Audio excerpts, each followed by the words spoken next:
decking and railings. From the first time I stepped foot in the showroom last week, I was so impressed. So many color options, heat-resistant composite deck. What does that mean? That means I don't have to do any maintenance on it whatsoever. They even have a deck designer, so you can go online and see what your dream deck will look like on your house. Just visit Trex, that's Trex.com to get it started. Tell them Carmichael Dave sent you.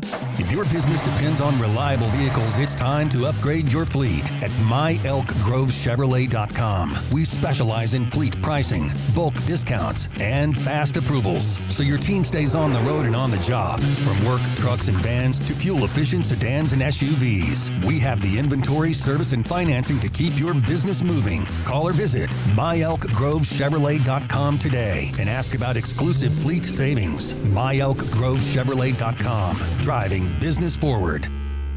At Power Business Technology, we're not another big box corporation. We're your neighbors, locally owned and operated. We know what businesses like yours need, from reliable printers to high-performance copiers. We'll help you find the right solution with personal service you just can't get online. Need setup or support? We're just down the road and always happy to help. Power Business Technology, family hometown service with big-time solutions. Contact us today for all your business printing needs at 844-POWER-BZ. That's 844-769-3729, or visit us at powercopiers.com.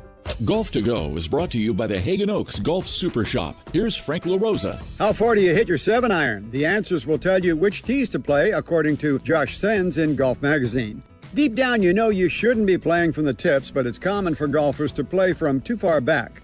Aside from higher scores, rounds become a grind and golf becomes much less fun. After several years of research, the USGA unveiled a new data-driven offering to find the proper tees called Best Tees. If you know how far you hit your 7-iron, Best Tees will tell you which tee boxes to play. A typical male golfer should be playing from 6,100 yards and a typical female golfer from 4,400 yards. Most players have a good idea of their 7-iron distance, with average male's distance of 138 yards and average female's of 100 yards. Throw out the occasional perfect shot, which travels more than those distances, and concentrate on your average. This will allow you to reach the vicinity of most greens in regulation and let you hit a variety of clubs on approach shots. Leave your ego at home and give it a chance. You'll have more fun. That's your Golf to Go. I'm Frank LaRosa. Welcome to the Bar None Auction. Bar None Auction is selling thousands of items this Saturday, February 14th in Sacramento. Large framing and construction equipment, cars, trucks, and industrial supplies, all sold to the highest bidder. Always open to the public. Visit barnoneauction.com. KHD KHD1 Sacramento, KYMX HD3 Sacramento. From the Power Business Technology Toshiba Studios. This is Sac-Town Sports 1140. It's Matt George and Kayla Anderson. Online at SactownSports.com or on the app. Kings, Niners, and Sacramento. The Matt and Kayla Show starts now. Can we go 4 hours without talking about that game last night, if we can even call it a game? Can we try? 4 hour, no Kings talk about game in New Orleans challenge? That rolls off the tongue. Yeah, it was that bad that I would like to not talk about it. But, you know, we have a job, Matt. I guess we've got to talk about another loss. No. How about just really this segment and then it's done? No. Yeah. That was really bad. I don't want to. Let's do something else. I saw you slowly walk into your room last night to do the podcast. Just screamed. Yeah, that's the only analysis I could provide for that. You just got destroyed by the New Orleans Pelicans, so I'm just going to scream. Like, I wish it was that context. That was Mike Brown happy scream. This was just like agitated. Where is my life gone? And it's not so much screaming that I just sat through whatever the hell that game was. It's now I have to talk I have to find 20 to 30 minutes to talk about it. Right. And the only good thing that there was to talk about, the NBA ruined. I'll get to that in a little bit. But in an effort to delay talking about the game as long as possible, Kayla, do you know what Discord is? Like the word? No. It's an app. An application. I was like, I know what the word is. Do you know the word Discord? Exactly. No, I have not heard of the app. Discord is like Skype. Okay. But it's primarily for gaming. It's where your group of buddies, you jump on Discord and you talk to each other while you game. Okay. So I was in after I got finished recording, I guess you could call it a podcast. I don't even know what that was last night. It was just 20 minutes of me just rambling. I hopped into a Discord call to numb myself to the pain by playing video games with my idiot friends. And I jumped in, and they were mid-dating horror story conversations. What? And I realized they were very disappointed in me because I don't have any horror stories from dating. Because you just pretty much met your wife, and then the rest is history? I mean, no. I had relationships before that, Kayla. Well, I didn't really date seriously until college. No, till after. Post college. Yeah. You just kind of like whatever. I'm too picky, and That's then fine. it's not to my level kind of thing. You know. No, I did meet my wife in college, and it took a while. Let's just say that it took a while for her to pursue her. Yes, I had to woo, and I didn't do a very good job. Woo and wooing. pursue. I had to, what is it, courting? Courting. I had to court, and I did not do a good job. Oh my God, I'm such a loser. How did I get a woman to marry me? Exactly.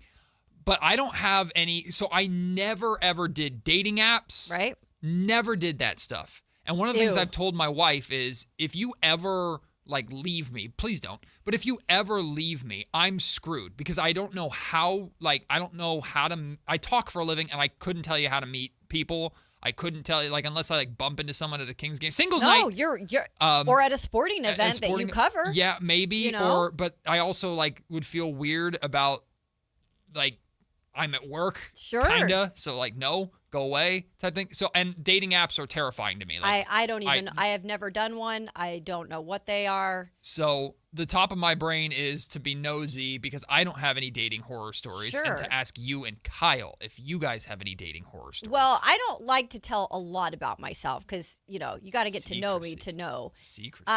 So I was married for a very long time. So I don't really have a lot of dating stories. It's the best. Prior to that, I was so young that I just didn't really date. I just screw him. Was I was into this guy or forget him for a week, and I was I got bored or whatever. So until I met my former husband, I didn't really care to date. Yeah, I was too busy in sports, doing sports stuff. So apparently that's weird.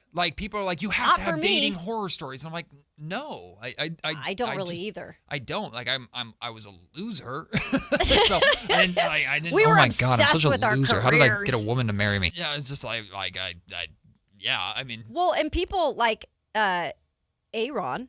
I never know how to say his name on the chat. A lot of them say he says he met his wife on eHarmony, and I hear these stories all the time that people do. But I would not be the one that could pull that off. There's no way. I wouldn't be able to do. It would not go right for me. I have. Let's see. One couple, two couple. I can think of 3 couples off the top of my head that are close family friends that all met online and everything worked out great. I know several people. I know it can work. I just wouldn't. It wouldn't work for me. I wouldn't know what to do. And my wife went on a few before she started dating me. She went on a few online dates, and even those were you're at the coffee shop or whatever, and you're just I don't know if I feel anything, and this is weird, and I've never met this person before. I talked to him online for a week. No. So maybe Kyle has. So, I know. Kyle's a young pup. Definitely got Kyle's a young stories. pup. Come on, Kyle. Give us something. I don't have horror stories in the sense of oh my gosh, this date was so awful and I hated it so much type of situation. I have a funny dating story. I don't know if I can tell it on the air, but well, now I want to know even more. To that level. Now I want to know even more. I do have okay, so actually we'll talk around this, but if it's Kings related, but the first Kings game I ever went to was on an unofficial date with, I'd say the first real girl that I'd ever had a real relationship feelings for situation. And it was right before COVID happened. I was a freshman in college. It was the first Kings game I ever went to. And that was the famous game where Rashawn Holmes got MVP chants from the crowd. Hell yeah. Great times. That I always thought was funny because I was like, wow, this team really does suck, but Rashawn Holmes is getting MVP chants. The second game I was supposed to go to was right after COVID, and I drove from Davis, was in the parking lot, and I had to turn around because I was kind of being a good person for one of our friends that was going through something, and she was having a little bit of a mental spiral situation. So from the parking, drove to Sacramento, was in the parking lot, left, never ended up going to the game, and that led to a fun night afterwards, unintentionally. So look at that, Kyle. That's not a horror story, but it is you think your night's going to go one way, and then your night goes, and then this was a separate mutual friend, ended up dating them for about 7 months after that. See? Love happens. I know. Spontaneous. Yeah. You just never know. You don't. You just never know. I'll tell you the day that I knew, I almost fell in love with my wife right away because first off, she's a Broncos fan. Yeah, I remember that. She's a Broncos fan because of her ex, which is horrible. But she went with me 2 or 3 weeks into dating. We went to the Oakland Coliseum to watch a Raider game. It was Raiders versus Chiefs.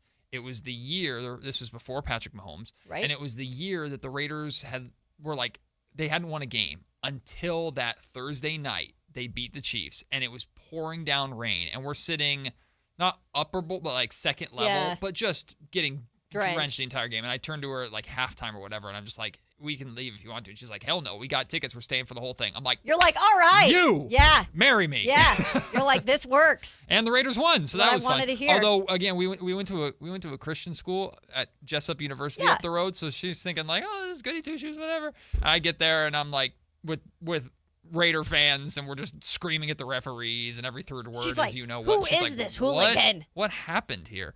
I also took her on a movie date to see the deal was I'll go see a some chick flick or whatever that you want if you go see a movie that I want to watch. And this was the movie 300? Yeah. So they did a second one, 300 Part 2. Oh yeah, I remember that. They should have called it 301. 301. There's a scene in there that, again, awkward. We go to a Christian school. There is a very aggressively uncomfortable scene in there, and I'm thinking, oh God, I didn't know. I'm so sorry. I didn't know. And yep, we survived that. Yeah, I was gonna say. See? Well, I mean, I don't know if she was fine with it, but it was just whatever. You didn't make the movie, Matt. I know I'm shamelessly pumping the poll here. What?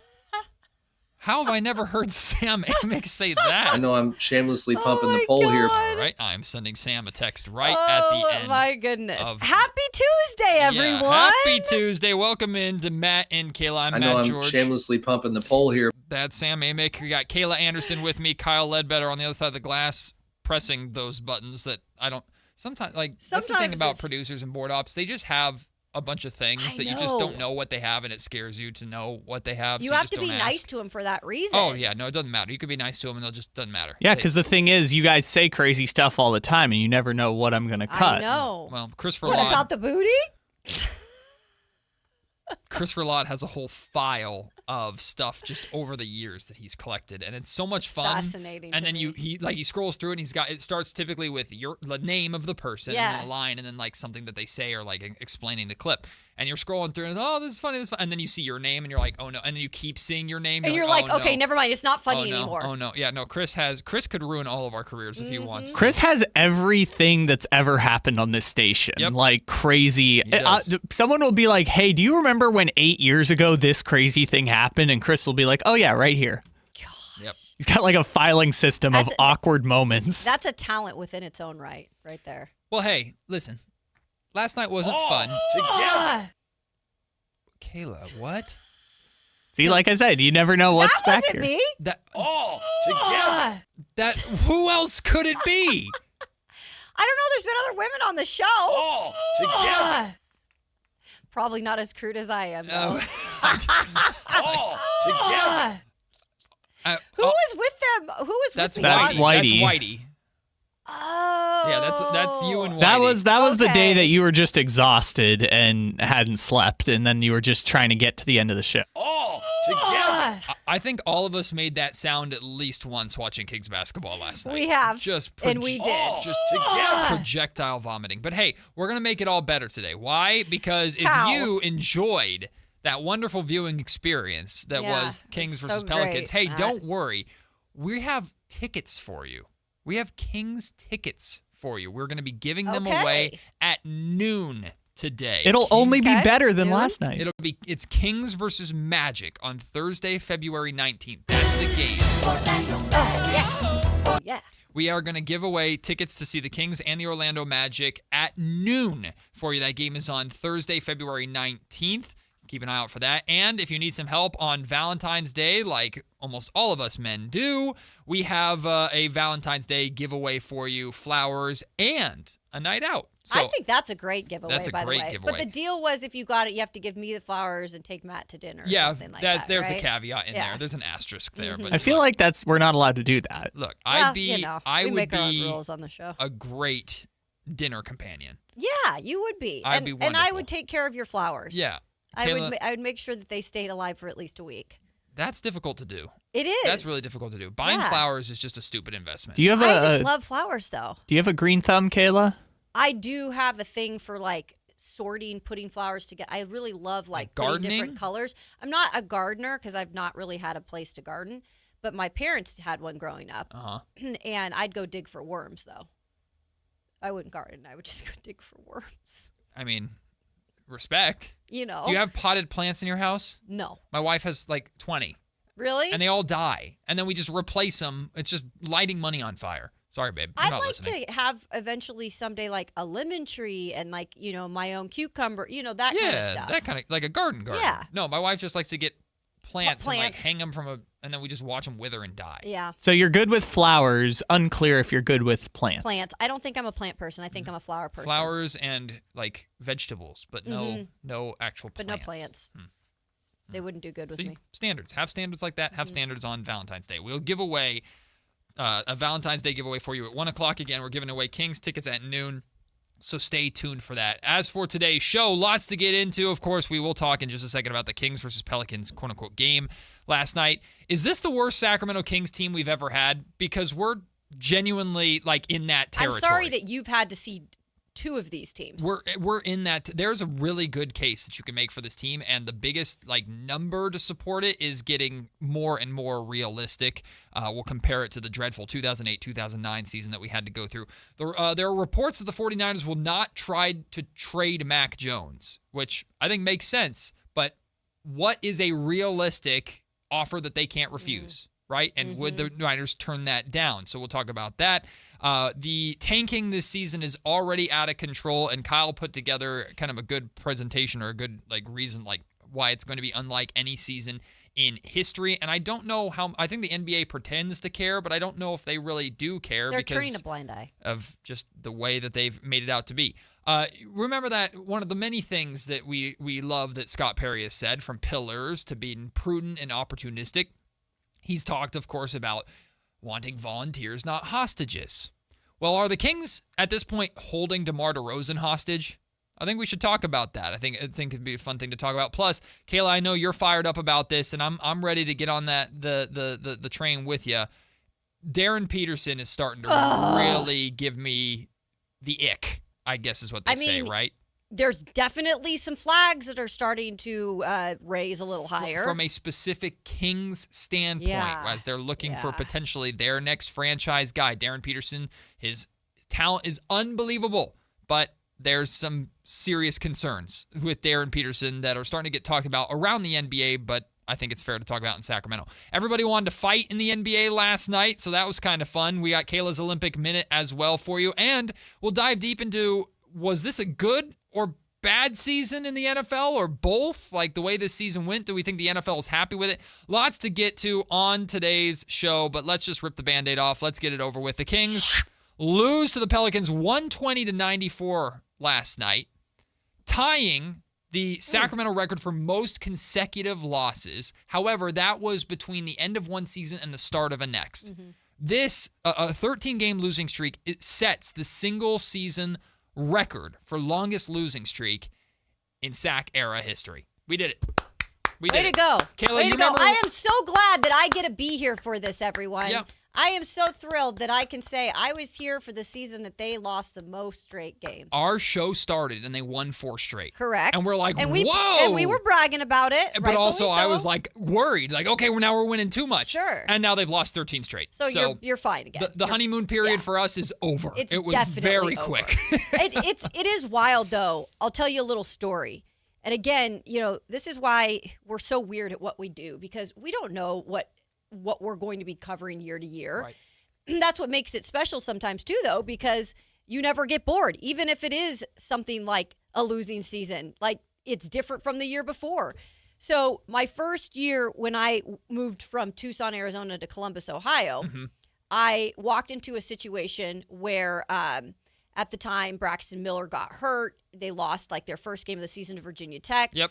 I arrived there and they never lost a game, and they went on to win the first college football playoff ever. And I'm thinking, man, I have struck gold. Like, I am covering winning teams, and there was other teams in Ohio that year, and the Cavs won when I was there, and the Cleveland Indians went to the World Series. So I enjoyed a lot of winning. And then your path gets changed, and I went to Nashville, and while there was some winning trickled in with some of the colleges and stuff, I had a little Titans success for that time with Vrabel. It got bad real fast. Yep. And it's like, these are the roller coasters that fans go through with teams. We go through them with the teams we cover. Yep. And it's never boring, but it is tough. Like, covering a losing team is tough because you want to find different angles and different things to talk about. And sometimes, in the case of this year, it's hard to do that sometimes on a night like last night. But you know what's funny, too, is you talk to journalists who cover perpetually great teams, and they'll tell you, like, the complete opposite side of the coin is not all sunshine and rainbows. Like, if you win a lot, a win becomes less meaningful. Like, can you imagine the Kings getting to a point where they win so much that us in Sacramento are going, the regular season doesn't even matter. Tell me what you do in May and June. That used to happen. Yeah. I remember Jason Ross saying the 2006 season, which was the last time they made the playoffs, fans were like, they're an 8 seed. We don't need to go to the playoff games. They'll be back.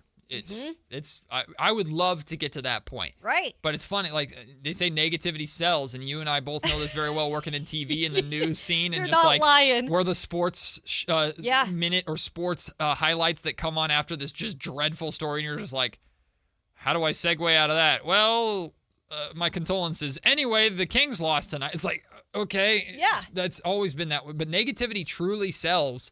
Because it gets the emotions going. Right. I mean, because think about a winning season in the regular season. It's different once you make it to the playoffs, right? That's like a whole new year almost. And the excitement's there and the emotions are there. During a regular season, it gets long. Even if you're winning, it gets kind of boring. Yep. You're just seeing the same things.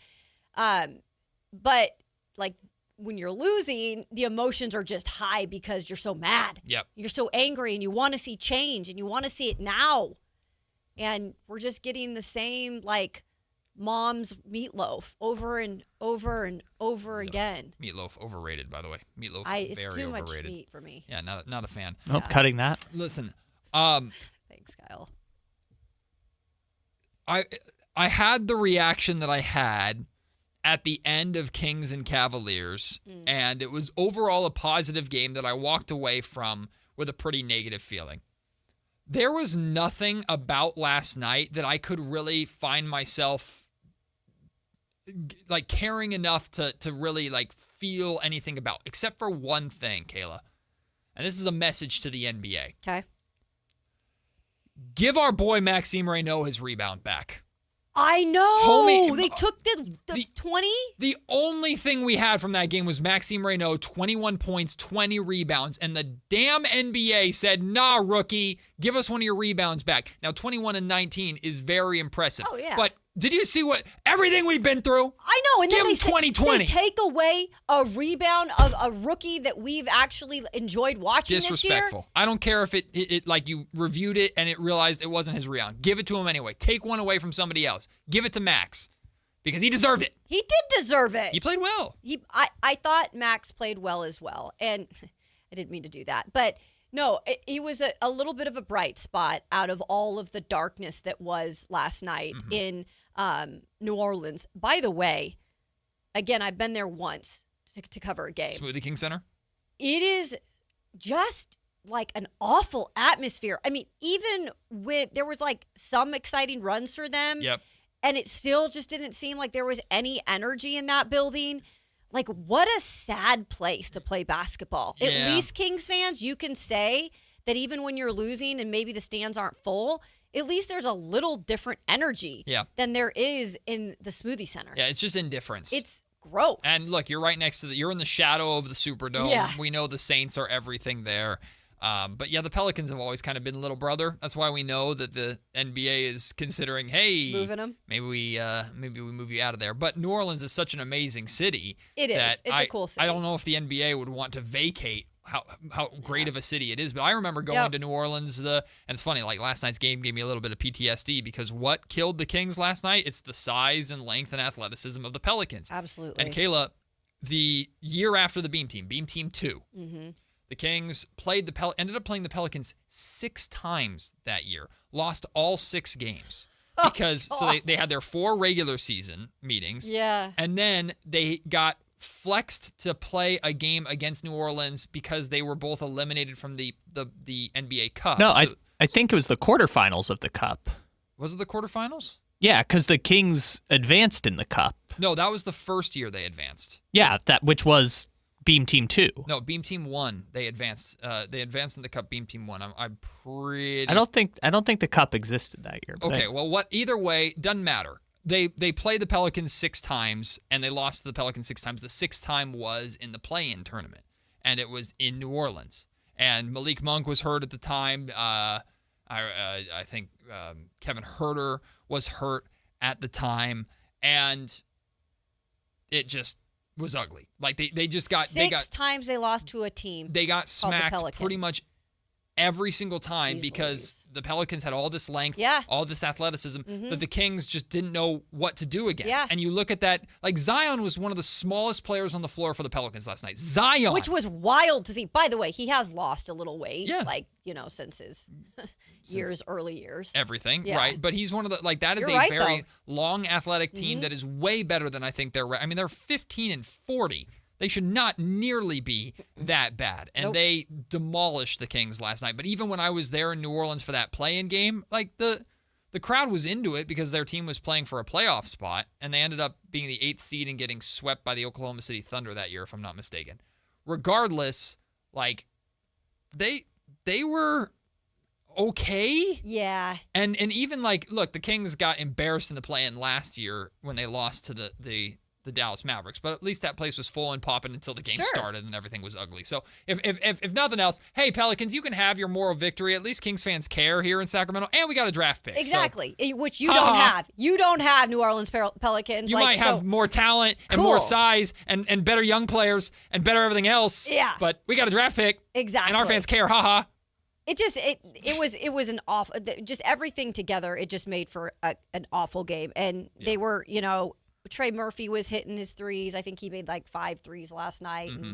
And Zion, to his credit, because I'm not a Zion lover at all, he's been playing a lot better. Yeah.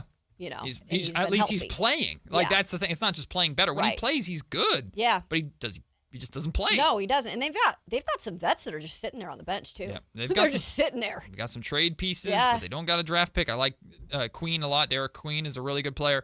From Maryland, I remember watching him in the tournament a lot. The Pelicans have a decent squad, and they sure used it against the Sacramento Kings last night. Yes, they did. 13 straight losses for the Kings. Neek Clifford and Devin Carter didn't play well in that game, but both of them, watching them play, I felt good about a few things about them. So we'll get into that.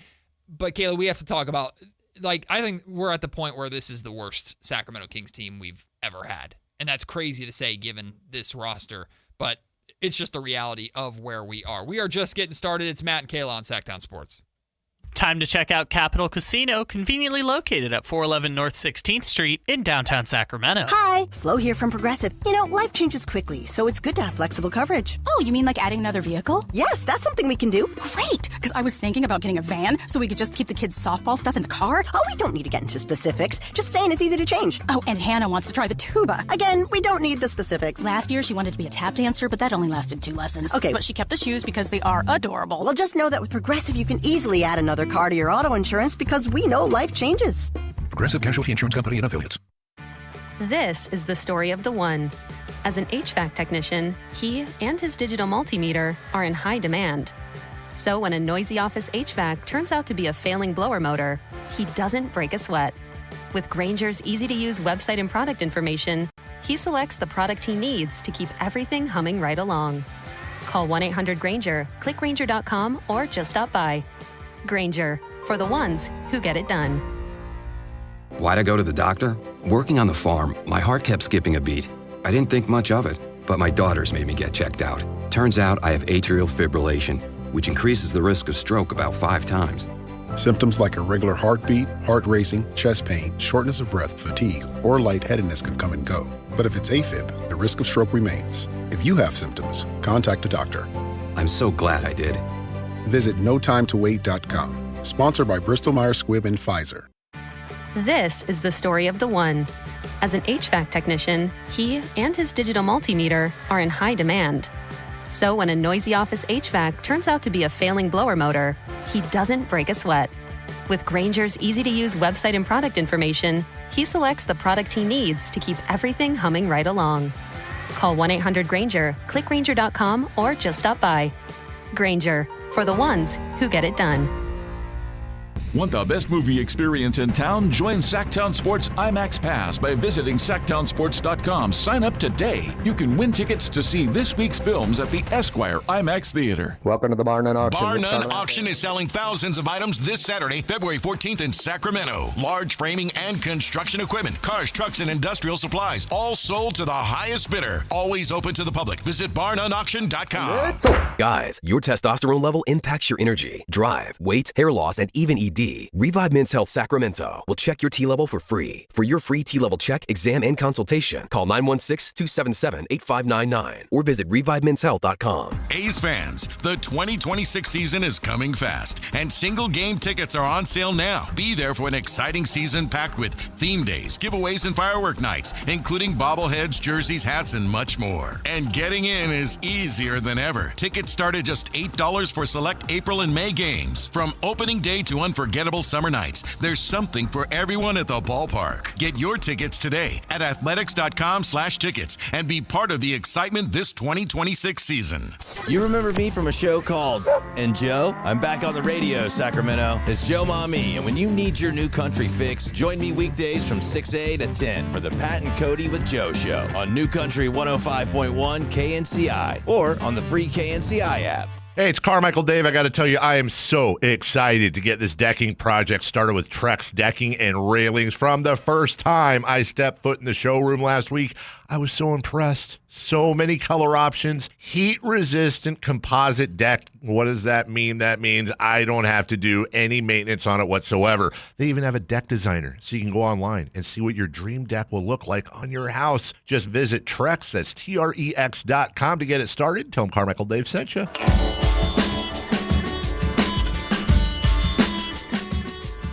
Matt and Kayla on Sactown Sports 1140.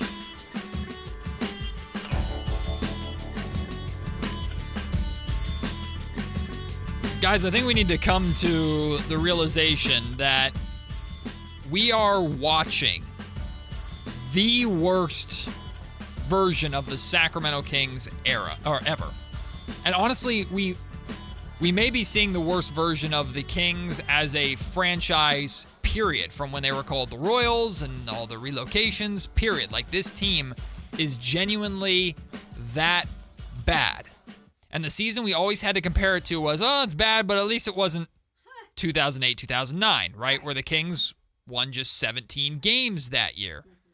Kayla, they are on pace. The Kings are on pace to win 17 games right now. And like it's ugly. It's Great. Bad. It's not good. And I could make an argument, truthfully, I could make an argument that 2008, 2009 team was more fun to watch, was more enjoyable, and was in a at least better situation than this team is right now in terms of talent and finances and everything.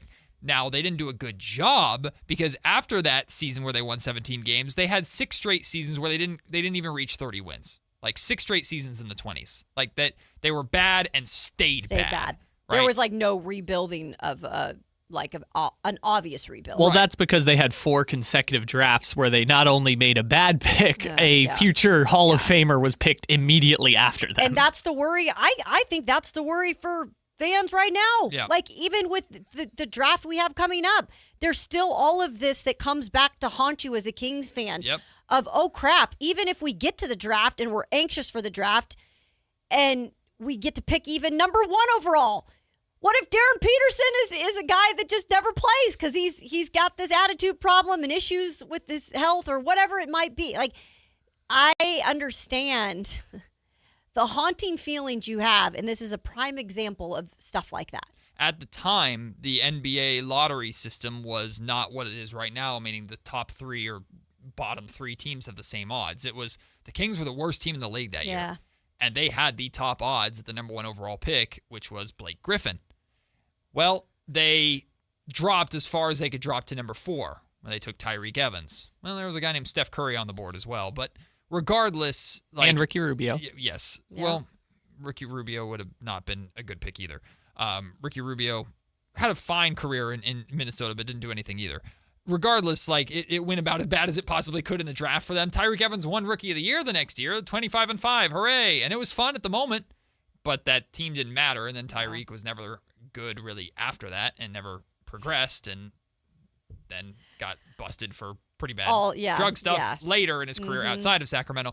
Regardless, like the lesson you can learn from that team is, hey, you have to dig out of the hole or climb out of the hole. You can't just sit there and wait for it to automatically fix things. But that roster that year had like a Kevin Martin was young scorer in his prime or entering his prime, averaging 24 points per game, 25 years old. You still had Bobby Jackson and Brad Miller that year as kind of the last pieces, the last lights from the glory era of the early 2000s. So you at least had that kind of fan nostalgia element to it. Hey, that's like Domas and Malik.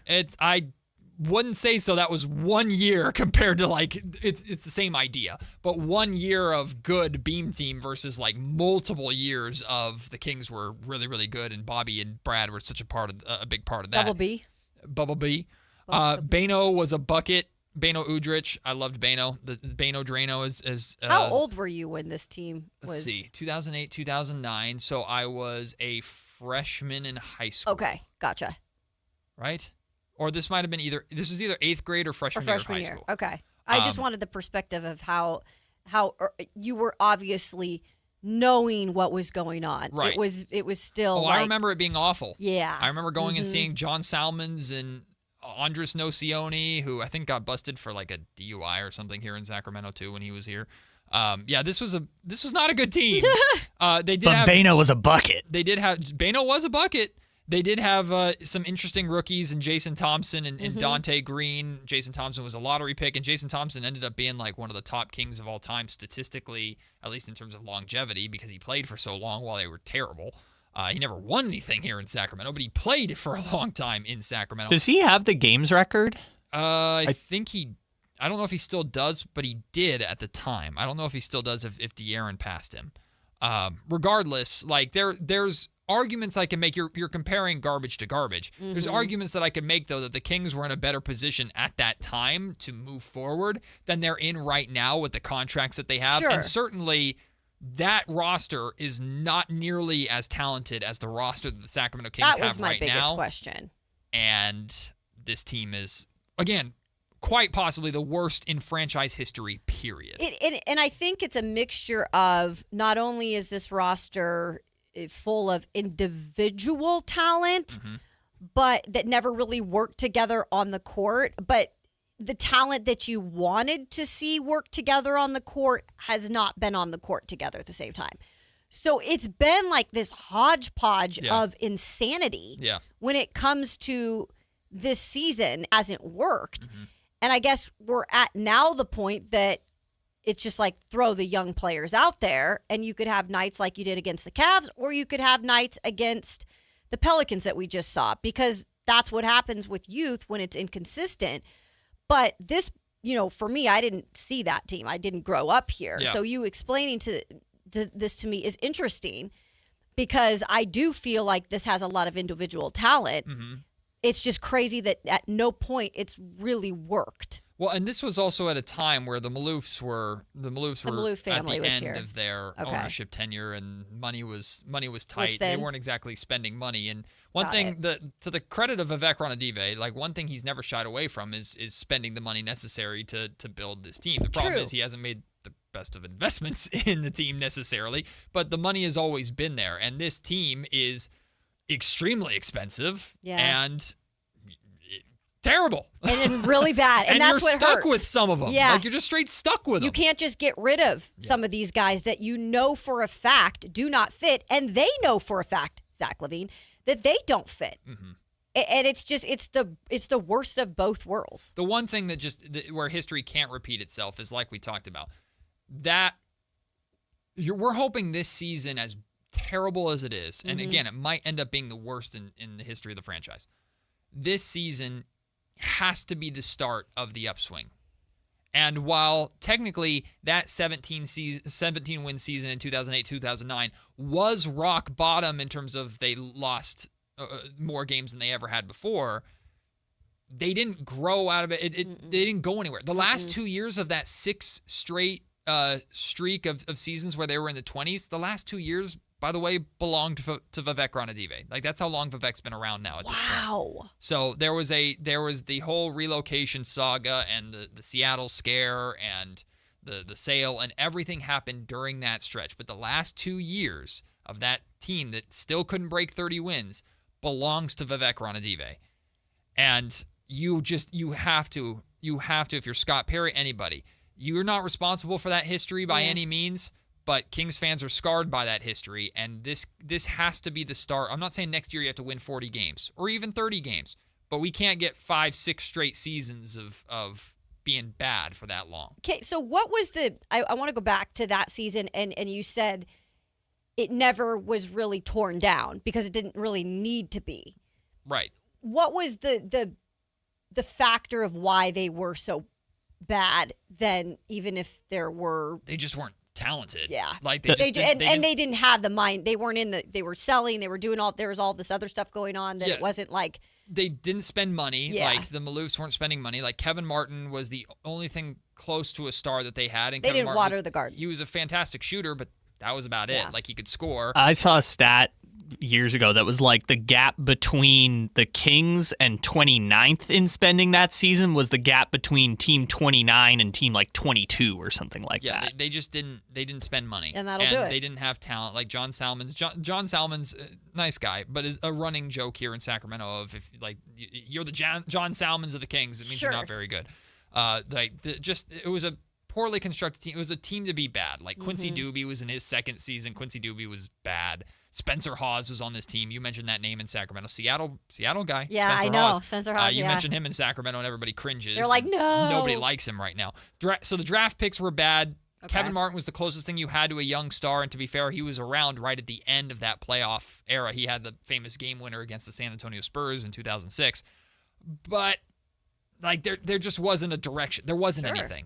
And I would argue. So you feel better as a lifelong Sacramento King fan right now about at least there's a direction. No. I think that's what I wanted to know. I think I feel worse because the expectations plus the talent on this roster for them to be this bad compared to that team that we knew at the time. We knew going into Arco Arena, we knew we were watching a bad team, and we were hoping that Blake Griffin would be a King next season. Just like some of us might be hoping that A.J. DeBonsa or Darren Peterson is a King next. But regardless, coming into this season, we were looking at this roster as, hey, maybe compete for a play-in and just wait it out. Now, I'm glad the Kings are in the position that they are because it opens people's eyes to, like, we need to rebuild. But comparing these two teams, there's no way this year's team should be nearly as bad or anywhere close to that team. And they're on the same they're on the pace to win the same amount of games, 17 games. Yeah. Which is insane. It's bad. Given the circumstances. But, hey. At least they're not selling the team, though. That's true. You do have that. I'm not trying to be like. No, that's true. They're here. We don't have to worry about that serious part. We don't have to. Off the court mattered more than on the court at that time. Right now, on the court really matters, and on the court, as we saw last night, is bad. Terrible. Yeah. It's really, really bad. Well, we're going to take the break. When we come back, switching gears to the 49ers really quickly. There are reports that the 49ers will not try to trade their backup quarterback, Mac Jones. But is his value right now higher than it's ever going to be? Sam Darnold winning the Super Bowl, how does that impact the potential market for him? And what's the realistic can't-refuse offer that the Niners could face this offseason? We'll talk about that. Matt and Kayla here on Sactown Sports. This is the story of the one. As a safety manager at a manufacturing plant, he does everything he can to keep his coworkers safe. From finding ways to reduce risks to keeping safety supplies in stock. And for that, he relies on Grainger. Grainger offers a broad range of quality products and next-day delivery, so he can always play it safe. Call 1-800-GRAINGER, click Grainger.com, or just stop by. Grainger, for the ones who get it done. If you're serious about your golf game, then you need to know about Total Game Fitting at the Hagen Oaks Golf Super Shop. Whether it's the TrackMan-powered player performance studio for your best fit clubs, or the cutting-edge technology putter fitting studio, or the free Ballnamic ball fitter and 3D foot scanner, the Hagen Oaks Golf Super Shop offers you total game fitting from head to toe with equipment and apparel. Find your advantage at the Hagen Oaks Golf Super Shop with the latest offering of new golf products in Northern California. Fulton Avenue at the Cap City Freeway. At Stockton Honda, we know how to honor a great deal. Like right now during our President's Day sales event. Whether you're shopping new or pre-owned, you can find star-spangled savings on some of our best models. Why not stop in today and see for yourself? Come celebrate at Stockton Honda and get huge savings on our giant selection. Plus top dollar for your trade. Anytime, anywhere, it's all here. StocktonHonda.com. Are you 50 or older? This news is for you. The CDC recommends you get vaccinated against pneumococcal pneumonia. Even if you're healthy, your age puts you at risk. People 50 or older are over 6 times more likely to be hospitalized with pneumococcal pneumonia compared to adults 18 to 49. Just one shot can help protect you. Learn more and schedule at vaxassist.com. That's VAXassist.com. Sponsored by Pfizer. Here's the tale of Tina, searching up and down for decent GLP-1s, but got spun around. Till Good RX wrote in, hey, we got something new. GLP-1 prescriptions, all FDA approved. Brand name meds, no flags that are red. Clear pricing from the start. None of those hidden fees in your cart. Delivered to your door or pick up same day. Darn tootin'. Save time and money on prescriptions. I put it to goodrx.com/weight loss. GoodRx is not insurance. It's Carmichael Dave wanting you to join Capital Casino every Wednesday for their midweek madness drawing, giving away $2,000 in total cash starting at 6 p.m. in a safe, friendly environment. Plenty of well-lit parking available, conveniently located in downtown Sacramento. And remember, Capital Casino has the best food, the best service, and the best action. 411 North 16th Street in downtown Sacramento. For more information, log on to capital-casino.com and please gamble responsibly. 1-800-GAMBLER. Welcome to the Bar None Auction. Bar None Auction is selling thousands of items this Saturday, February 14th in Sacramento. Large framing and construction equipment, cars, trucks, and industrial supplies, all sold to the highest bidder. Always open to the public. Visit barnoneauction.com.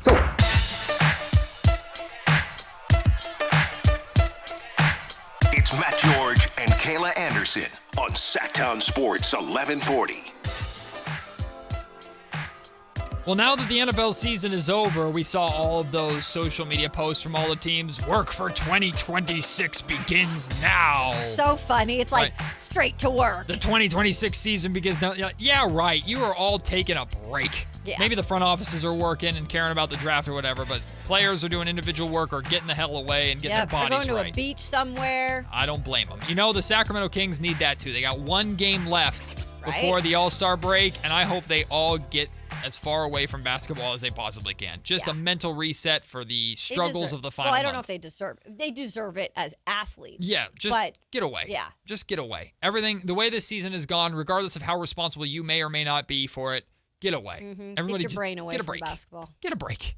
We saw all the fights around the NBA last night. I think they were getting chippy. Everybody needs a break. Mm-hmm. Everybody needs a break. Well, one of those teams that's starting their work towards the 2026 season is, of course, the San Francisco 49ers. And according to Nick Wagner of ESPN, the 49ers are not planning on trading quarterback Mac Jones this offseason. Now, Kayla, before we dive into this, your impulse, your gut feeling says, I believe them, or they're saying this to keep that mystical value as high as possible? I don't believe him. You don't believe him?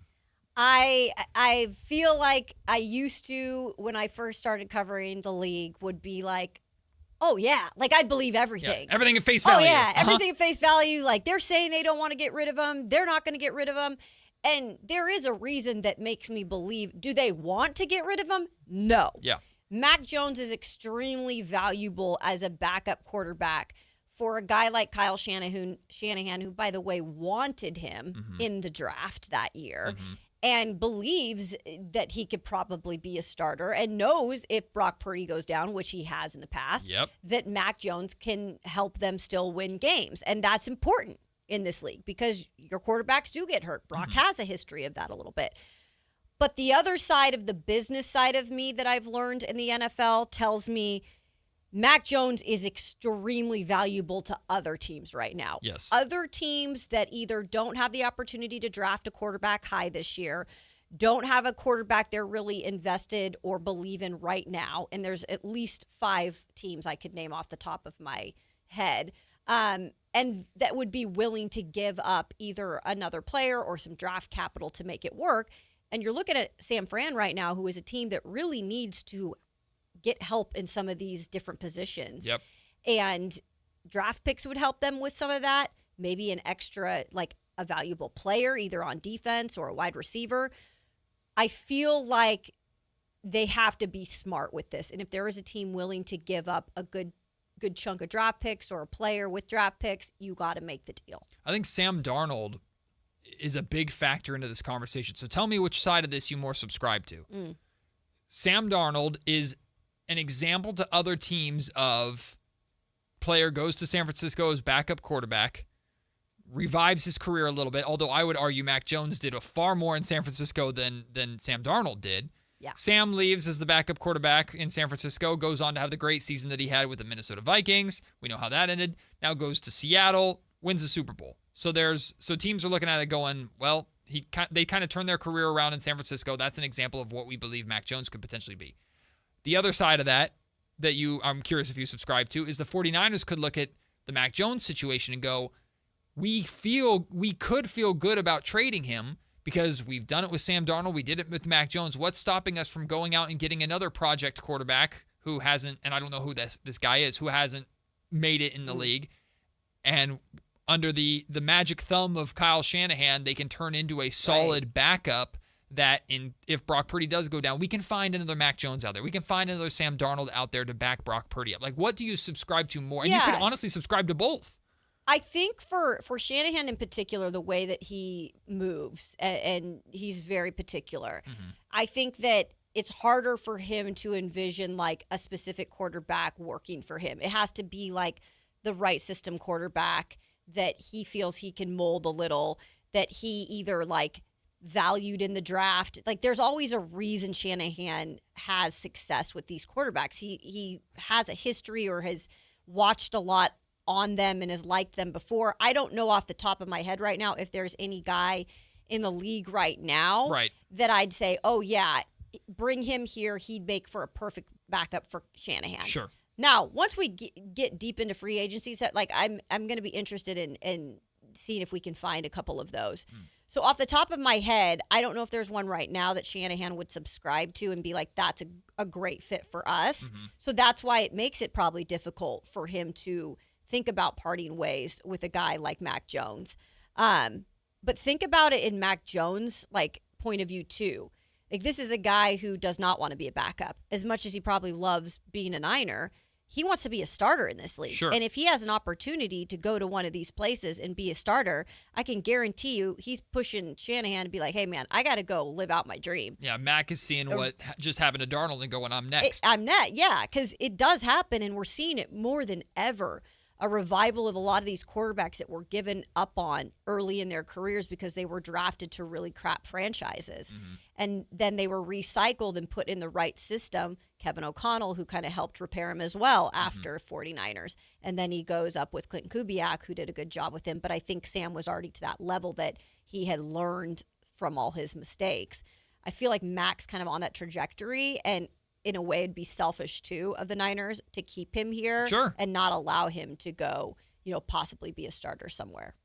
Here's your list of free agent quarterbacks for this year, by the way. I'm sure they're riveting. We've got Kenny Pickett, Kenny Two Gloves. I don't know if that's the system fit necessarily. You got Skylar Thompson, Sam Howell, Zach Wilson, Trey Lance, LOL. Sam Ehlinger, Tyler Huntley, Brett Ripien, Gardner Minshew, Tommy DeVito. Well, no matter what, when you're comparing him to Mac Jones, nobody's going to sound good. No. But do the 49ers feel like if we can get any of those guys in the building and with Kyle Shanahan, that we're not turning them into the next Mac Jones or Sam Darnold necessarily, but we feel Kyle can get enough out of them to give us the security that we need to back up Brock Purdy so that we can cash in on the highest value that Mac Jones might ever have in his career right now. I mean, none of those stick out to me, and the only one that even sticks out because it's more so he was a former first-rounder who got, drafted by the Jets is Zach Wilson. Mm-hmm. And I just feel like he got damaged there too. Yep. I'm not saying that he doesn't have a future somewhere, but he's not really gotten the opportunity to the fullest to show that he can be a starter again. And maybe that's because he was down there in Miami, but, Tua is still there. He didn't get a ton of opportunity with Mike McDaniel, but I don't know. I mean, Kyle Shanahan can only do so much, and I don't know if he could completely repair a guy like There's that. also just the veteran guys, too. I mean, you've got Teddy Bridgewaters and Marcus Mariotas. But those are two. I just feel like that maybe doesn't fit what Shanahan's Shanahan's how do you looking revive for. their career? Those are just like placeholders versus we're talking Mariota's about to retire. Yeah, we're talking about someone that could come in and potentially revive their career by backing up Brock Purdy at the same time. That was kind of the point, is like, okay, let's say there isn't that guy out there that you feel like the Kyle Shanahan quarterback camp isn't going to turn their career around. Can you find a viable backup for Mac Jones that's out there, right? Because, the reason to keep Mac Jones is just if Brock Purdy goes down, and you have don't want to maybe live the best life back. like that, right? Well, I mean, as a coach, I think that's a little bit disrespectful to Mac Jones in the sense that, like, Mac proved that he'll continue to win you football games, not just tread water. Like, I look at Marcus Mariota and those guys as like, you're bringing them in just to hopefully game manage as best as they possibly can versus like Mac Jones went out and won you football games. And I think, and I believe wholeheartedly that Kyle Shanahan would like Mac Jones to remain there. We know how Kyle feels about Mac. But I also believe wholeheartedly that the Niners, Lynch, all of them, Shanahan, all of them recognize, hey, we're still trying to keep a title window open. And if we can turn a backup quarterback into significant value, which I don't know what a realistic can't refuse offer is, like a high draft pick, a fourth rounder, third rounder, something like that. Is that like enough? Like, they have to balance and can they use that third rounder to get a really good receiver or a really good offensive lineman that then shores up the opportunity for Brock Purdy to have the weapons that he needs or the time that he needs to be Brock Purdy, so maybe he doesn't get hurt because he's getting sacked so much. Like, it's the balance that they have to figure out. There's more pieces to the overall puzzle, and I just think right now, as much as it would be great for them to be able to have a viable backup if things did go wrong, there's so much more you need right now for the Niners, and I would think that they want to not be completely irrelevant because they never really are. And to be able to do that, I think they've got to get some value in return for him. Well, we're going to take the break, wrap up this first hour, and start the second hour with a problem that is for sure existing in the NBA in terms of tanking. But I really don't know if the NBA cares that much about it because I don't think there's anything they can do about it because it's the monster that they created. We'll run through the wild tanking season that is happening for maybe over a third of the league, Kayla, and we're not going to fix it because that's bad. I don't know what the fix is, but we'll talk about that. Plus, like the yin and yang of tanking. Tanking needs to happen, or tanking exists because of the greatness at the very top. We'll discuss it all and break it all down. Coming up next to start the second hour of Matt and Kayla on Sactown Sports. Why'd I go to the doctor? Working on the farm, my heart kept skipping a beat. I didn't think much of it, but my daughters made me get checked out. Turns out I have atrial fibrillation, which increases the risk of stroke about 5 times. Symptoms like irregular heartbeat, heart racing, chest pain, shortness of breath, fatigue, or lightheadedness can come and go. But if it's AFib, the risk of stroke remains. If you have symptoms, contact a doctor. I'm so glad I did. Visit notimetowait.com. Sponsored by Bristol-Myers Squibb and Pfizer. LifeLock, how can I help? The IRS said I filed my return, but I haven't. 1 in 4 tax-paying Americans has paid the price of identity fraud. What do I do? My refund, though. I'm freaking out. Don't worry, I can fix this. LifeLock fixes identity theft guaranteed and gets your money back with up to $3 million in coverage. I'm so relieved. No problem. I'll be with you every step of the way. 1 in 4 was a fraud-paying American. Not anymore. Save up to 40% your first year with promo code NEWS at LifeLock.com. Terms apply. Hurry in and save big during Honda's President's Day sales event at Folsom Lake Honda, your one-stop Honda shop. Hurry in and save on our best selection of new Hondas. Each is priced to sell now. Folsom Lake Honda is your one-stop Honda shop for great pricing on a giant selection of new CRVs, HRVs, Civics, and Accords with low finance and lease options. Plus, get an instant cash offer for your trade. Get to Folsom Lake Honda or go to FolsomLakeHonda.com. Folsom Lake Honda, yeah, your one-stop Honda shop. If you're serious about your golf game, then you need to know about Total Game Fitting at the Hagen Oaks Golf Super Shop. Whether it's the TrackMan-powered player performance studio for your best fit clubs, or the cutting-edge technology putter fitting studio, or the free Ballnamic ball fitter and 3D foot scanner, the Hagen Oaks Golf Super Shop offers you total game fitting from head to toe with equipment and apparel. Find your advantage at the Hagen Oaks Golf Super Shop with the latest offering of new golf products in Northern California. Fulton Avenue at the Cap City Freeway. Welcome to the Bar None Auction. Bar None Auction is selling thousands of items this Saturday, February 14th in Sacramento. Large framing and construction equipment, cars, trucks, and industrial supplies, all sold to the highest bidder. Always open to the public. Visit barnoneauction.com. KHD1 Sacramento, KYMX HD3 Sacramento. From the Power Business Technology Toshiba Studios. Sacktown Sports 1140.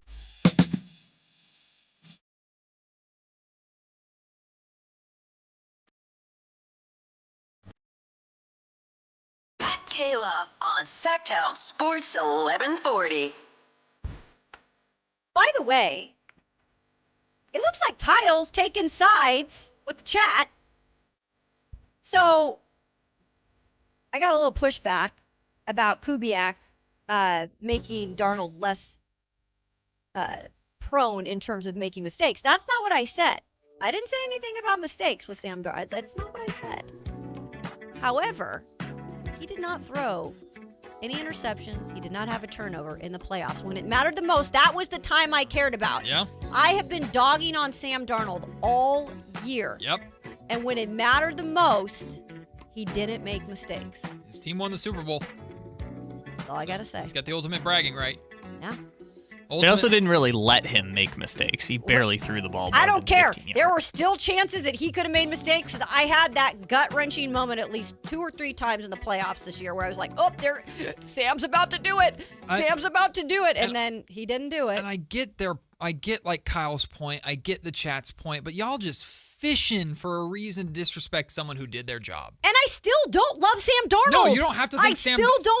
Darnold's not an elite quarterback all of a sudden, but he won a Super Bowl. But I can't hate on him. He did his job. Like, that doesn't mean we're backing up the Brinks truck to give him all the money on the planet, but he did his job. By the way, why do we work so hard to find something negative about somebody when they just did something good, man? We live Celebrate. in negative land right now. Celebrate. We live in negative And land. the other part is every time this happens, everyone takes it too far. I had to sit up here and listen to Alan say Jalen Hurts is a top 5 quarterback, or people saying Stafford is a top 5 quarterback. Not saying Darnold Matt is. Stafford is an MVP. The point is, we always or Brock Purdy is a top 5 quarterback. Like, everyone jumps too far with this. It's like, look, the Seahawks built an offense that all Sam Darnold had to do was not turn the ball over, and he did not turn the ball over. Good for him. The Broncos did the same thing for Peyton Manning. Why are we disparaging the career of Peyton Manning? Like, no. You win. You do what you need to do to win football games, and Sam didn't make any mistakes. Like, I don't view people view like the whole term of game manager it has such a negative connotation to it. But if that's what you need to do to win, or if that's the type of quarterback you need to be, you're in the most important position in professional sports, the highest pressure, all the spotlight, everything is on your shoulders. And Sam Darnold played almost perfect throughout the entire playoff run, including outdueling the MVP. Like, to me, that was it for me. Like, if you're gonna, what should have been the Super Bowl with the Rams and it was, and the Seahawks, it was. I mean, he played just as good as Stafford did in that game, and I didn't expect that from him too.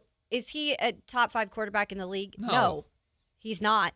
Not even after winning a Super Bowl. We just don't have to work so hard to put people down. At least he did what he needed to do to get it done, and he's become a better player along his path. And that's all I'm saying. And again, this is coming from the biggest Sam Darnold hater probably alive. You should go listen to some of my takes when I was back in Nashville radio. Sure. They were not nice. Sure. Look, any doubt that you might have in Sam Darnold, I think is still justified, but you can create hypothetical scenarios that are bad for him, just like you could see a very real scenario that happened in front of us where it was perfect for him.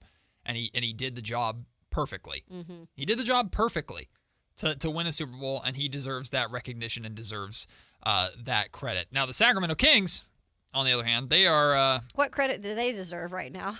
Well, that trend on Twitter, or that trend on social media, it's like, am I the problem? It's kind of what the Kings are in, because look, tanking is a big issue in the NBA right now. Like it's undeniable. Gigantic issue. And we have more teams that are just blatantly not caring about winning basketball games than I can remember. And it's early February. Right. Like, we're in the middle of the season. We're past the midpoint of the season. But this is still early for teams to be in just obvious, clear shutdown mode like the Sacramento Kings are. And the problem is they're all competing with each other to where it incentivizes everybody to do it because your neighbor is doing it or your competition's doing it, so you have to out-tank them. It's a mess, right? It's just a vicious cycle that you can't get out of. And Kyle broke it down into different groups. This is crazy. There are the normal tanking teams, which the Sacramento Kings are one of two teams in there. It's the Sacramento Kings and the Brooklyn Nets. Just the normal tanking teams like, yeah, we have our draft pick. We're bad. We're looking for stars. We're looking for a better future. So we're just losing games is good for us. And playing young guys, right? It's a relatively normal tanking situation. Sure. Then, I'm not complaining about things like that. You have group two, teams who have to tank to protect their picks, right? You have the Indiana Pacers who have that really weird pick protection that they got in the Zubats deal at the trade deadline. It's top 4 protected, or else it goes to the Clippers. Unless it's 10, then they keep it. So like 5 through 9, it becomes the Clippers pick. So they want to be as close to top 4 as they possibly can. There's the Utah Jazz. Their pick is top 8 protected, or else it goes to the Oklahoma City Thunder. Gross.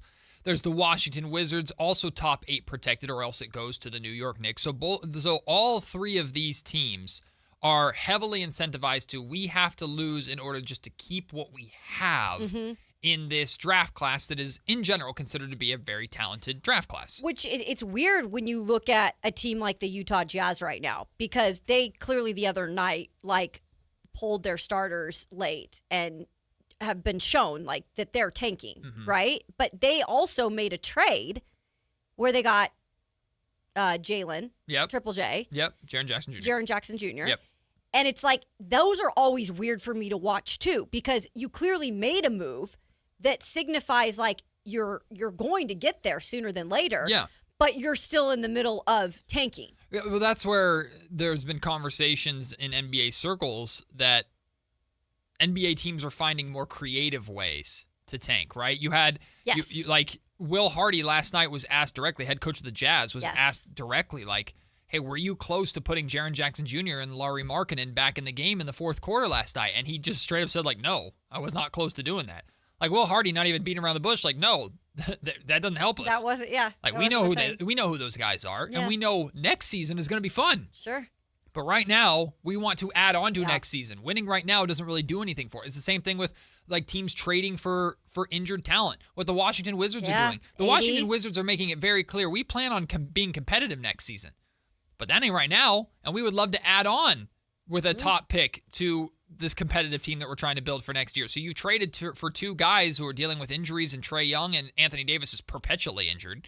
So it's just creative ways to tank. You have teams like the Sacramento Kings who are either having guys sit out for sore pinkies or back soreness or whatever, or you're blatantly not playing some of your best players in the fourth quarter. Domantas Sabonis is a great example of, he had that dominant first half against the Memphis Grizzlies, didn't play in the second half, and I know we can say it's because he was grabbing his back and back soreness and stuff, but we know what it is. We know what it is, right? I'm not saying the back injury isn't real, but we know that as soon as there's any kind, your back hurts? All right, bud, you're good. Sit down. We know. There's no questioning it by anybody else except for all of us. So a team like the Sacramento Kings, it's funny, they're ethically tanking because they're playing their vets.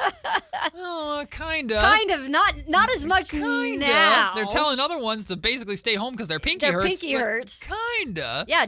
By the way, Zach LaVine and Domantas Sabonis, obviously Hunter wasn't there either, but they weren't even there on the bench. I didn't even notice that. Yeah, they were not on the bench. Hunter because of his eye. I get that. maybe Sabonis the back thing. But and it's just a 1-game road trip. Right. Too. But they're going to Utah. They are going to Utah as well. But they Pinky might be. Gate. Or just, hey, start your All-Star break early. And maybe that's what it was. I don't hate it. They weren't like Stay home with your families. Both of them have kids in terms of Sabonis and Levine. I don't know if DeAndre Hunter has family.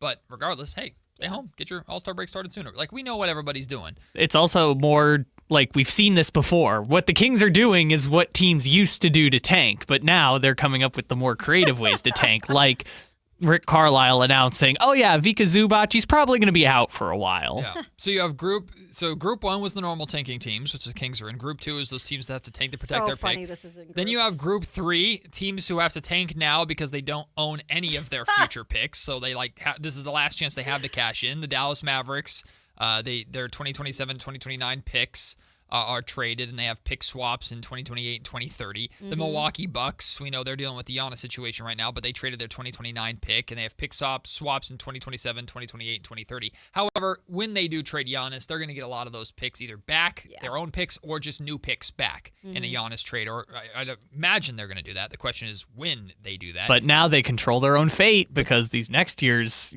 it doesn't matter if you tank. Yeah, you have two teams that they don't have picks beyond this, so they need to cash in this year.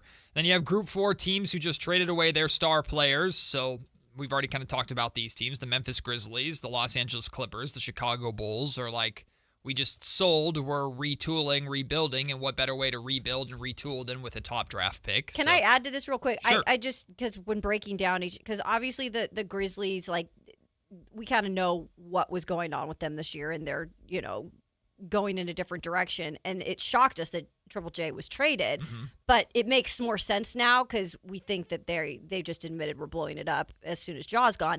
But the LA Clippers is the one that still in a way shocks me a little, because they were on that like really good run. Yeah. And they're like, they must just not believe at all that they were going to be able to actually get somewhere deep in the playoffs. It makes you wonder if James made the decision for them. And they're like, we're not sure. Like, we're kind of there. We're kind of not. We're a really old team, so we don't really know if we're going to actually do anything. And then James said, I want trade. And they're like, okay. They're like, there's our decision. Thanks for the push. Exactly. Ramona Shelburne did a story on like the Clippers ending. I'm trying to find the exact phrasing of it, but it was basically like, we both kind of know that this isn't sustainable, basically, is what it was. But thanks for letting us know. Like, just at least you made the easy decision for us. And now we have the decision to Kawhi, or what happens with Kawhi coming up too. Plus, there's still an investigation going on in regards to That's correct. Kawhi and trees. And then finally, there's Group 5, teams that just suck, who don't have a pick. The New Orleans Pelicans. Their pick goes to Atlanta. They're bad, but they're starting to play better basketball, to their credit. Because they're playing teams that want to lose. But no, even so, like they're getting better. healthy and they're playing better, and they have pieces to where if they were to start to sell, let's put it that way, whether it's Zion or Herb Jones or Trey Murphy or whoever, if they were to start to sell, I think they could get a pretty penny for a lot of the assets that they have. Now. And they have a Derek Queen already that they feel very good about, because Queen's having a really good year. I mean, thank God he hit to some capacity, because they traded this year's first-round pick for him, so they got to make it feel good at some capacity. So, like, there's a way, too, where let's fast forward to draft night. What's stopping the New Orleans Pelicans from using Trey Murphy to trade into the first round of the draft? Like, it's very reasonable that they could do that and just get a pick right back. So, I'm not, like, the Pelicans, we can make fun of them if we want to. Hi, you don't have a pick, but in reality, like, they're in a fine situation. It's not bad. They're going to be okay, I think. But of course, as long as they don't give the franchise away. Now, if they end up in the lottery getting a top 2 or top 3 pick, and it goes to Atlanta, they're not going to feel great about it. That's not going to be the best feeling. But it's not like that's the end of the world for them, which I think a lot of people thought that was the case based off how this season started for the Pelicans, but we're seeing a little bit of a turnaround. It's amazing when your former first rounder starts to actually be healthy and available and play some. I mean, it does change things a little bit. Someone's going to give you something for Zion too, because there's such a curiosity factor with Zion. It's just like, if I get him into our building, my trainers can keep him healthy. My nutritionists will make sure he eats right, and we'll keep him on the floor, and we'll do it right. Like, there's always one team that's like, we can save him. It happens in every professional league, you guys. Like, it's always the we can save, we can revive. There's always that. owner or GM that has that like cockiness about them. Weren't 4 teams trying to trade for Anthony Davis? Listen. Which that is wild because it's like a never-ending thing. It's just like...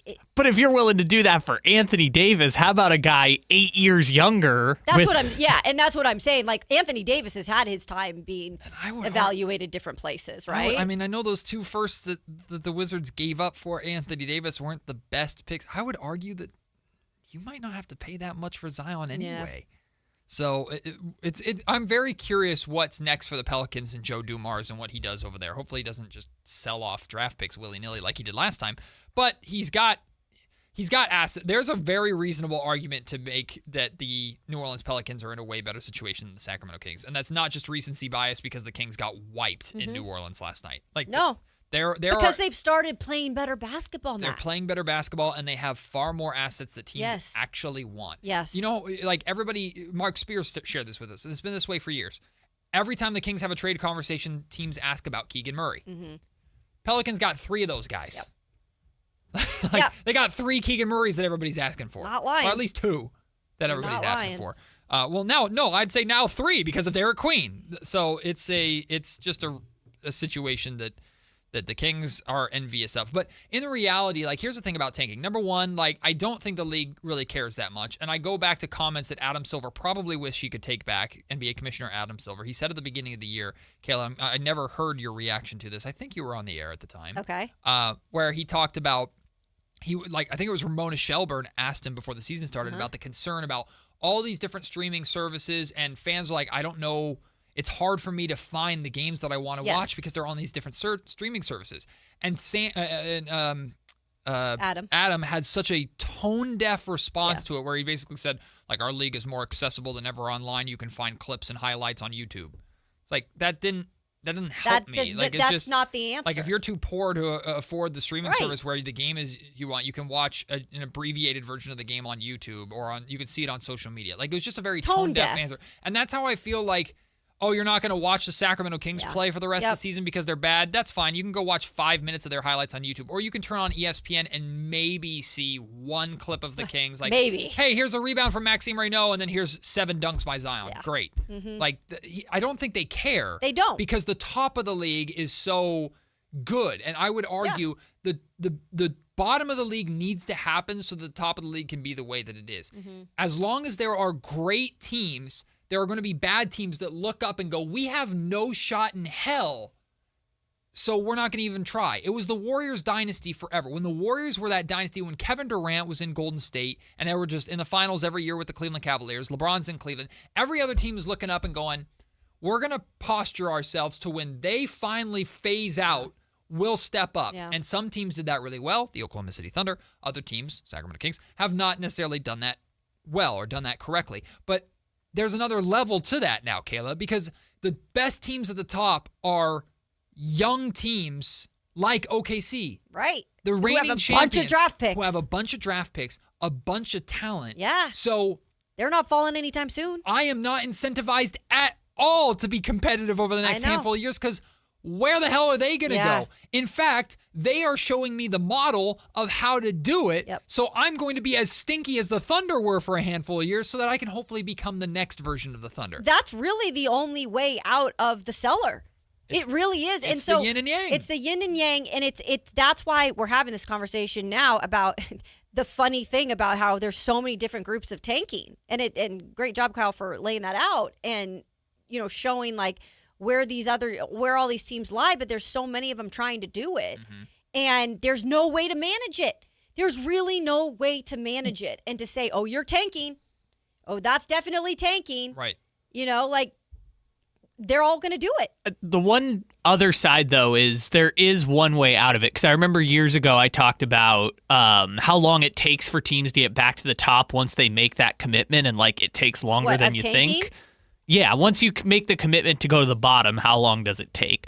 The one exception across the board is teams that got an MVP level player to choose to play for their franchise, which for the Sacramento Kings, the New Orleans Pelicans, you can go down the list, Pacers, Jazz, Wizards, Grizzlies, Clippers, Bulls, like teams like that can't get the MVP level player that chooses to play for their team. So their best shot is to draft whoever the next MVP level player is going to be. So it's that double combination of you can't get access to the players that would get you back to the top. That definitely plays a factor, but the Lakers are the perfect example of that, right? Like the Lakers can buy their talent. It's LA. They can buy their talent every year. They tanked for 4 years and then traded all in for Anthony Davis because Anthony Davis wanted to be there. Right. And then they just get Luka Doncic out of the blue and blah, blah, blah. But that hasn't really worked right. Well, but the thing is, the Lakers won one title since LeBron's been there, and it was the Mickey Mouse title during the bubble. And I disrespect it because it's fun, but it's a title. Yeah. The Oklahoma City Thunder, the Warriors were a dynasty because they drafted a dynasty that Kevin Durant couldn't beat, so he said, fine, I'll join it. And then, the Thunder, to be fair, they've only won one. But I think the Thunder are shaping up to be a dynasty because they drafted that way. Yeah. The San Antonio Spurs are that next up-and-coming team that you're like, that's the next threat of a dynasty because they drafted a generational player. Now, Victor Wembanyama fell in their lap because of their draft lottery odds. And I think the Dallas Mavericks. That's where the luck comes in. But they also drafted Castle, drafted Dylan Harper, were handed an all-star level player for nothing. Well, yes.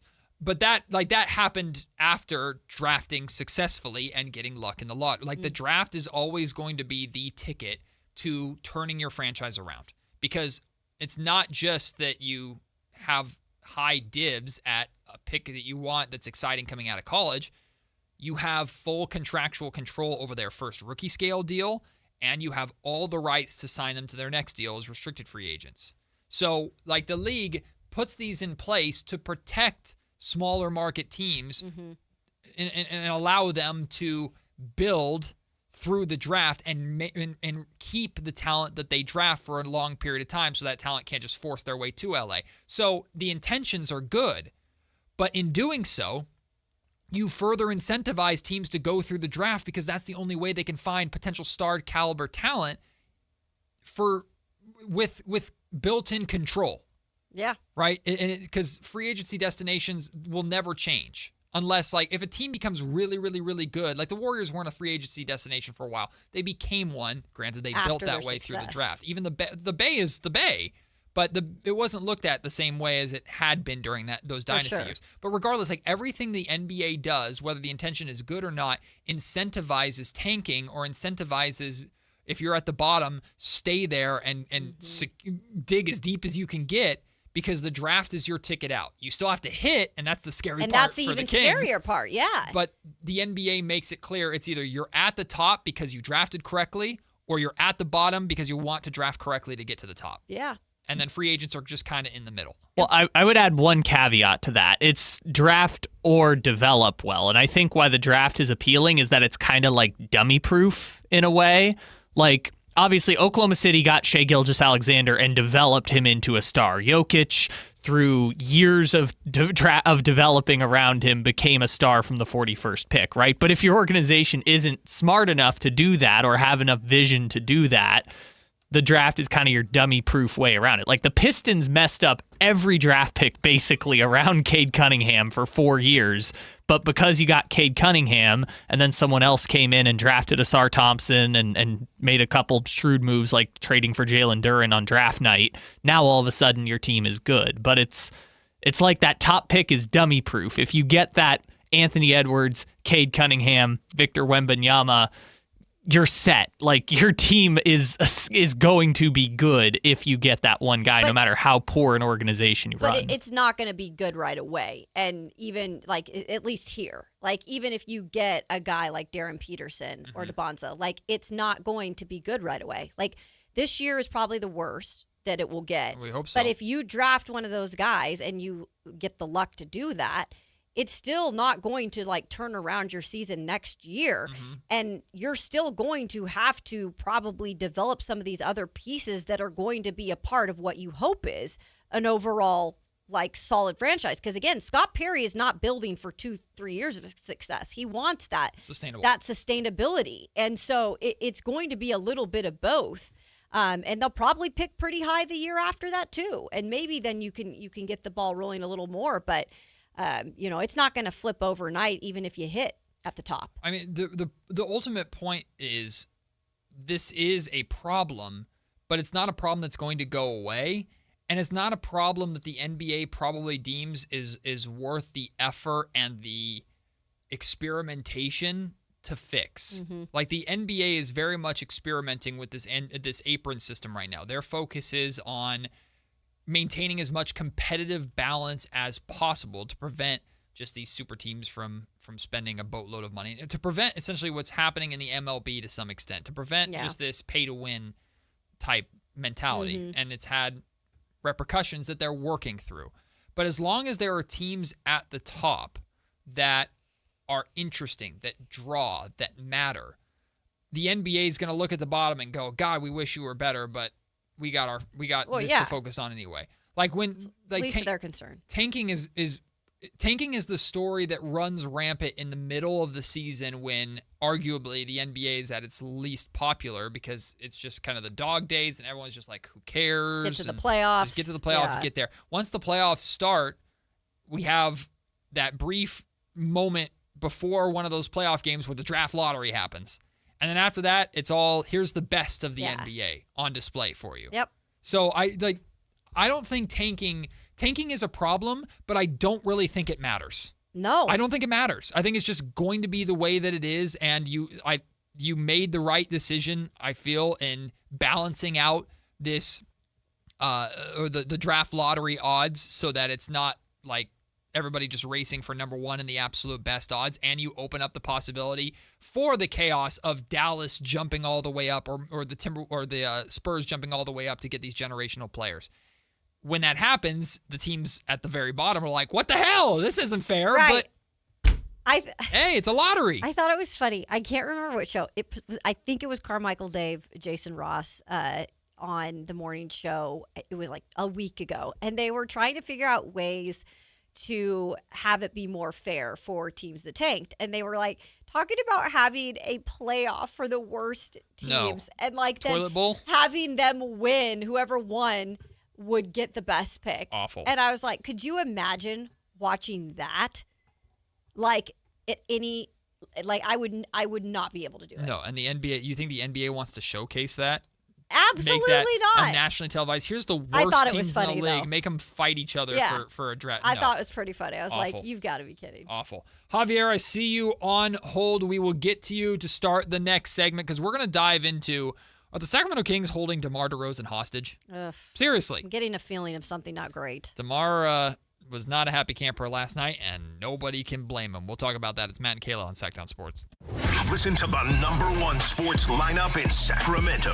The Carmichael Dave Show with Jason Ross, Matt George, and Kayla Anderson. The Drive Guys with Kevin Gleason and Alan Stiles. Every weekday live and local 6 a.m. to 6 p.m. Online at SactownSports.com or download the app right on your phone. Your #1 source for all your Northern California sports. Sactown Sports 1140. If you owe back taxes, listen carefully to rule #1. Never go up against the IRS alone. They're cracking down, freezing bank accounts, garnishing paychecks, canceling passports. Even your home or business could be at risk. But here's what they don't tell you. The IRS has powerful tax relief programs that could save you thousands if you qualify. That's why smart people call Optima Tax Relief, America's #1 tax resolution firm. Nobody knows these programs like the experts at Optima. Their team of tax attorneys and licensed professionals have resolved over $2 billion in tax debt for people just like you. The IRS is not stopping, so don't wait and don't take them on alone. For tax help you need, for tax help you can trust, call Optima today for a free consultation. Call 800-343-6460. 800-343-6460. 800-343-6460.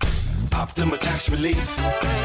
Some restrictions apply. For complete details, please visit OptimaTaxRelief.com. Want the best movie experience in town? Join Sactown Sports IMAX Pass by visiting SactownSports.com. Sign up today. You can win tickets to see this week's films at the Esquire IMAX Theater. Welcome to the Bar None Auction. Bar None Auction is selling thousands of items this Saturday, February 14th in Sacramento. Large framing and construction equipment, cars, trucks, and industrial supplies, all sold to the highest bidder. Always open to the public. Visit BarNoneAuction.com.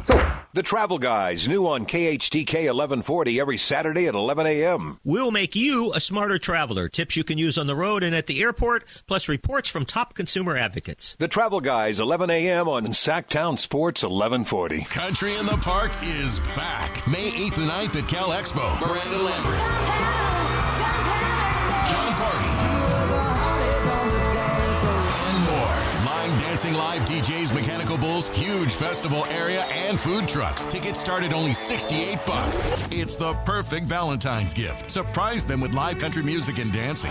Country in the Park, May 8th and 9th at Cal Expo with Hoblit Chrysler Dodge Jeep and Ram Center and Hilton Sacramento. For more info, visit CITPfest.com. Hey, this is Greg Papa. Are you working through a major insurance claim? SunPoint Public Adjusters can help. SunPoint prepares, presents, and negotiates your claim with the insurance company, working only for you, making sure you get everything you're entitled to, not what just some adjuster working for an insurance company thinks you should get. Call SunPoint today at 888-247-7865 or contact us at sunpoint.us. SunPoint Public Adjusters, the gold standard in public adjusting. License number 2N14884. Tune in every Thursday, Friday, and Saturday for the Toyota Tahoe Report with Johnny Mosley and me, Elena, bringing you the latest weather conditions up at Tahoe. Brought to you by your local Toyota dealers. Toyota, let's go places. Time to check out Capital Casino, conveniently located at 411 North 16th Street in downtown Sacramento.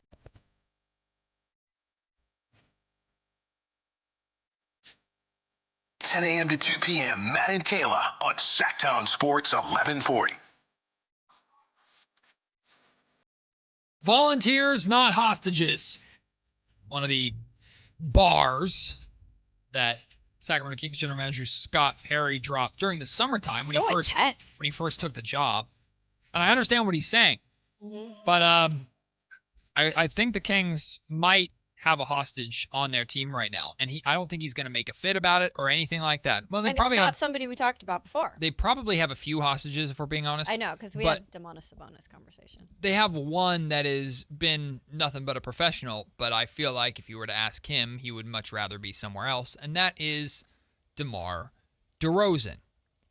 Last night, DeRozan was seen spiking a water bottle on the bench that caused like a whole cleanup crew to come out, and I can't lip sync. I have no idea if DeMar talked to him.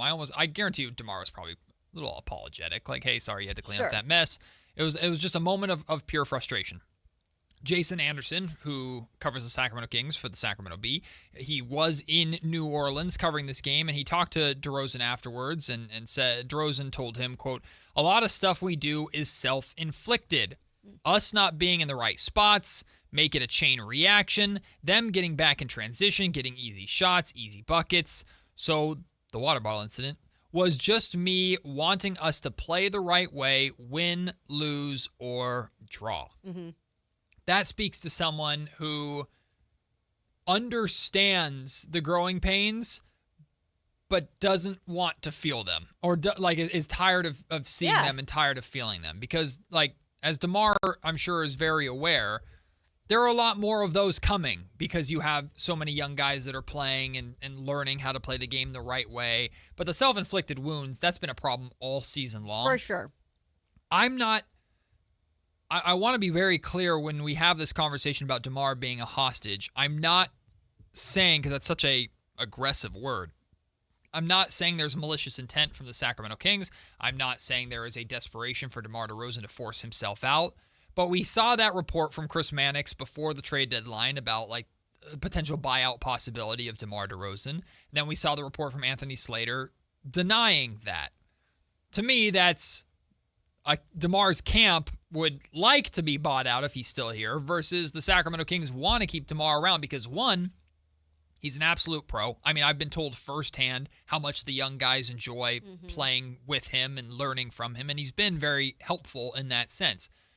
And two, there's hope that he can be a trade piece with his only $10 million guaranteed for next season, that maybe they can move him this summer. But the question is just this, simply, Kayla. He's proved his professionalism. Does he really need to go through this? Like, now over 50 games in, does he really, like, is he going to teach the young guys really that much more between now and the end of the season than what he's gone through right now? And should the Sacramento Kings maybe even do the right thing by letting him go at this point in his career, sign somewhere else, and play meaningful basketball? I don't blame him for going like, what am I?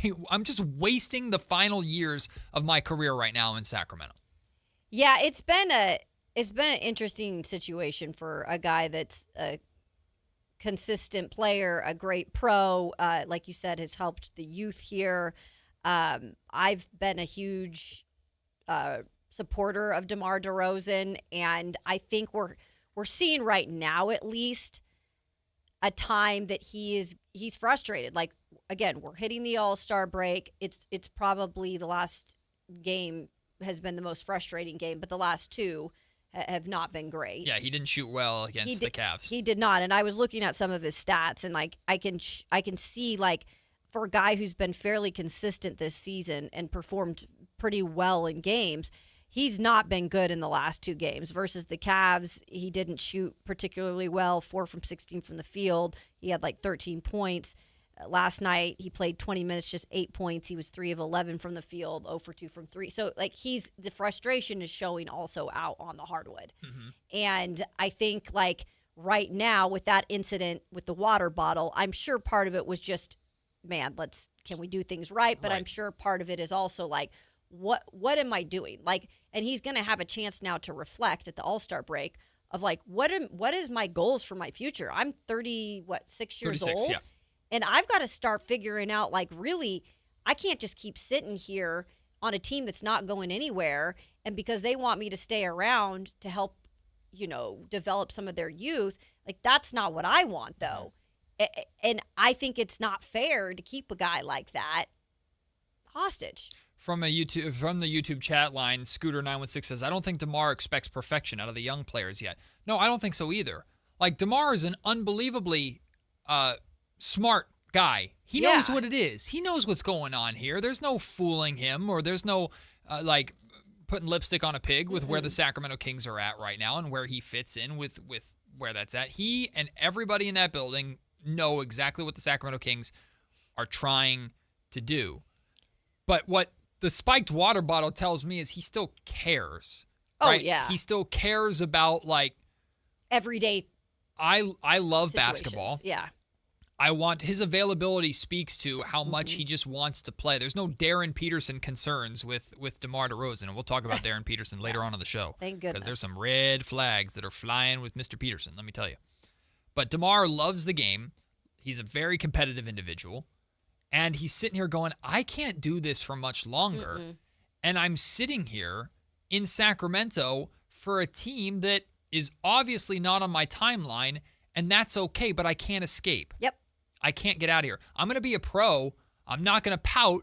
I'm not going to whine and complain to the young guys, or at least I haven't heard any instance of him whining and complaining. I'm sure behind closed doors to his friends and to his agent, he's like, what the hell am I still doing here? He's probably texting his buddies all around the league going, can I play with you? Like, this sucks. This is horrible. I'm trapped in basketball hell.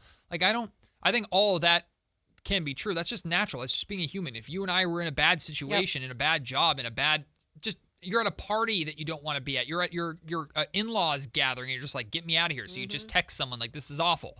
Like, that's just being SOS. That's just being a human being. I don't think DeMar it's not about him hating Sacramento or hating what the Kings are doing. I just think DeMar sees the mortality, sees writing on the wall of what time he has left, and is frustrated, like I would be, that I am wasting my time here in Sacramento. Yeah. I mean, it's fair. And I know that we've got somebody in the chat, Z.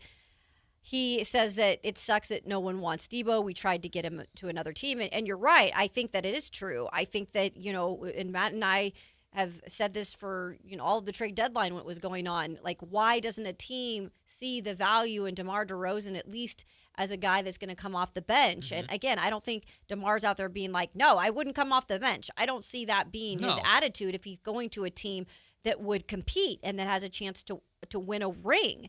And it is mind-boggling that he could not be traded at the deadline. And part of it, again, is they think the contract is still a little too big. But at some point, he's got to be freed from here because it's not helping the Kings per se move on, and it's definitely not helping DeMar DeRozan in his career the last few years of what it is. And look, like, the market can change. Mm-hmm. I think there should and hopefully has been a very serious conversation between DeMar's camp and Scott Perry of what is the point of my client being here? Yeah. What are we doing? How confident do you feel that you're going to be able to trade him this summer?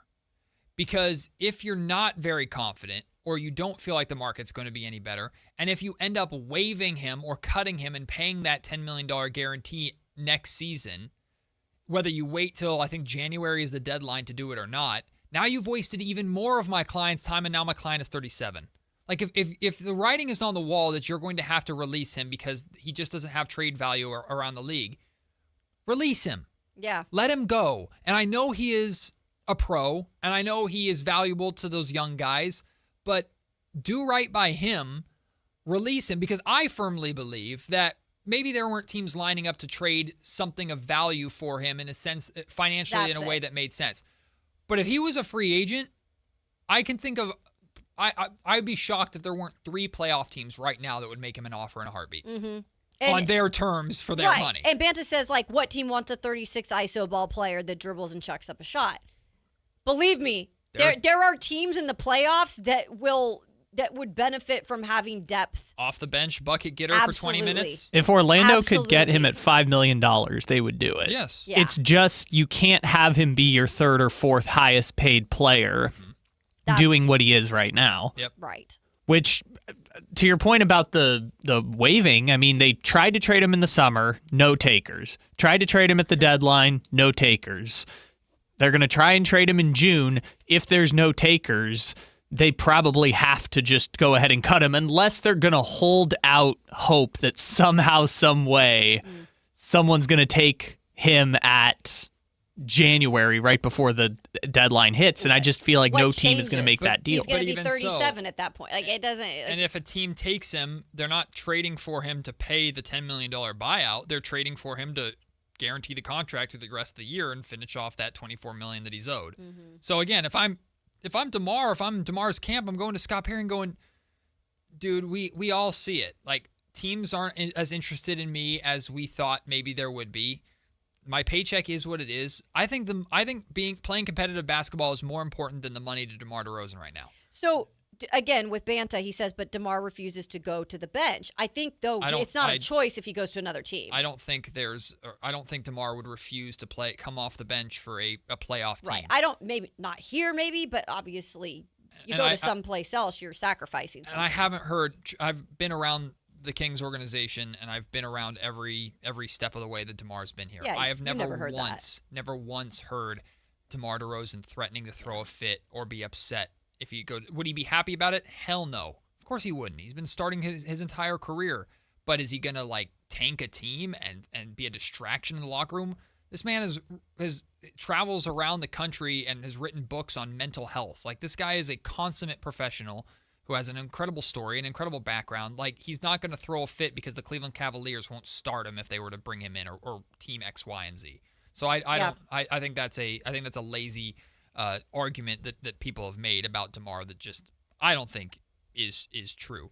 Apologies, we didn't go to the phone. Dwayne, I see you on the line. Hold tight until 12 o'clock, the lunch break segment. That's where we'll take some of your calls. Also at noon, we'll be giving away a pair of tickets to see the Kings take on the Orlando Magic on Thursday, February 19th, after the All-Star break. But coming up next, it's time to pick a side. It's Matt and Kayla on Sac-Town Sports. Thunder, feel the thunder. It's the energy all around you. Lightning and the thunder.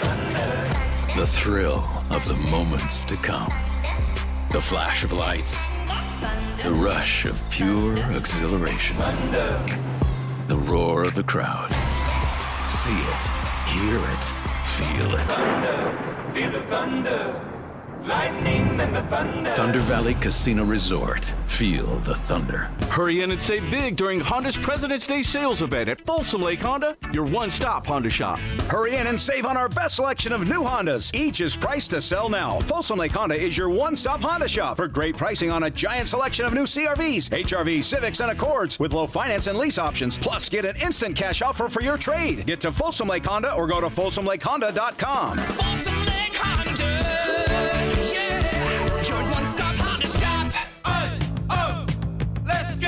You're still grooving, still connecting, still loving, still turning up, still thriving. You still got it, but your immune system, it weakens as you age. That's where vaccines come in. They help train and strengthen your immune response to fight off respiratory illnesses like flu, pneumococcal pneumonia, RSV, or COVID-19. Ask your doctor or pharmacist which vaccines you need.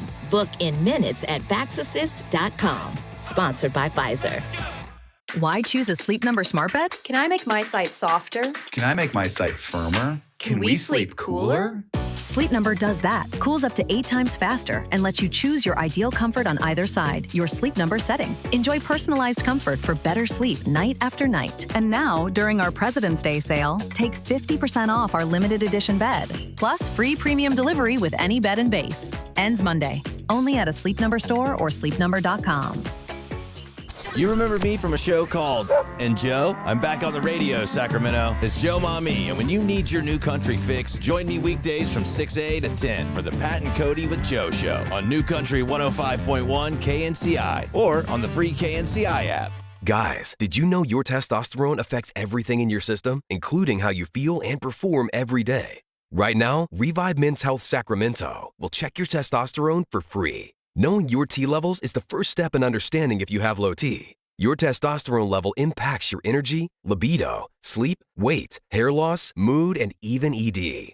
Maintaining an appropriate T level can change your whole life. Most men start to see changes in their hormone levels in their 30s. Experience and results matter. So what are you waiting for? Get your T levels checked today by local, experienced, and trusted men's health experts. They've helped thousands of men since 2011. They're so confident they can help you, they even guarantee it. Call Revive today and schedule your free testosterone test, free exam, and free consultation. Call Revive Men's Health at 916-277-8599. That's 916-277-8599. Or visit ReviveMen'sHealth.com. Welcome to the Bar None Auction. Bar None Auction is selling thousands of items this Saturday, February 14th in Sacramento. Large framing and construction equipment, cars, trucks, and industrial supplies, all sold to the highest bidder. Always open to the public. Visit BarNoneAuction.com. Valentine's Day is coming, and here at Madison Avenue Florist, we have all the favorites. Over 60 variety of roses alone. We've been on the corner of College Oak and Madison for 40 years. Voted Best of Sacramento. Come on in, we'll show you why. Order now and mention this ad and get 10% off any order over $80. Order early for the best selection and delivery options. Madison Avenue Florist, for when the moments matter. MadisonAvenueFlorist.net.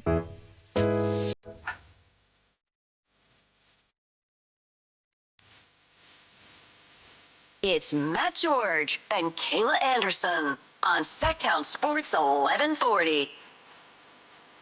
Coming up in just 15 minutes, you'll have a chance to win tickets to see the Sacramento Kings take on the Orlando Magic on Thursday, February 19th. That's after the trade deadline, so hey, maybe, I'm not promising anything, maybe Keegan Murray will be back at that time, maybe DeAndre Hunter as well. We can see that pairing together. That's one of the few things that I'm holding out hope for with the rest of this horrible Kings season. Fingers crossed. But we'll have those chances for you to win those tickets again coming up at noon. You'll also have a chance to win more tickets at 4 o'clock with the Drive Guys. Nice. Whitey Gleason and Alan Stiles. They'll, of course, join us for the final segment of this show at the very end. That'll be at 1:45. But right now, Kayla, it is 11:45. That means it's time to pick a side. Let's go. All right. This always wakes me up with this music. Is it that or the energy drink? Yes. No, because I barely drank it. How dare you? I know. I might need another one. Well, get a cup. I'll pour after some of mine After in that there. Kings game last night. Yeah, you expended some of your energy in your podcast. I was sitting there on the couch, and you can tell by posture, like how a game's going. By the third quarter, sorry radio listeners, this is obviously not for you, YouTube viewers, you'll be able to see it. By the end of the third quarter, it was just this. you're like slumped down all the way in your chair. I'm just gonna melt into this couch. Yep. I don't care. It's pretty much what it is, right? I gotta get comfortable if I'm gonna be in basketball hell. Your body language does tell so much about you. Oh, for sure. Yeah. I'm not just saying you. I'm saying for everybody. Oh, no. I wear my emotions on my sleeve. My body language, do you'll I. know exactly what's going on with me based off of my body language. Ditto. And this is how I watch the Sacramento Kings when they're losing by $1 billion in New Orleans. Anyway. just no posture straight. It's just all the way slouched. Just pick a side. Yep. Let's go. Kyle, what you got for us? Well, speaking of New Orleans, how about NBA relocation and expansion? All right. A lot of expansion talks. Someone reported that they're going to vote in the summer potentially on expansion teams. Are we for or against expansion? 100% for it. Keep spending or build the league out. More teams is great because, and I tweeted this over the weekend, 2025, I guess, technically, was a phenomenal year for the city of Seattle. Like the Mariners being like, look, I'm an A's fan. The Mariners are a division rival, but the Mariners were such a fun story and the city was on fire for that Mariners team. You had the Seahawks that just won the Super Bowl and the 12th man has always been such a huge part of what they do. That Seattle Stadium district is amazing. Bring the Supersonics back. I should. I don't like Seattle because they tried to take the Kings. That was far enough ago, and I've always felt like them. No, they didn't. And I always felt like Seattle deserved to have a team. The Supersonics are such an iconic brand in the NBA. So bring the Supersonics back. I'm all for that. As for the other team, whether it's Las Vegas or wherever, I'm down for more teams, more competitiveness, more opportunities for players to play, maybe some more balance. Yeah, I'm all about expansion. Yeah, I'm about expansion for one big reason, because I am a Supersonics original fan, and Washington is a great state for basketball. It just is. Yeah. Like that's what I actually grew up watching Doug more Christie. so than anything. Yeah, it was basketball. Rainier Beach, alum there, and went to played for the Sonics as well. And Jamal Crawford, right? He's a Seattle guy. Mm-hmm. Yeah, there's a lot of Seattle guys. A lot of hoopers. A lot of hoopers there. Obviously, they've got some great colleges up there too that play basketball, but it just doesn't seem right to not give them a franchise. And if they need to give Vegas one, while I'm not the biggest Vegas proponent, I think they've done a good job supporting most of their teams that they've kind of brought up from nowhere. The Aces and the Golden Knights are the shining example. Yeah. Like the Raiders, the NFL is it's a tourist destination. I agree. The A's, I think, is going to be bad. But they're homegrown, I should say, teams. They're right. Yeah, the Golden Knights and the they embrace them. Yeah, the Aces big time. Yeah, so I'm about it. I think that it's good to have West Coast teams in particular, on display too. You're not going to believe this, guys, but I disagree. I'm against NBA expansion right now because if you do NBA expansion, you have to do an expansion draft. And those expansion teams probably aren't going to be that good at the start of their time, which means worse chance for the Sacramento Kings to rebuild because they're going to have young players or potential players taken away in an expansion draft and more teams guttered at the bottom of this stupid draft lottery. So if we're going to do expansion, let's wait like 5 years until the Kings are good. Oh, wow. 5 years? You think the Kings will be good? 5 years. I like that. That was the best takeaway I had from Dang. that. 5 years, Kyle says the Kings will be good. I hope he's right. I know, right? And Mustache, this is what it happens when you have a career like mine and you go all over the country. You don't root. You're not like a fan of every team, but you root for teams you cover. Absolutely. Because you don't want to cover bad teams. Absolutely. But I am a fan of Washington State teams. So Absolutely. that is more clear to you, I hope. Oh, Mustache was in the chat. Yeah. I thought you just randomly said mustache. I was like, okay. Mustache! Oh, I get Instead it. of mustard. Yep, nice. All right. Sorry, I derailed. Pick a side number 2. Oh, I thought that was pretty good. I thought so too. The board disagreed though. It's got a mind of its own. Board, I don't agree with you. All right, pick a side number 2. What's more bearable, the freezing cold or the very, very hot? So I hate being cold. I hate it. Like I'm a kind of person, I always have a blanket on. I have a little space heater under my desk at home to keep my feet warm. I always have the heater on in the car. Like I do not like being cold because I don't have you can thin put blood. More, yeah, and I'm thin in general. Yeah. Like there's not a lot there to keep me warm. But I'm about to do hot yoga, and I think that might change my mind because I lost the bet to Kayla Anderson with her Seattle Seahawks winning the Super Bowl. I have to endure a hot yoga session. So my answer might change after experiencing that, and I understand when you're just in the hot, like the heat, and you can't take anything else off, and you're just sitting there just dying. I've never experienced like an Arizona summer or anything like that, so I've never experienced like a Midwest winter either. And little baby California boy over here. But right now, I don't like the freezing cold. But we'll see after hot yoga. I can't stand the cold. I have lived in Tucson, Arizona. I have lived in the dirty South where it gets extremely humid. And while I don't love the humidity, and yes, there's a difference between dry heat and wet heat, I still would take the heat any day over cold. I just put my jacket on in the studio. And I would say some would probably argue it's not cold in here at all. But to me, it's cold. And the minute that the air turns on, I put my jacket on. I know. And people ask all the time who are watching this on YouTube, why did she just put her jacket on? It's because it's freezing cold. She's wearing a fur coat right now. Right. And when I used to go to the mountains and ski, I grew up skiing, my fingers would literally freeze off. Yep. I had to have the heaters, else I would not be able to feel my fingers. So. Yeah, you know this covering high school football. Being out there in the cold, and especially holding a camera and shooting games in the cold, when your digits get cold, it's not fun whatsoever. It is. And we not also fun. deal with Carmichael Dave, who his answer to this is the heat is worse every time. Carmichael That's what Dave, he says? He can't stand being hot. Really? He cannot stand the heat. He hates it. So he doesn't like summers here? Correct. He turns this room into an ice box because he cannot. So he can control it. Oh yeah. Come on, it's Carmichael Dave. Well, you guys also can control the temperature in there. We can. Oh, I was always told, no. What? Who told you that? Not here, in other places. Oh, well, yeah, no, go for it. It's right behind you. I was like, was Whitey gatekeeping the dial from you? No, who's going to tell you no? Also, I just cannot disagree with you guys more on this one. And I know people say, oh, you're from San Diego and you live in Sacramento. Yes. Sacramento summers are awful. When it gets over 100, I get such bad seasonal depression because you can't go outside. You have to close all your blinds in your house at 4 o'clock in the afternoon. I hate Sacramento summers so much. And this last summer was nicer because it was the coolest summer in 30 years. But I will take the freezing cold just because I just do not like the hot 10 weeks that exist in Sacramento. Okay. Go down to the south, Kyle. You would literally not last a second. I don't think it is awful. Arizona, but it's humid. That's worse, Kyle. But that's what I grew up in humid. I grew up in San Diego. No, but it's a different level. 80 degrees. It's a different. That's you're in paradise in Kyle, San Diego. it's a different level. I'm not saying I would hate the South. I'm saying I can do humidity.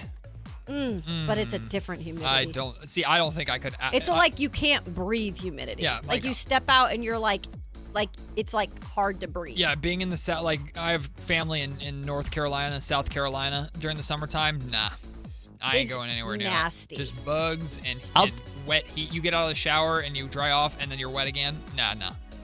Yeah, no, I'll take the mittens and the big jackets and everything like that. You're cool to stay warm. Yeah.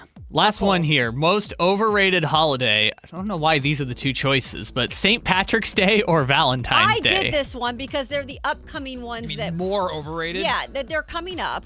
We've got Valentine's Day, and then I feel like a lot of people go big for St. Patty's Day. Yeah, of course. I mean, a lot of people hype it up. Green beer and all that stuff, and it's coming up in March. So I went with the two holidays that I thought were coming up that people hype up the most. So what's the most overrated? Valentine's Day. Oh, shocking. Look, I don't really celebrate St. Patrick's Day either. I always work or something, so I don't get to go to Chicago and enjoy the Green River and all that. But it would be fun to do it. It is a little hyped. But Valentine's Day, people, why are we dedicating one day to treating people nicer with love?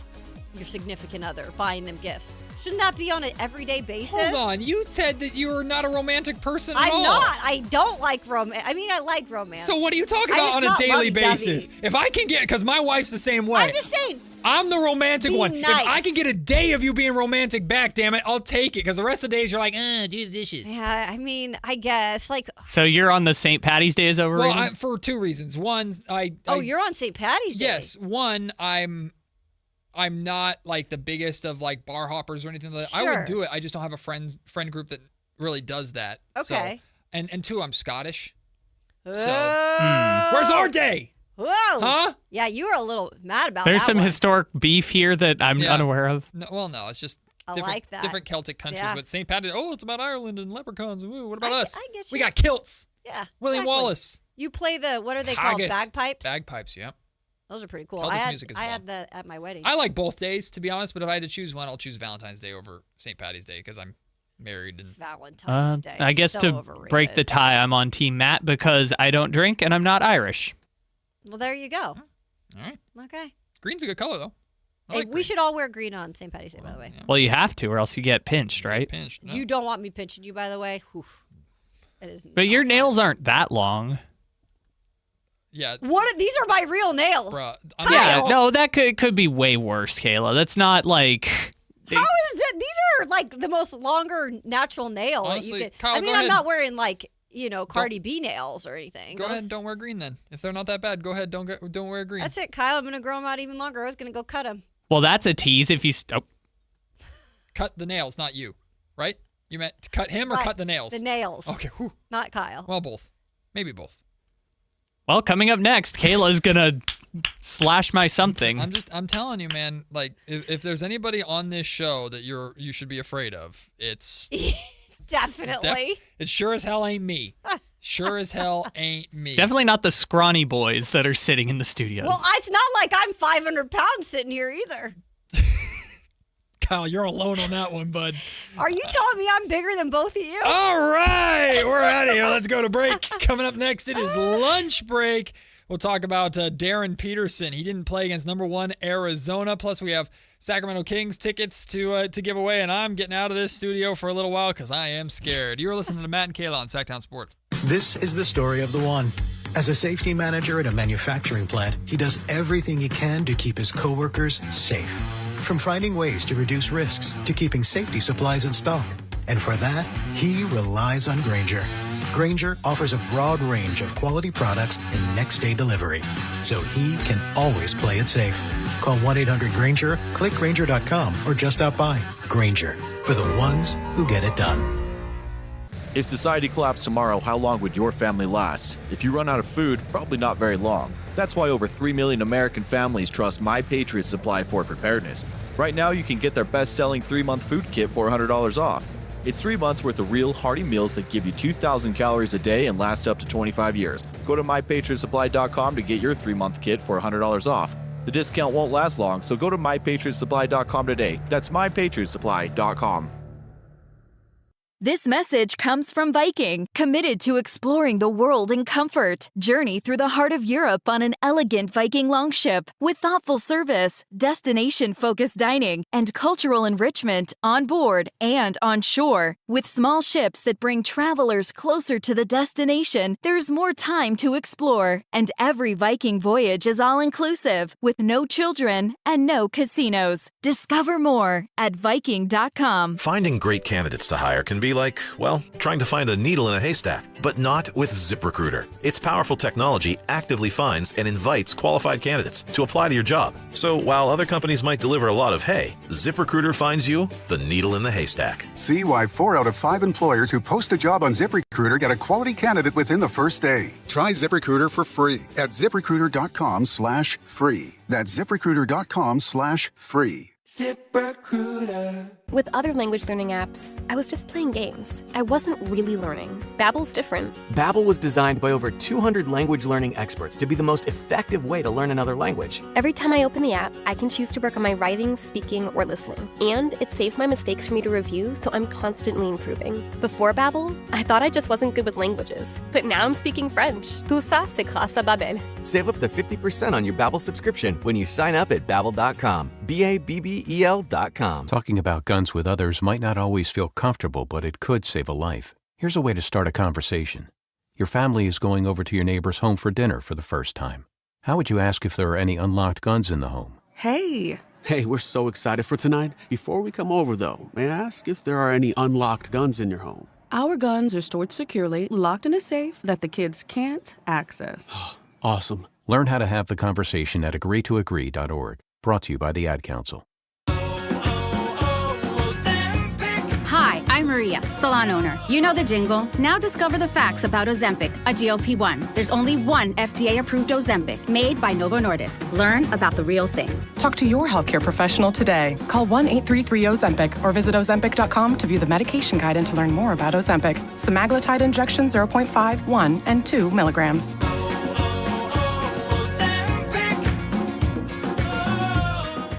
Okay, real talk. Valentine's Day is almost here and time is running out. But you're covered at Gazetta Jewelers. Personalized service, incredible craftsmanship, and people who help you get it right. From classic diamonds to one-of-a-kind custom pieces. Find something she'll never forget. Shop in-store or fast and easy at GazettaJewelers.com. This Valentine's Day, don't forget your sweetheart. Gazetta Jewelers. Because love deserves the effort. GazettaJewelers.com.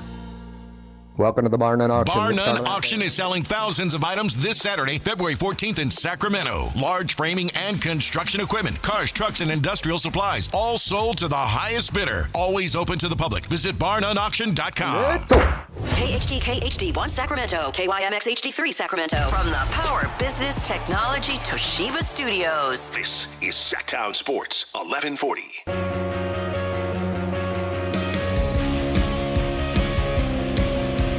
Matt and Kayla on Sac-Town Sports 1140.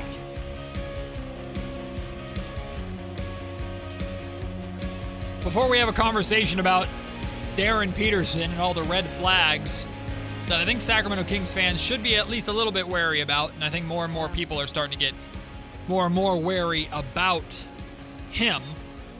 We're going to go to Dwayne, who's been waiting patiently on the phone lines here to kick off this lunch break segment. If you want to call in like Dwayne, you can, 916-339-1140. Dwayne, welcome in. How are you?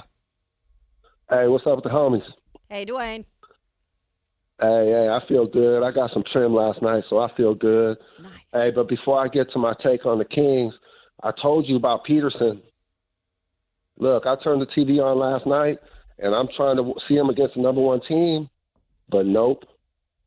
And somebody's got to tell Christie to start coaching a little bit tougher, because Westbrook, he must have heard my take yesterday, because he went out there just jacking last night, and the Kings went 4 for 31 from 3. Yeah, Russ. You guys cannot shoot, bro. Russ was on one for sure. Russ was definitely on one last night for sure. He almost tweaked his ankle too. Yeah, I was like, oh I did no, see but that. he's fine. It's Russ. And he just walks back. It's like whatever. You know, nobody wants any of these guys, bro. You're not going to be able. Their value's gone way down to the point where you're at the bottom of the league. You know, you have to maintain value.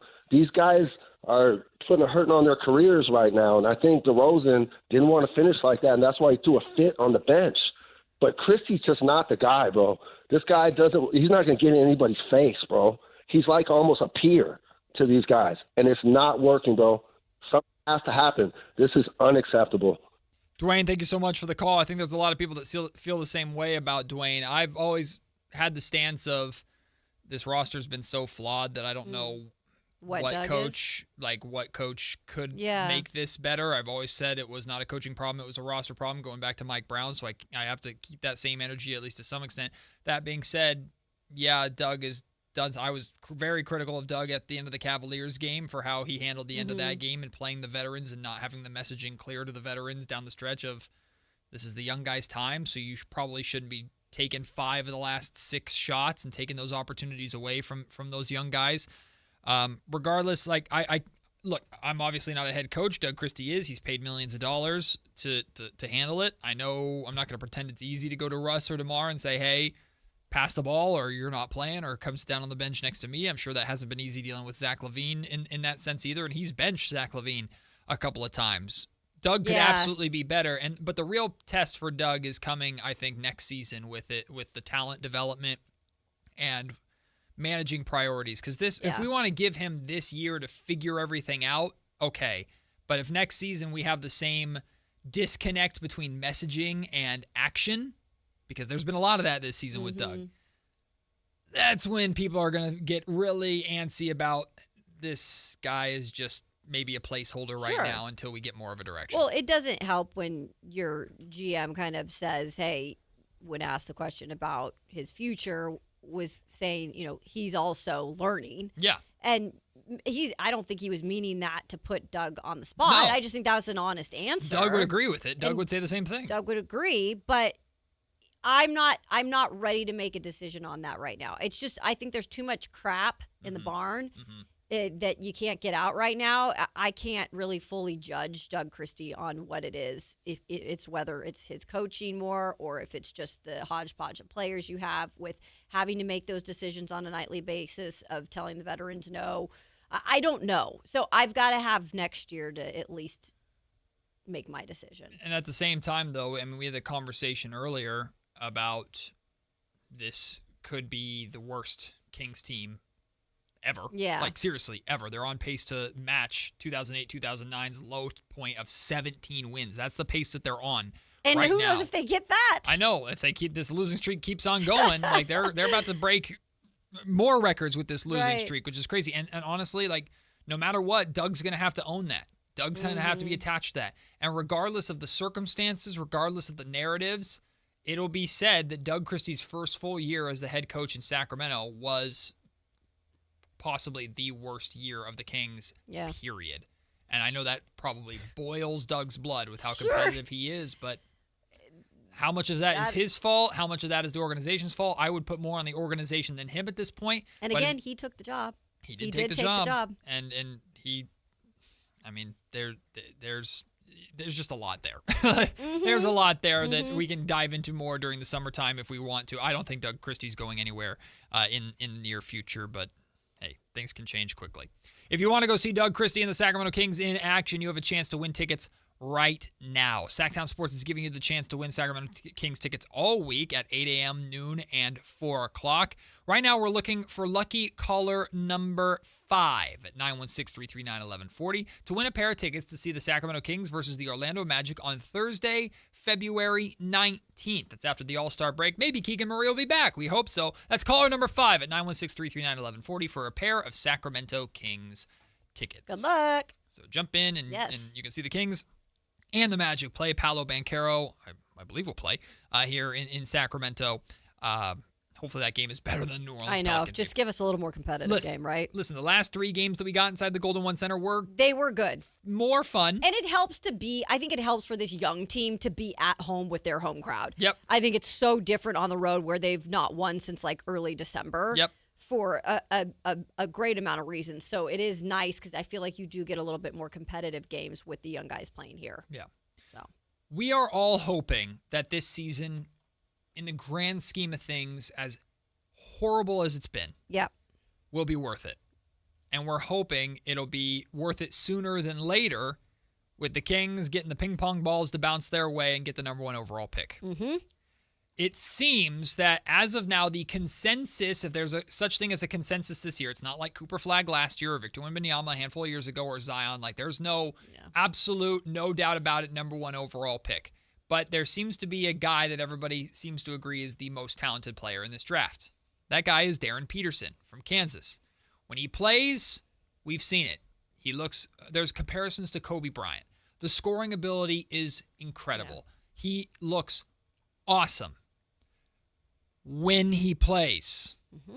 That is becoming more and more of an asterisk, more and more of a red flag. Last night, Kansas defeated number 1 Arizona. Arizona was undefeated. Yeah. Kansas beat them without Darren Peterson. Yeah. Why? Because apparently minutes, less than an hour, minutes before the game began, Darren Peterson informed his coaching staff that he wasn't feeling good. And he was a late scratch due to flu-like symptoms. Now, we've already seen him he hasn't played in half of Kansas's games. We saw him sit out the entire second half of the game against BYU and AJ DeBonsa. Yep.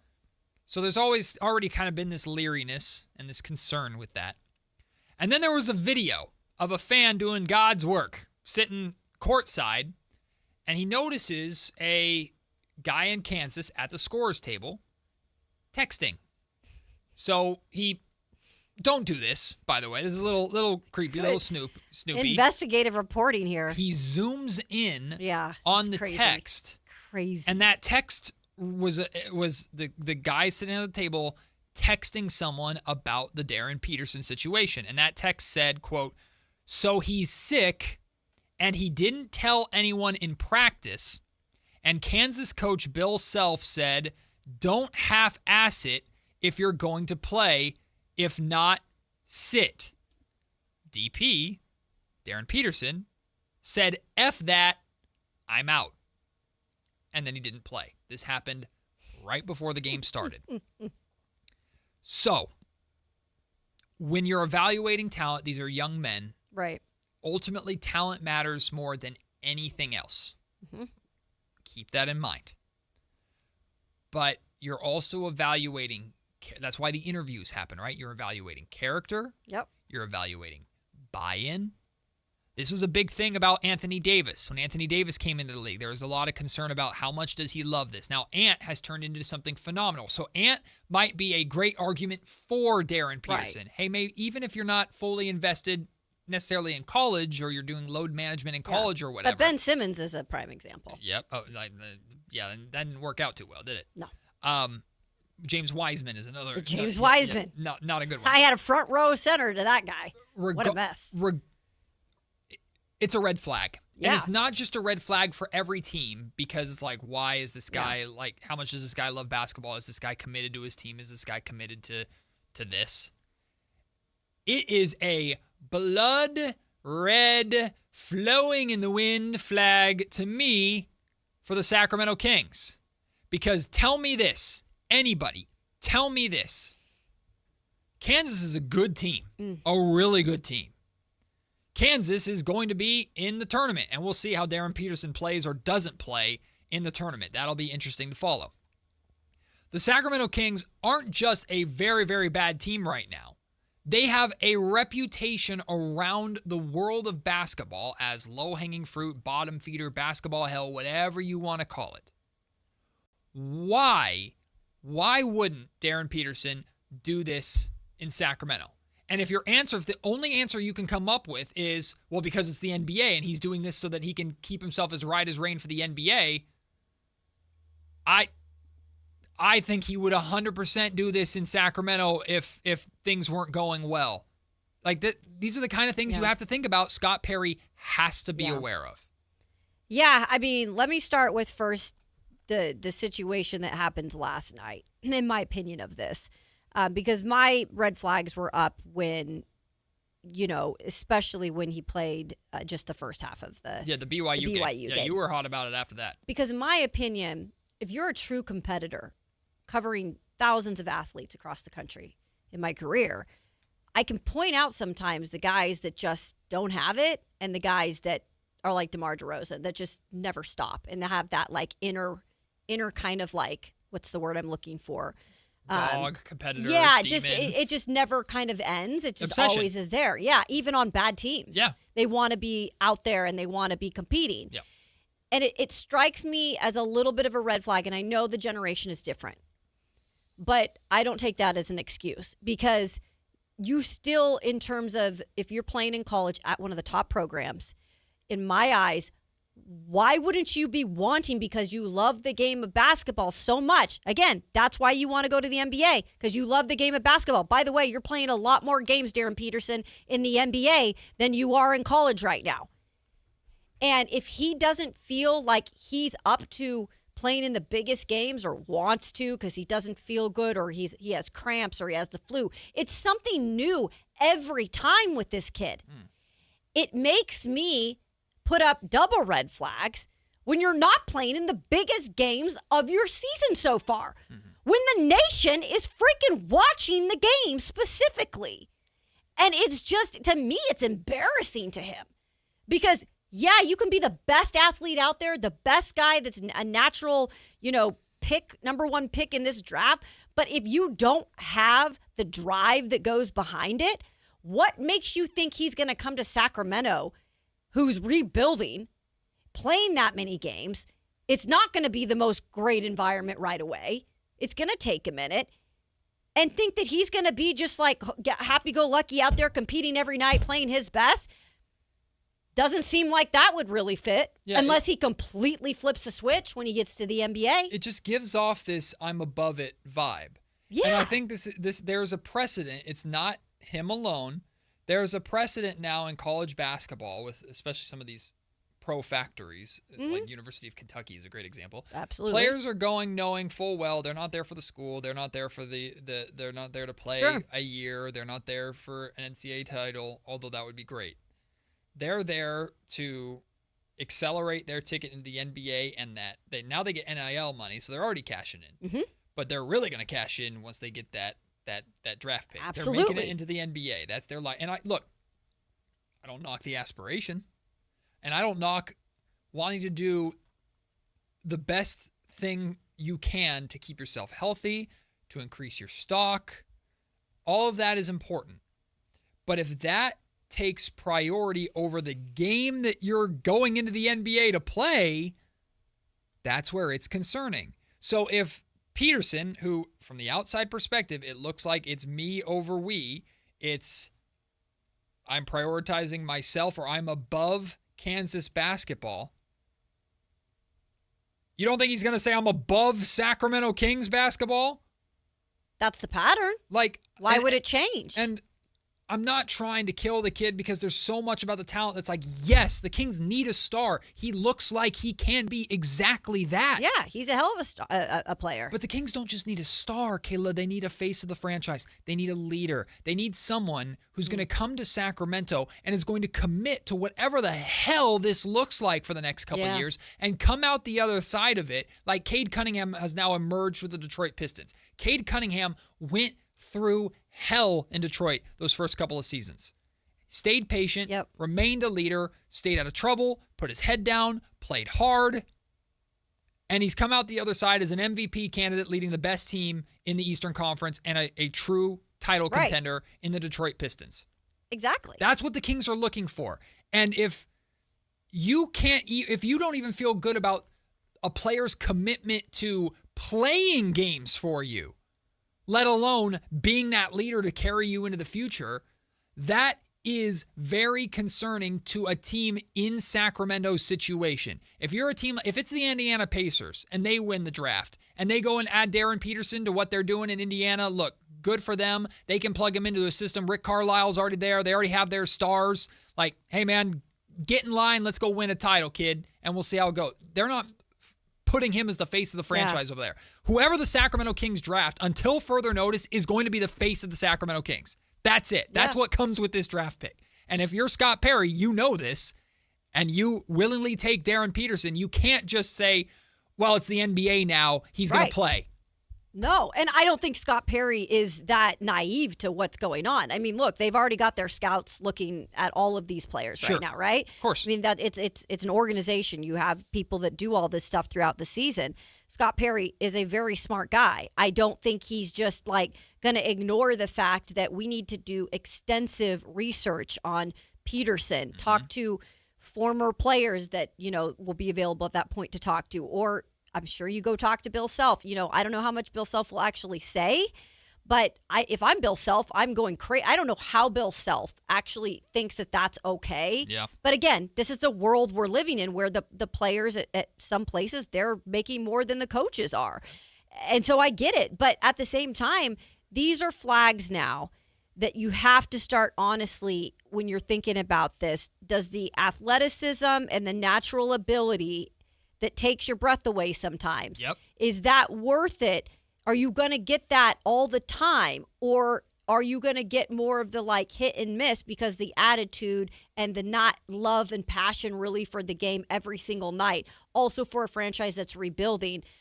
I don't think that's, if he doesn't have motivation at Kansas to play these games, what makes you think he's going to have that in Sacramento? And another thing teams evaluate, and I've been told firsthand by front office executives, teams pay very close attention to who you surround yourself with. Whether it's your agent, your friends, your family. Do you have a dad or mom that's way too involved?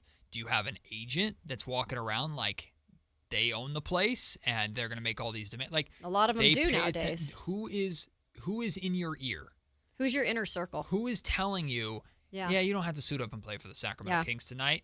Yep. You are the Sacramento Kings. You decide. Yep. You don't have to listen to Doug Christie or whatever coach is here. You're the star. They're not gonna get rid of you. They'll get rid of everybody else first. And I'm there's a lot of speculation there, and I need to be careful because I don't know who Darren Peterson surrounds himself with. But all we can do is react to what we see. And what we're seeing is a player who is consistently not playing. And we're getting stories and instances like this where it's very clear there's a disconnect with him and his coaching staff in Kansas.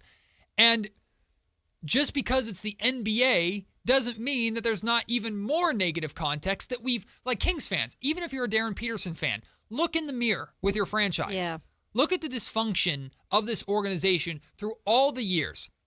Think about how you talk about this franchise with your friends or with whoever. Like that's the same way in to some extent, maybe even worse, because at least you're informed, that people around Darren Peterson or people around the world talk about the Sacramento Kings. Mm-hmm. Why in the hell would Darren Peterson want to come to Sacramento? I don't know. Other than it's the team that drafted me and I want to be the number 1 overall pick. And get By the way, he's from Canton, Ohio. Just background. He's an Ohio kid. So why would he choose? He's not choosing. If he could choose any team, he's not choosing Sacramento. At least I don't think so. If he is, draft him tomorrow. Yeah, right. I mean, hey. And number 2, like, why? If he's not fully committed to what they're doing in Kansas, how can we expect a full commitment to what you're doing in Sacramento? How? Matt, I first thought, because I was watching Darren before that BYU game where I really started to have red flags. Because before I was like, okay, maybe he's just like injured and banged up and they kind of want to like keep him healthy. Mm-hmm. So it went from like managing maybe some injuries that you don't want to, get him to the point where he's re-injuring these things to, no, I think this kid just doesn't want to play certain games because he doesn't want to. Or doesn't feel he needs to. He doesn't feel the need to because that's how much high and above that he feels like he is above everybody else, especially in this draft class. Mm-hmm. And then when I heard the cramp thing, and then when the flu thing this time, when you're playing against the number 1 team in the country in Arizona that is undefeated, and you don't want to be a part of what was a win, to me, like, I'm sorry. And your team won without you? I don't like it. You could have all the individual talent in the world. Your team knocked off the number 1 undefeated Arizona without you. Mm-hmm. I just think it's weird. Look, talent wins over anything. Well, yeah, and some people completely disagree with you. I agree. I'm okay with that. That's fine. Based off the Kings' history, and I would understand anyone that says I don't care about anything except how talented that kid is. Sure. And if the Sacramento Kings get the number 1 overall pick, I want them to take the best talent and you might be right. Figure everything else out. I understand if you have that approach whatsoever. But the Kings are not looking to draft a good player. They're looking to draft the face of their franchise. Who they're building around. So that guy's going to be on the bench when he doesn't want to play because, I have a crampy, or, I've got a stomach ache. His 5th finger hurts? Sorry. Like, maybe I'm not built like that, but I don't feel like a franchise wants to build around a player like that, or it would even be successful. Even when he does go out there once in a while and plays really well. It's something to just be concerned about or just monitor. And though I guarantee this is not just the Kings' problem. Every single team that has him in for a workout, and we'll see, because we've seen players go, I'm only working out for the number 1 team. Or I'm not working out at all. You know exactly who I am. Right. But every team that interviews this kid, whoever he gives the time of day to talk to, they're going to compliment him. We really like your game. We're highly interested in drafting you. But are you committed to this? Every team is going to ask some version of that question and is probably going to make their decision based off of the answer to that question more than anything else. And that's what the Sacramento Kings should be considering when going through this entire process. It's very interesting. Yep. I'm not fully out on Darren Peterson by any means. But the red flags are starting to come up. It's something that if I'm a Sacramento Kings fan, I would be foolish to just believe, and I am, of course. I would be foolish just to believe it's just going to go away. Because Sacramento, everyone wants to play for Sacramento. Nothing bad ever happens here. We still got March Madness. What the heck does he do there? That's or true, doesn't he do? Yeah, does he not? That's a big sign. We were talking about this before the show started, too. Does Darren Peterson sit out the first few rounds, but all of a sudden they make it to the Sweet 16 or the Elite 8, and now Darren Peterson suits up and plays? For me, you either play all March Madness or you don't. Or do you play in the first round and you're up by 20 and then you sit? I can't. We're not making up rumors. These are things that are happening. It's called a pattern. Lucky. These are things that are happening. We're not making these things up. This is a pattern. So it'd be stupid of us not to bring that to attention of some sort. We're reacting to quite literally what we've seen throughout his entire college career. And this isn't a Matt and Kayla fabrication. No. The entire league is talking about this. College basketball is talking about this. There are articles written about Darren Peterson. He's the most perplexing case and perplexing prospect that some people have ever seen, because how do we balance this? What does this mean? Is he injury prone? Is it an attitude, or is it a circumstance? Like, people are confused, perplexed. So no, we're not just making things up. If you like Peterson, that's great. Go on out and want the Kings to draft him. I'm not trying to trash the kid, but this is stuff you got to think about. You can't just ignore it, especially when you have the chance to have the number 1 overall pick. Hey, you score the basketball well, so we'll just ignore everything else. Yeah, that's not what good teams do. All right, we'll take the break. When we come back, it was fight night around the NBA. A huge scuffle between Charlotte and Detroit. Also, the T-Wolves and Hawks got into it a little bit. We'll talk about these fights. And I kind of like it from Detroit. I'm not going to lie to you. Maybe I'm alone in that. I'm Matt George. Kayla Anderson with me. This is Sactown Sports. Time to check out Capital Casino, conveniently located at 411 North 16th Street in downtown Sacramento. Why'd I go to the doctor? Working on the farm, my heart kept skipping a beat. I didn't think much of it, but my daughters made me get checked out. Turns out I have atrial fibrillation, which increases the risk of stroke about 5 times. Symptoms like irregular heartbeat, heart racing, chest pain, shortness of breath, fatigue, or lightheadedness can come and go. But if it's AFib, the risk of stroke remains. If you have symptoms, contact a doctor. I'm so glad I did. Visit notimetowait.com. Sponsored by Bristol-Myers Squibb and Pfizer. LifeLock, how can I help? The IRS said I filed my return, but I haven't. 1 in 4 tax-paying Americans has paid the price of identity fraud. What do I do? My refund, though. I'm freaking out. Don't worry, I can fix this. LifeLock fixes identity theft guaranteed and gets your money back with up to $3 million in coverage. I'm so relieved. No problem. I'll be with you every step of the way. 1 in 4 was a fraud-paying American. Not anymore. Save up to 40% your first year with promo code NEWS at LifeLock.com. Terms apply. Hey, it's Carmichael Dave. I got to tell you, I am so excited to get this decking project started with Trex Decking and Railings. From the first time I stepped foot in the showroom last week, I was so impressed. So many color options, heat-resistant composite deck. What does that mean? That means I don't have to do any maintenance on it whatsoever. They even have a deck designer, so you can go online and see what your dream deck will look like on your house. Just visit Trex, that's TREX.com to get it started. Tell them Carmichael Dave sent you. Hey there, it's Mark Hoffman and Tom Romano. We are the Travel and Entertainment Guys, brought to you by Sports Leisure Vacations. Time for our weekly travel tip, and with it, here's Mark. Want to know the most common mistake made by travelers? It's arriving in the departure city for their trip on the day the cruise or extended tour departs. This is particularly common among travelers with one short flight to the departure city or people on their first cruise. It's only 90 minutes and there are 5 flights a day. What could possibly go wrong? The answer, of course, is a lot. Just because your flight doesn't go, you won't automatically be on the next one. What about a winter storm that wipes out most of the schedule, or for some reason your bags are delayed? The answer to this one is easy.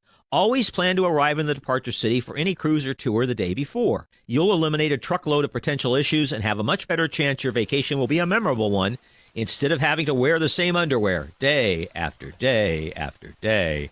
More tips to make you a smarter traveler. Saturdays at 11 a.m. right here on Sac-Down Sports 1140. Country in the Park is back. May 8th and 9th at Cal Expo. Miranda Lambert. John Party. Dancing Live DJs, Mechanical Bulls, huge festival area, and food trucks. Tickets start at only $68. It's the perfect Valentine's gift. Surprise them with live country music and dancing. Country in the Park, May 8th and 9th at Cal Expo with Hoblit Chrysler Dodge Jeep and Ram Center and Hilton Sacramento. For more info, visit CITPfest.com. Guys, did you know your testosterone affects everything in your system, including how you feel and perform every day? Right now, Revive Men's Health Sacramento will check your testosterone for free. Knowing your T levels is the first step in understanding if you have low T. Your testosterone level impacts your energy, libido, sleep, weight, hair loss, mood, and even ED.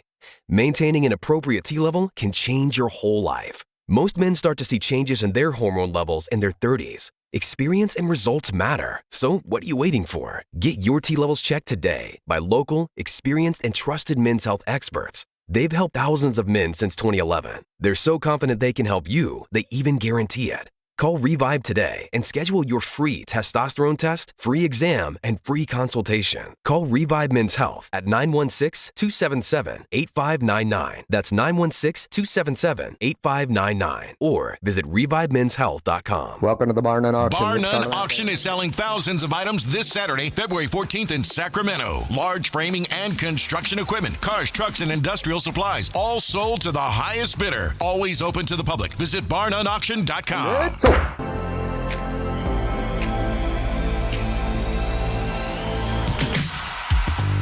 It's Matt George and Kayla Anderson on Sactown Sports 1140. Boy, we sparked a debate in the comment section, everybody, talking about all these prospects. People thinking we're just creating narratives about Peterson. Well, no, they call this TMZ, not just creating narratives. I mean, apparently we are that powerful, I suppose, because I guess everybody else in the country is also talking about it, but we created it, so that's right. We got a poll right here on Matt and Kayla. We got a poll. Let me tell you. Look, I'm not out on Darren Peterson. I'm not out on any prospect at this point. Not yet. I need to learn more, but all I can do is go off of, because I haven't had the opportunity to talk to Darren Peterson at all, and I don't know if I ever will until after the draft. All we can do is go off of what we've seen, and what we've seen is an incredibly talented basketball player who doesn't play half the time. I mean, I didn't wear red for no reason today. So, what'd I miss? Red like anger. Oh, red the flags. red flag. Yeah. Oh. I didn't wear it for no reason today. I knew we were having a whole segment about this. I'm joking. We fabricated this. We fabricated it. We were She came in ready to go. Yep. KMZ, someone. KMZ. Ron said KMZ. I That's like that. hilarious. I like that. That's great, Ron. Big fan of that. What is KMZ? We're going to, every time we talk about Peterson going forward, we're going to have it be KMZ. Of course. KMZ. Well, I guess the other question is, like, do you guys feel like it would have been better if he had just not gone to college altogether? Yeah, in a way. And do what? Well, just sit there and wait? Well, that was kind of my point about it, is, like, I don't know why we've gotten back to the point where we think that players should be forced to go to college for a year if they don't want to, right? Because you used to have the overtime elites and the G League Ignites, and people would go to Australia. Then do that. Yeah, then do that. I mean, honestly, right? But what I think is changed now is they got rid of the G League Ignite and they got rid of the overtime elite because the money got to be so big in college basketball, where they're throwing around the NIL now, that Darren Peterson had no choice but to go play high-level college basketball because of the money. Oh, boy, that sounds tough. Which, again, I understand someone who's like, oh, don't feel bad for him because of the money. But I just don't know why we've gone back to why these people should be forced to go play college basketball for a year, when in reality he should have been picked as a freshman in high school or gone to do something else instead of playing. And now we're back here with... I still think it's good that the NBA has a standard of we're not just taking kids at 18 years old right out of high school. Right. I mean, I know there's the LeBrons and the Kobes that exist, but I think that's a standard that the NBA should keep up with. That you keep. I think Darren should play 2 years in college. I'm just saying that for the maturity part of it. But in all seriousness, that is crazy to think about coming out of high school too. The players are highly incentivized to play college basketball. And look, the thing with Darren Peterson or any of these guys, I don't give a damn where they play. Just play. Mm-hmm. Like that's what this conversation is about. If you wherever you're playing, whether it's overseas, whether it's for Kansas, whether it's the G League Ignite if they still existed, wherever, just play. And he's not playing. I just think it stinks that these top prospects are now being forced into college basketball, an environment that clearly, for whatever the reasons are, aren't working for Peterson. Because, like, the last 5 years, there have been tons of examples of successful NBA players that didn't go through the college basketball ranks because they had other options. Then they have the free will to do whatever they want, Kyle. Right, but they now, can play wherever they want to. Right, but he chose Kansas. But now there's no other options financially viable like there were before. No one feels bad for you taking the most money to play for an NBA factory. That's one of the smartest decisions you can make. But there's no NBA factories in college basketball anymore. You could go wherever you want and still get picked at the top of the draft. I don't know if I still agree with you on that one. Because there's still the Arizona, Kentucky's, Kansas. I mean, there's still those teams you focus on and you talk about. Programs that are made. They might not be winning every year, but they're in the mix every year. These programs exist to put you on a stage and to put you on a pedestal that, sure, it makes them money, of course, but puts you in a position to where they're going to do everything that they can to get you in the lottery of the draft. That's what these programs do. My point, though, is you could go literally anywhere and you would still get picked in the same spot. The Thompson twins did the Overtime Elite Academy thing that was a joke. Matas Buzelis and Scoot Henderson and Jonathan Kuminga all did the G League Ignite situation. Ace Bailey and Dylan Harper were at Rutgers not making the tournament, and they still got picked. Respectfully, Kyle, I don't see the relevance of that to this conversation. We're talking about, does Darren Peterson want to play basketball seriously or not? Is Darren Peterson about himself, or is he about the team? Because I don't believe that he's going to suddenly change just by getting into the NBA. If he's picked by a franchise like the Sacramento Kings, for example, that doesn't have the greatest of reputations, I'm not saying he would continue to do this. I just don't know. And that's the whole point of this conversation. Yeah, and I agree with you on that, is that we don't know if any of these are things. My only point is literally none of this would have existed 2 years ago, because 2 years ago, Darren Peterson would have never probably stepped foot on a college basketball court. And I think that's why this feels so unique, when I thought we had gotten to the point where it's dumb that they have to stay a year in college anyways, but we are finally giving them options other than high-level college basketball to play. And I'm just assuming Peterson doesn't want to be at Kansas, which is, again, a big assumption, too. That's wild, too, for me to think about. I don't feel sorry for him at all. Then He's getting paid a lot of money. Again, then why would you want to be in Sacramento? I don't like... Well, because you don't have a choice on those ones. I just, he doesn't want to be at Kansas. Okay, I don't sometimes want to be certain places, and I have to get my butt up and do things. I don't really know if I agree with that, because he has 1 year he has to play ball. But if this 1 year he has to play in these big games, and yeah, I see if he really had an injury or he was suffering from something, to keep him kind of safe from hurting himself even more. But I think this is his decision. It's appeared to be with certain things. No, for sure. We don't know the answer to that question, but I think the reason that the whole Peterson situation is happening is because, if I'm reading the room right, he's not in a good situation at Kansas, but he had no other choice than to go to high-level college basketball, because that's where the money was pushing him, and it just isn't a fit for him, clearly, for whatever the reasons are. But I feel like that shouldn't be held against him in the draft process. So the NBA should mold how they have done everything for a player because it doesn't fit his situation? They literally did that with the G League Ignite. They created a viable path for... They couldn't change the draft age to 18, so they created a viable path for kids who didn't want to do the annoying year of college basketball where everyone knows they're going to leave. They created a path for kids to get paid legally, to start making money. And then then NCAA introduced NIL because we'll pay you because now you have other options.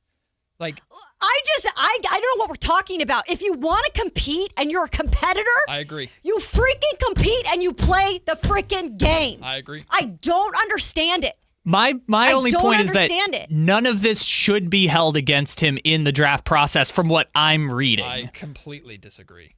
But again, I don't know whether it's going to affect him in the future or not. I think none of this has anything to do with whether or not he will be a great NBA player. What is Kansas doing to him? Are they putting him in the corner and smacking him what are they? I'm not understanding. And seriously, so you think that everything, this pattern of whether you want to call it behavior or whatever is going on in Kansas, you don't think that has any effect on who he might be for the Sacramento Kings or any NBA player? I'm saying we don't know, and it shouldn't be held against him in the draft process. Because if this were 2 years ago, he would have never gone to Kansas, and we would have never heard about any of these things. But who knows if it would have worked out where he... Who knows that he would have been a good pro? Other players also picked schools over the G League Ignite. Yes. Plenty of times when the G League Ignite existed. You are absolutely correct.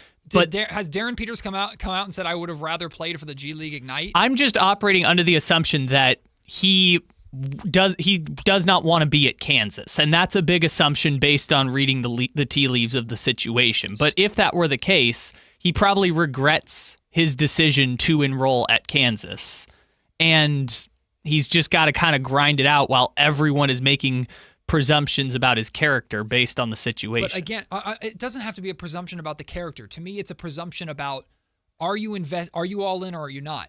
Because if you're saying what you're saying is true, that he regrets going to Kansas, he's not all in on he doesn't want to be at Kansas. Again, if the Sacramento Kings draft him, what's to stop him from going, I don't want to be in Sacramento? Like that. This is like that's the thing that stands out to me. This has to be a part of the draft process because general managers are about to commit the most valuable asset that they have to go out and get you. To me, that's the biggest part because I don't care if it's the NBA, college, G League, whatever. If a person is built that way, if a person is built that way and they don't want to adapt unless it's a perfect situation for them, that to me this is the least desired place right now in terms of NBA. It's up there. And I'm not saying that what I think, I'm saying that that's what the league thinks. And that's what the players think. Yeah. And that was Darren Peterson probably. I'm not saying he does think that, but there is a good possibility that he could possibly think that. And I think my kind of thought on that is like, you might absolutely be right, but we have no idea, and we're not going to learn that from this whole situation. Like, it could prevent you from drafting Ben Simmons over Brandon Ingram, like in 2016. That probably would have been a good choice by the Sixers.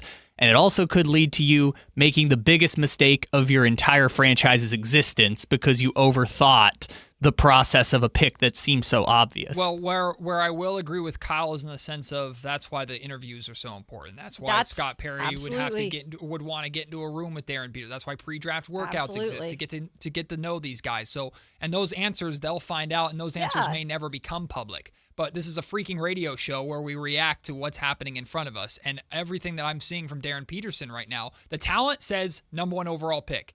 And I understand, again, anyone that goes prioritize talent and figure everything else out. If that's you, great. I'm thinking from the standpoint of the Sacramento Kings get the number 1 pick for the first time in a long time, only the second time ever, and the first one didn't go so well. And they draft Darren Peterson. And then 2 years from now, we're suddenly surprised if he's not happy in Sacramento based off of Like this That's is something. That's why we have to have the conversation. That's all we can do. Because there is PTSD from everything that has happened here, including drafts and drafting wrong guys. And by the way, I'm not saying that AJ DeBonsa or Cam Boozer or any of these guys would be any different. We don't know, of course. But those guys are playing. Yeah. That's the difference right now with the conversation. Those guys are playing, and there's not a conversation about them compared to Mr. Peterson. Anyway. And again, you have to leave it up to Scott Perry and his staff to do their due diligence, which they will. Yep. It's their job. All right, everyone take a break, take a breath. Take a breather. When we come back, it's Kayla's Olympic Minute. She'll catch us up on what's going on around the Olympics. We still have to talk about Fight Night around the NBA, too. And we have a big conversation about the NFL season coming up. Lots still to come on Matt and Kayla, Sac-Town Sports. Time to check out Capital Casino, conveniently located at 411 North 16th Street in downtown Sacramento. 2 iconic comedians, 1 night of laughs. David Spade, Dana Carvey. In 1998, they invented the cordless mic. Now let me just, listen, Paramount Theater, let's not jump on trends. Even in the best marriage, at one point, you look over and go, not my best choice. Friday, February 27th, the venue at Thunder Valley. Tickets on sale now at visitthundervalleyresort.com. David Spade and Dana Carvey together. At Stockton Honda, we know how to honor a great deal. Like right now during our President's Day sales event. Whether you're shopping new or pre-owned, you can find star-spangled savings on some of our best models. Why not stop in today and see for yourself? Come celebrate at Stockton Honda and get huge savings on our giant selection. Plus top dollar for your trade. Anytime, anywhere, it's all here. StocktonHonda.com.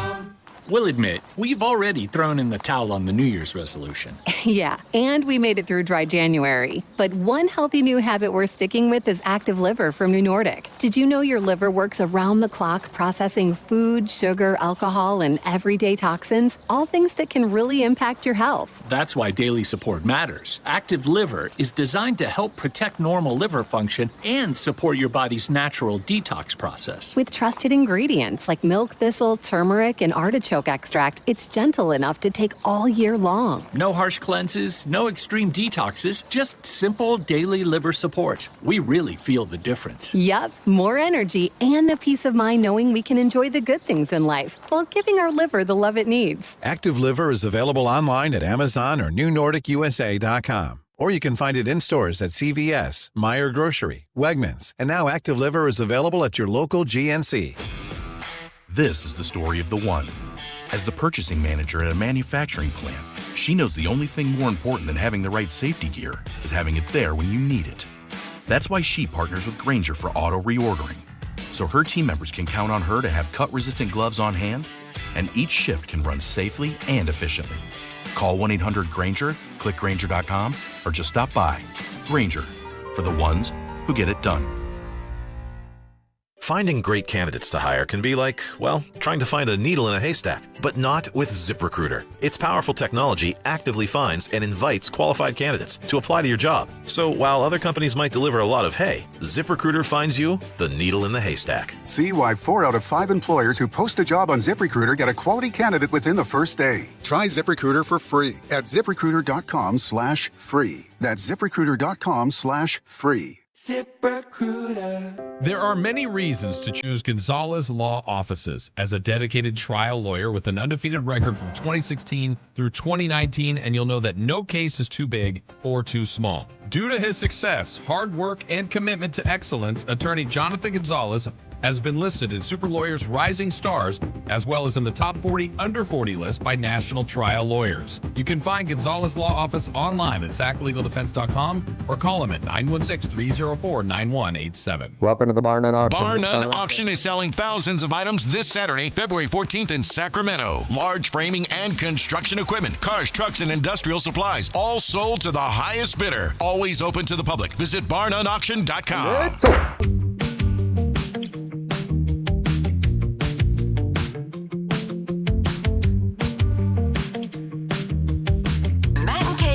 On Sactown Sports 1140. Well, while we're battling here in the studio about Darren Peterson, countries are battling each other for gold. Yes, that's right. It's the Olympics. A little more positive battle, well, I guess you could say. The Olympics are going strong, and on yesterday's Olympic Minute, Kayla informed us that USA was losing. They didn't have the number one medal count. The medal count. Tell me it's better today. So I am going to change something up. So yesterday when I did my first Olympic Minute, I did not include the events that were happening today because I was like, I'll wait till people if they want to watch it full in prime time. However, it's all out there and you can watch streaming these events right now. So I don't think it's unfair for me to be giving the actual true updates. So if you want to wait to prime time, I'm prefacing this right now. Do not listen to this segment if you want some of those things spoiled, because I am going to be giving the live medal counts and live winners that have happened today. So for this Olympic Minute, that's right. Ooh, I like this. Ice, baby. Okay. Because we're starting off with a little women's hockey. And right now, this is not the medal round right now, you guys, but they are advancing. They have won all of their games up to this point. Right now, they are currently playing Canada, and they are up 4-0 in the second period. So United States 3-0 right now in the tournament round. Woo! And they are winning right now against Canada. That's right. All right, moving on. Cross-country skiing. This looks miserable. It is miserable. I've cross-country skied before, guys. I don't know if you have, but it is extremely hard. Across an entire country? These people, pretty much, Kyle, these people are unbelievable athletes. Because you're not going downhill. Oh.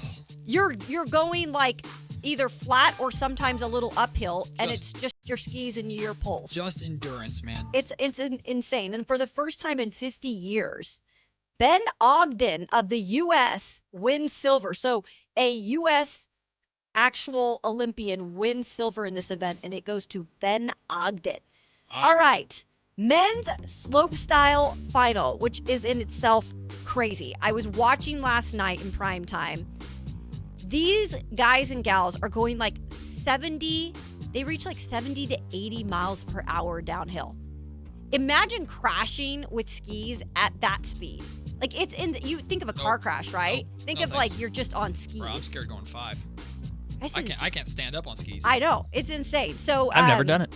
You've never done it? It's scary. It's fun. It's scary. It's pretty fun. It's very fun. It's pretty fun. It's very scary. Alex Hall winning a medal in the men's slopestyle final. So congrats to Alex Hall. And in alpine skiing, guys, women's team combined, they take home the U.S. bronze. So the alpine skiing women's team combined of Jacqueline Wills and Paula Woltson, they win the bronze. So right now, the official medal count, we've got Norway, Italy. They are leading the way with 11 medals. Japan coming in second with 7. And right now, U.S. tied with Sweden, Austria, Switzerland, and Germany with 5 medals. Okay, so do we go by total medal count or do we go by amount of gold? Total medals. Yeah, it goes by total medals. Total medals. Yeah. But you how want many the most medals. How many golds does U.S. have to the other countries ahead of them? Let me look right now. I think we said 2 gold. 2 gold for USA? Just a second. No, I don't think that's correct. Okay, so right now, U.S. Yeah, you're right, Kyle. Sorry. U.S. does have 2 golds. That's under Norway's 6 goals. Woo! Italy also has 2 goals, and Japan has 2 golds. Better watch out for Norway on that. Yeah, I know. They're always good at like winter sports. Ain't messing with them. Because it's cold over there all the time. They're nice. Good for them. Happy for them. But yeah, so we're kind of closely climbing the mountain here. And there's a couple more medals that I'm sure are going to be coming here for the gold or for the U.S. soon. So, well, yeah, positive news. At least they're moving in the right direction. Well, there's still so many events. Like Right. the better events for the U.S. are coming. So, Which are, like, what would you say? figure skating, Yep. hockey. Canada. Yeah. Canada might but they take still probably get a medal. Oh, yeah, USA right? should medal in hockey, you'd think. It's going to be USA, Canada, and who's the other superpower? Shame on me. They're in the tournament of Finland? nations. Sweden. I don't remember. Oh, I forgot to tell you guys. Team USA takes home the silver in mixed doubles curling. I saw that. I actually watched clips of that. Again, another sport that's like, I don't know how you decide People that you're love good curling. at that. Oh, yeah. It's like that shuffleboarding. Like, I've seen Yeah. people play. It's like, it's an unbelievable. I don't know how you figure out how you're good at that and the finesse that you have to have. And, like, then they get that perfect little push and they get the brooms out and they're like brushing. I'm like, I would fall flat on my face and ruin everything. I've never tried it, but when I lived in Nashville, they had a place that people would go and like they had curling. It was like a curling like activity center where you could just go and there was a bar and then you could curl. Yeah. Just crazy. Like people love to do it. It's dope. Yeah. It's dope. So awesome. Well, USA, hey, we're moving in the right direction, right? Baby steps. Baby steps. We'll Baby get there. steps. Baby steps. But Norway, good for you, man. I ain't messing with y'all. Good for you. Good for y'all. Italy, we're coming for you. Yeah, we're coming Japan, for you, we're Italy. coming for you. That's right. Well, wait, we're tied with Japan. No, we're behind Japan. No! We're coming for you. We're tied with Sweden and Austria and Switzerland and some others. Yeah, we're about to pass y'all up. I didn't realize Japan was so prolific in the snow sports. You know, I was just thinking about that too because I know like with certain summer sports or summer Olympic sports they are. Yeah, that's a great. But they've got mountains over there too. So it snows on an island. there you go. The more you know. USA. I gotta start tuning in. I gotta start watching more. I don't think when you hockey will. starts. I think at this point you've said that, Matthew. No, and I know, but I he's need like, to. I gotta start tuning in, guys. I want to. I really gotta start tuning in. I want to. Thursday, your boy Macklin Celebrini. I know. Yeah. I will watch hockey for But sure. he's team Canada. Canada. I know, but I think it starts at like they flashed it on the Kings broadcast last night. I think it's like Thursday at 7:45 in the morning is his first match for Team Canada. Is that early? Some people are 7:45. dedicated. Hey man, I used to get up early to watch English Premier League soccer. Yep. So And then what happened? my team got relegated. My club is now in the English Championship, which is the league below the English Premier League, and it is what it is. Harder to watch that on television? Harder, and I just like, well, you're down there. I care less. I care less, that's for sure. Well, all right. You know what? I'm going to do it. I'm going to commit to watching some sort. I have to find out what I want to watch. So tomorrow I'm going to quiz you on one thing. Oh, what? So tell me what. Oh, I have to watch everything and No. hope I watch the right thing? No, how about this then? You come to me with when I read my Olympic Minute tomorrow, you come to me with, because at least one of those things you're going to have because they're going to be medal winning things. Okay. I will figure it out. I will have some sort of Olympic something that I watched. I would have been better off watching the Olympics than watching that freaking Sacramento Kings game yesterday, let me tell you. Although one thing I did want to say about that game while we have time really quick, because I don't know if we're going to get back to it at any point. Mm-hmm. Nick Clifford and Devin Carter didn't play well, but Nick Clifford was moving. This sounds so like, wow, you're really scratching the bottom of the barrel, Matt. But this is genuinely something that stood out to me. Nick Clifford was moving with a lot more kind of fluidity and spry and just kind of comfortable. he seems like he's getting to the point where he's less afraid. He's trying some things. He turned the ball over 3 times. So did Devin Carter. They were both really bothered by the length of the Pelicans defense. Like that was very, very clear. That was obvious. So I'm not gonna pretend like Neat Clifford had a good game. Mm-hmm. But compared to when his first start at the point guard position, when he was a ball handler in Washington, where he was just get rid of the ball at all costs. I don't want it, and I'm only gonna shoot 3 times. To how I felt he was moving last night with the confidence. He tried some things, some creative dribbles, some jump stops, some interesting shots. I see progress in that area. Again, the game sucked, and yes, I was looking for things. I love how you're finding every little thing. I in a game like that, I was searching for anything. It was hard for me to stay engaged. And also, Devin Carter is super fast, and he's a way better athlete than he gets credit for. That dude can jump out the gym. Well, now he's actually out there consistently, too, for a lot of us to see a little bit more of that athleticism. Someone pointed out to me, I didn't even realize this, he had one of the best...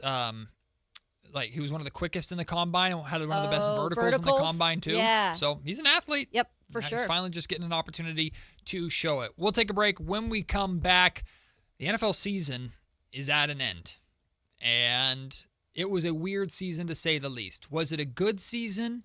Was it a bad season? We'll share our perspective, but also try and put ourselves into the minds of Roger Goodell and the league and what they felt. That's all to start the final hour of Matt and Kayla here on Sactown Sports. This is the story of the one. As a safety manager at a manufacturing plant, he does everything he can to keep his coworkers safe. From finding ways to reduce risks to keeping safety supplies in stock. And for that, he relies on Grainger. Grainger offers a broad range of quality products and next-day delivery, so he can always play it safe. Call 1-800-GRAINGER, click Grainger.com, or just stop by. Grainger, for the ones who get it done. Okay, guys, who is done with their Valentine's Day shopping?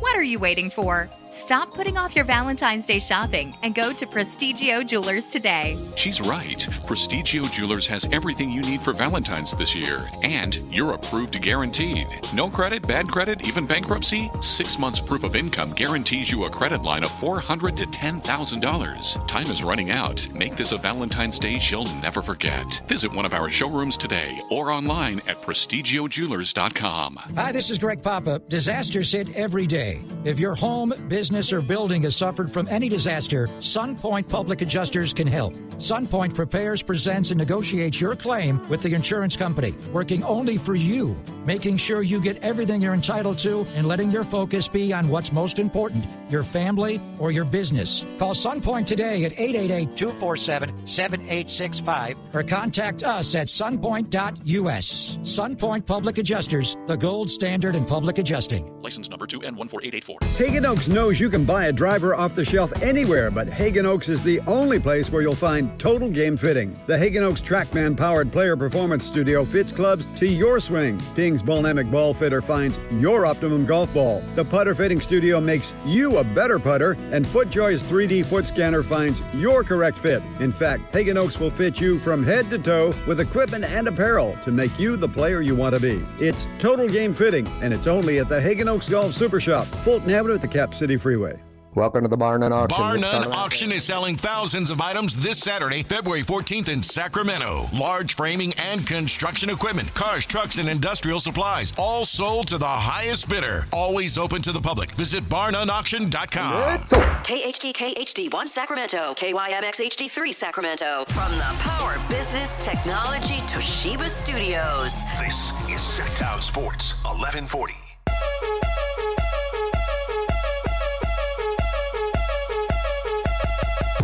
Matt and Kayla on Sacktown Sports 1140.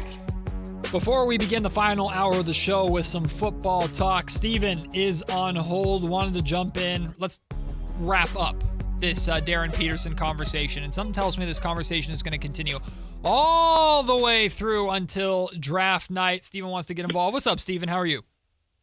I'm good, guys. How are you guys doing? We're good. Perfect. Excellent. Effort. That is the one thing I think that the Kings and the I don't want to say we, because I think that's kind of icky, but the organization, the fans, I think that's what people especially here in Sacramento, really appreciate the most. Okay, like when Drew Eubanks, like when he was first starting to kind of get on the floor a little bit, once we picked him up, effort. It's the things that don't get on the score sheet. The one thing I really like about him is when he hits the floor, he plays hard and he plays with effort. Cardwell, dude, you can't deny the fact that he plays with effort. Cannot deny that at all whatsoever. Now with Darren Peterson, what I'm trying to say is with Darren Peterson, it's the fact that his effort being in question is the problem. It's the fact that we have to have these conversations like similar to that we've had with Ben Simmons. Like, hey, do you even enjoy this sport? Like, you're really good, but do you like to play it? Do you even play? Because, like, again, Peterson, to conclude, Peterson, this has been a topic of conversation with him earlier in the season about his effort, about him kind of skipping games and all this fun stuff. Then he started to play a little bit. We kind of backed off of it a little bit. Now that this report came out of him, my back hurts or whatever it may be, it's the fact that this is even a topic of conversation, I think, is the big problem with Darren. You know what I mean? Steven, thank you so much for the call. Yeah, and that is, I think that's the easiest way to put it. And that's why, for me, it was just the easiest way to put it was, like, if you don't like fully competing at Kansas, even if you want to be in college or not, like you are, so you have the opportunity to compete and play against the best teams in college. Like, if you're a competitor, you're a competitor to me. And there's no excuse. And so because we have to have this conversation here in Sacramento, because they have an opportunity to get a guy like Darren Peterson, we have to have these conversations and take them seriously, because if you are really wanting him to be the face of the franchise and help change around an organization that is in a really tough spot right now. And by the way, it's not going to get good in just 2 years. Like, he's going to have to grow also with an organization like this that is going to depend on him to do a lot. And I just don't know mentally, like, if he will be up for that challenge. Again, that's not my job to analyze him. That will be Scott Perry's and his crew. But it is my job to bring it up to the fans and to have these discussions, because that would just be stupid of us not to. I think this is a problem in general in any sort of debate or any sort of conversation nowadays. Just because you have concerns about something or somebody doesn't mean you don't like them or you're out on them. No. And I don't like this can be something in the back or forefront of any general manager's mind. And then they watch Darren Peterson play and go, "Oh my God, though, he's so like why does there have to be an asterisk because he's so freaking good?" Nothing's ever easy. I haven't talked to Scott about this draft class. I've heard rumors that the Sacramento Kings love AJ DeBonsa, but that was weeks ago. Things change quickly. Things could have changed after AJ was outplayed by Darren Peterson when Kansas took on BYU. Yeah. So, but it's a fluid situation. And the chat has brought up examples, and they're right. Darren's not the first person to not play very many games in college and then come into the NBA and have a phenomenal career. So it's not like we're writing him off as not a good talent anymore or anything like that. It's the same thing. It's a conversation about things you have to be concerned about with players. You take every bit into account, especially when you're making such a massive decision like Scott Perry's going to have to make, because Scott's job is on the line, not necessarily next year, but Scott has to hit on these draft picks. We've seen the Sacramento Kings. If they miss because they draft a super, super talented player, but he doesn't want to be here and he forces his way out and the Kings are not in a very good spot 3-4 years from now, is Scott Perry still here? I don't doubt it. No. So you have to take everything into account. It's conversation. We'll see how he plays in the tournament. If he plays the entire tournament and this becomes, hey, remember when that was a conversation back in February? Yeah. Great. We don't know, but we're reacting to what's in front of us, and what's in front of us is concerning, and clearly we're not alone on this, because this is a conversation happening around the basketball world, this perplexing, confusing, concerning, why is Darren Peterson either hurt all the time or just not playing in these big games, and what does it mean? Yeah, you can't ignore it when they play the number one team in the country and beat them without their star player. You just can't ignore the conversation. So... The NFL season has come and gone. Kayla, you love yourself the NFL, so let me just ask you straight up. Did you love this season? Was this a fun NFL season for you? Yeah, personally it was. Mm-hmm. And I think, depends on whose probably teams made it or didn't. Sure. And maybe they have differing thoughts.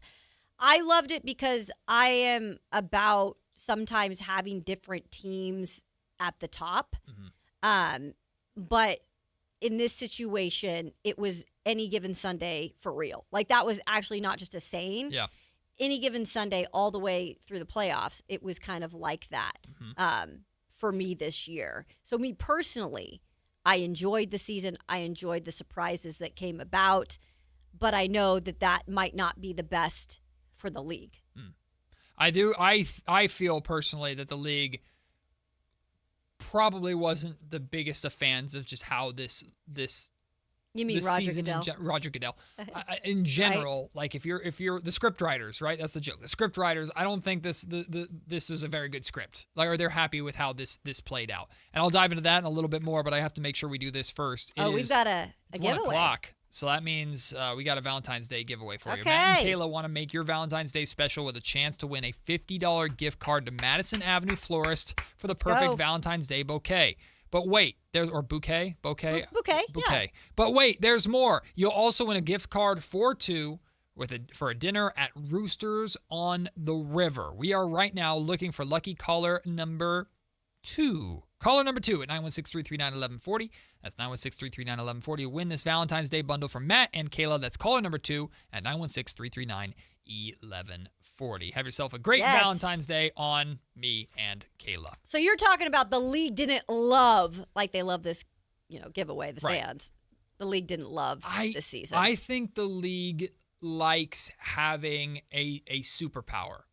I think the league likes having a juggernaut that either is at the top of the mountain and fights everybody off or gets torn down. Yep. Like that, they like those upsets. I think if the league had their way with how this playoffs went, I think they would have had the Buffalo Bills make it to the Super Bowl. I think they would have had the Chiefs make it to the playoffs and the Bills knock the Chiefs off, or the Chiefs keep going. Mm-hmm. I'm not saying this is me personally. I liked the parody. I liked the fun. I liked the chaos. But without a doubt, full transparency, was this Super Bowl the most compelling matchup that I would have chosen at the beginning of the year? Yeah. No, it was not.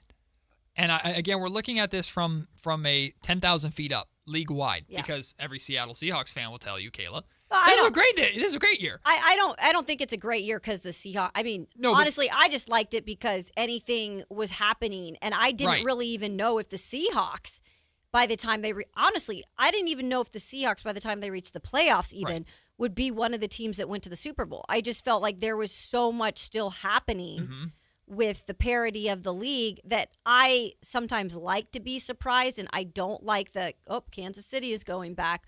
Let's see. Philadelphia is going back. Like, I get bored with that stuff. And while I love the fact that, Seattle is one of those teams that wasn't expected to make it, and New England wasn't one of those teams that was expected to make it, did it make for the best Super Bowl? Probably not, because it was lopsided. I think the two brands are big enough if they had even bigger names. Like, Sam Darnold is Sam Darnold, but he's not Josh Allen. He's not Patrick Mahomes. Drake May is still so young. People are still trying to find out who Drake May is. And yes, they have Mike Vrabel, and he's nationally known, and people love him, but there's not a ton of big time names on those teams. Even Seattle's defense, the Legion of Boom, had bigger names. So the brands, I think, were big enough, but I just don't know if the teams were, even enough to cause an excitement for that. Sure. I think the issue of parity is significantly less in the NFL compared to the NBA or the MLB, especially. The MLB, it's just we know it's the Dodgers and everybody else. And but the reason why, the way NFL, I think, has such an advantage over those other two leagues, especially when it comes to the postseason, is because it's one game. Right. And even if you're a heavy favorite, you can always lose one game. It can happen. doesn't always happen. Like, we expected the Seattle Seahawks to win this game, and they went out there and they dominated in the Super Bowl. Good for them. Most of the time, statistically, or if we're doing probabilities like that should happen. But versus in the NBA, you typically don't see too many teams make these. It's happened before, but you typically don't see too many teams make these miracle runs because you have to beat the better team in front of you 4 times just to get past them, and then they have to do it again, and then you have to do it again. Right. Like, winning a series to me is a whole hell of a lot different than winning one game. They play a lot more games. So I think I never really felt that the NFL's had a parity issue, even though the Chiefs were in every single year. The Chiefs were in every single year because no one could stop them. No one could beat them in that one game. The Chiefs made it all the way to the Super Bowl last year after being a team that stumbled their way through the regular season, but they got hot at the right time. And as a Raider fan, as much fun as it is to crap on the Kansas City Chiefs and go, ugh, I'm tired of seeing them in the Super Bowl, there's also the respect of, like, somebody take them down. And I think that's something the NFL enjoys. It's like, hey, somebody take that team down. Versus this season, it was kind of like, look at all these little teams that could, but the entire playoffs was pretty much all little teams that could, and the Seahawks were the best of those little. It's kind of a condescending way to say it, but the Seahawks were the best of that group of teams that the NFL did not expect to be there. Yeah. So it gave us something new, something different, something unique that I think was fun. But I think if the league had their way, they would have rather had a superpower or two in there. Yeah, I think that the season probably fared well for in terms of just interest, because it was fun to see, like, oh gosh, how did the Kansas City Chiefs lose this many games? Like, it causes a talking point, because then it's like, oh, is Travis Kelce going to retire? Like, there's always things that spin off of, like, some of these teams that struggled. Then why did they struggle? You know, all the drama in Philly. But then I think at some point the league would have liked one of the bigger name brands that have the bigger name quarterback or bigger name player reach the Super Bowl. Yeah. Like, it's fun in games throughout the season because I think there was a lot of interest game to game. But when it reaches the playoffs and then the ultimate prize for the NFL, which is the Super Bowl, that's when you're getting people from all over the world that it is more about the brands and the names. Yeah. And you probably didn't have that so much with the Seattle and New England team this year. A lot of the old stars didn't make it. Exactly. To be fair, the MVP made it at least to the NFC Championship game. But, like, Patrick Mahomes, Joe Burrow, Lamar Jackson, Josh Allen, like, these guys did not make it. But at the same time, were enough new stars created this season. Like JSN, Jackson Smith and Jigba, to me, is a household name now because of the season that he had. And rightfully so. Drake, he was amazing. Drake May, I know the most recent taste is not the best, but Drake May, the incredible emergence that he had, I wouldn't put him on the same tier as those other names that I listed, but was this the dawning of that new era of stars? Oh boy, Caleb Williams chucking the ball to the end zone. Hey, Caleb Williams created a ton of moments this season, a ton of highlights that because people, why, guys? Because people like myself have doubted him. And people are interested in those kind of like revival stories or, oh, he's proving people wrong or proving the haters wrong. Right. I think the best way to sum it up is this. There were a lot of really fun and unique stories in the league this year that I think the league liked. Yeah. But their most popular stories, their best-selling novels, weren't there. Yeah. And sometimes that's what they judge ultimately off of, because those best-selling novels result in the most eyeballs or the most moolah. Let's put it that way. So I think if the NFL had their way, they'd want a balance of this parity with more star power at the end of it. But then again, it might be because of this parity that the more star power is being born. Now there's even more stars in the league than before. Potentially. We'll see how next year goes. I was just going to say, if it had been Lamar Jackson instead of Aaron Rodgers in the playoffs, would that have fixed it? No. I mean, I think the league was happy that Aaron Rodgers was there, regardless of it being a shell of Aaron Rodgers. And they got clapped by the Texans. Yeah, I think it's more so like the teams that, unfortunately, it is what it is. Seattle is up in the corner of the country. And I can say this living in different places all over the country. People do not pay attention to Seattle unless you're on the West Coast or live up there. And so there is less interest in that type of a West Coast team. It's different from the 49ers. The 49ers are a brand. The LA are LA. Yep. It's different with those West Coast teams. Yep. Seattle would be a bigger brand because they have had success if they were in the middle of the country or if they were on the East Coast. It is what it is, guys. And even when it was Seattle in their heyday, Yes. the Legion of Boom, it was not Seattle. It was Marshawn. Yes. It was Russell Wilson. Correct. It was Richard Pete Carroll, Sherman. Richard Sherman. Yeah. It was the characters, not the Correct. Now, New England, the only reason I think New England, the reason why they didn't get as much pub this year or hype this year is because literally no one expected them to be here. Right. They're 2 years ahead of schedule. Right. And Drake May is still an unknown commodity. Right. And, no one really cares about, a washed-up Stephon Diggs. Sorry. And there's just a lot of known names on that team. Mike Vrabel, like I said, is probably the biggest name for football on that team, and he's the head coach.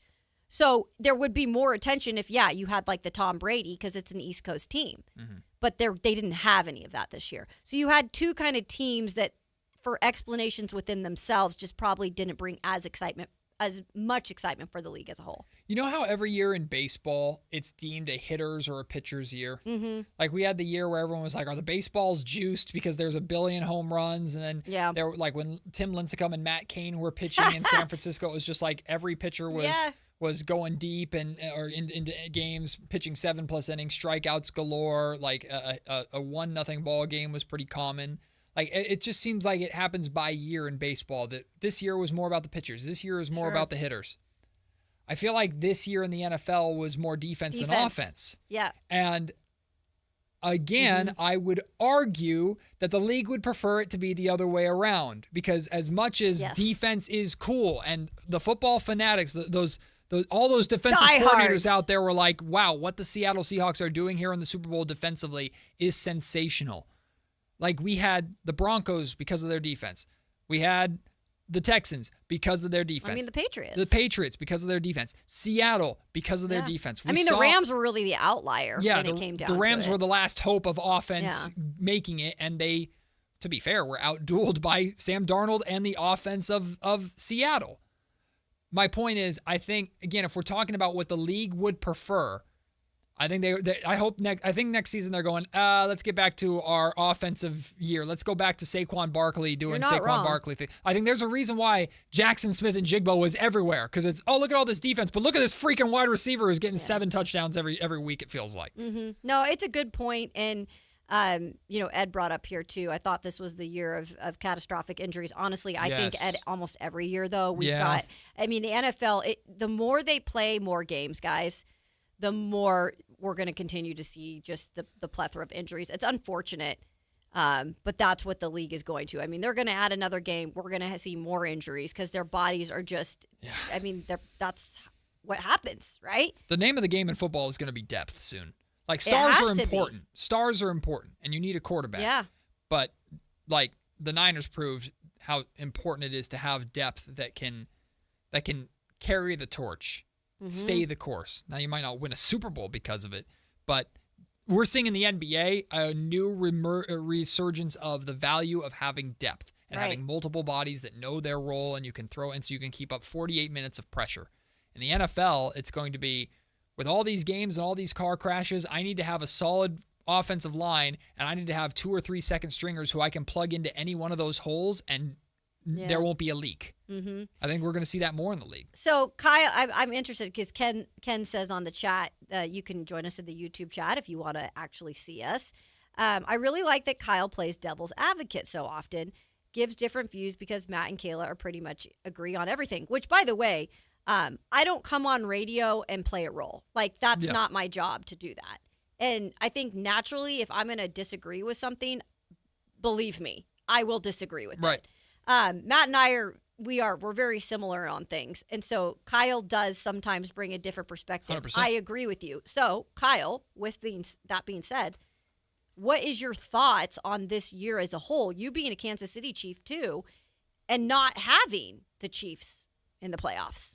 Well, okay. I feel like to Ken's point, I feel like the reason it sounds like I'm a contrarian all the time is if I agree with what Matt is saying or what Kayla is saying, which happens a lot, what am I adding to the conversation other than just stats and information and fun stuff too? So this one, I kind of feel like you guys are hitting the nail on the head, which is could there have been more compelling storylines? Yes. Mm-hmm. But I feel like the reason those are compelling storylines is that the NFL has been building up these narratives for so many years now. I mean, the main people who you were just talking about, your Mahomeses, your Allens, your Burrows, your even Justin Herberts, like your Dak Prescotts, like these guys are now in their 30s. Like we've seen them go from the new kids on the block who took the torch from Brady and Manning and Rivers and Roethlisberger, and we can throw Aaron Rodgers in there if we want, even though Rodgers is still around.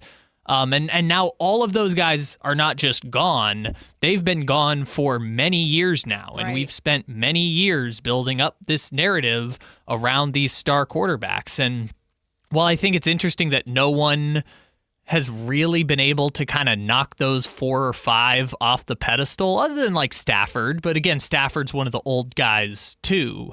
The fact that none of the young kids have been able to knock those guys off the pedestal yet kind of makes it feel like they're the main characters still. Sure. We're holding on to it almost. Well, these older And this might have been the first year that they knocked off the pedestal, and then people are weirded out by it because it's the first year. Right. But also, like, it's going to take time to build up those narratives again. Like, it's going to take Drake May losing in the playoffs to a perceived rival for us to really start getting into the Drake May story. Or I don't know if Jaden Daniels is going to be good or not, but like, if it's CJ Stroud, like I'm still questioning what he is. Right. And Trevor Lawrence was another one where it's like, it looked like they were knocking down the Mahomes, Burrow, Lamar, Josh Allen group.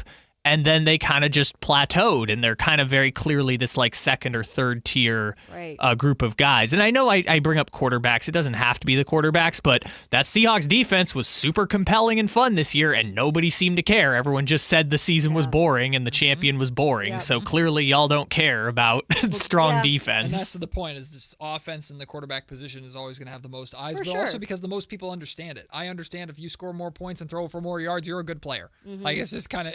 Also, it's way more fun to watch. That's what I was going to say. It simply comes down to, I just think it's more fun to watch, right? It definitely Who is the closest quarterback in the league right now to take that torch from from Patrick Mahomes? I mean, honestly, is it Josh Allen? No. I don't.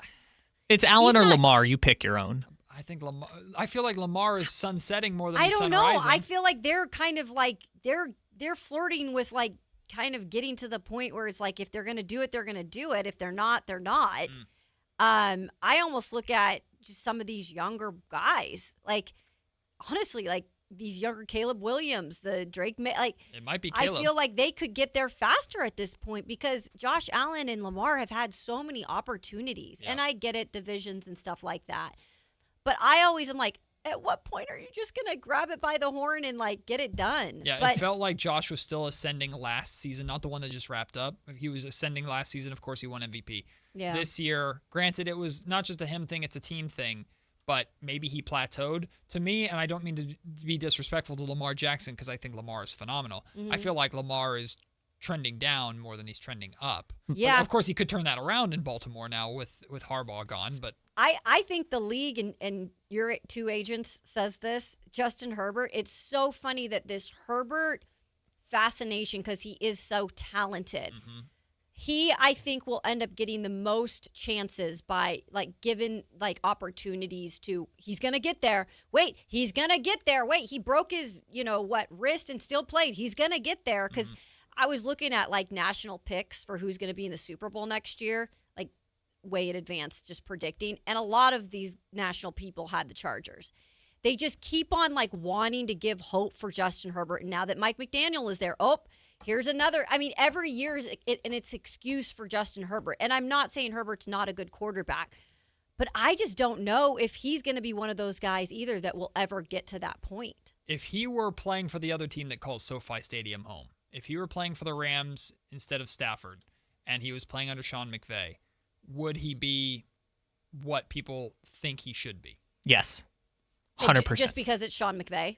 Yes. I think we overestimate that part of the margins at that level is being in a great Like, Patrick Mahomes is not Patrick Mahomes without being drafted by the Chiefs and Andy Reid, right? The margins are so thin that if you gave Herbert, an incredibly talented quarterback, to an organization that wasn't complete garbage like the Chargers. Yeah. Specifically the Rams, which is, my mind, McVay's the best coach in the NFL. Like, that is...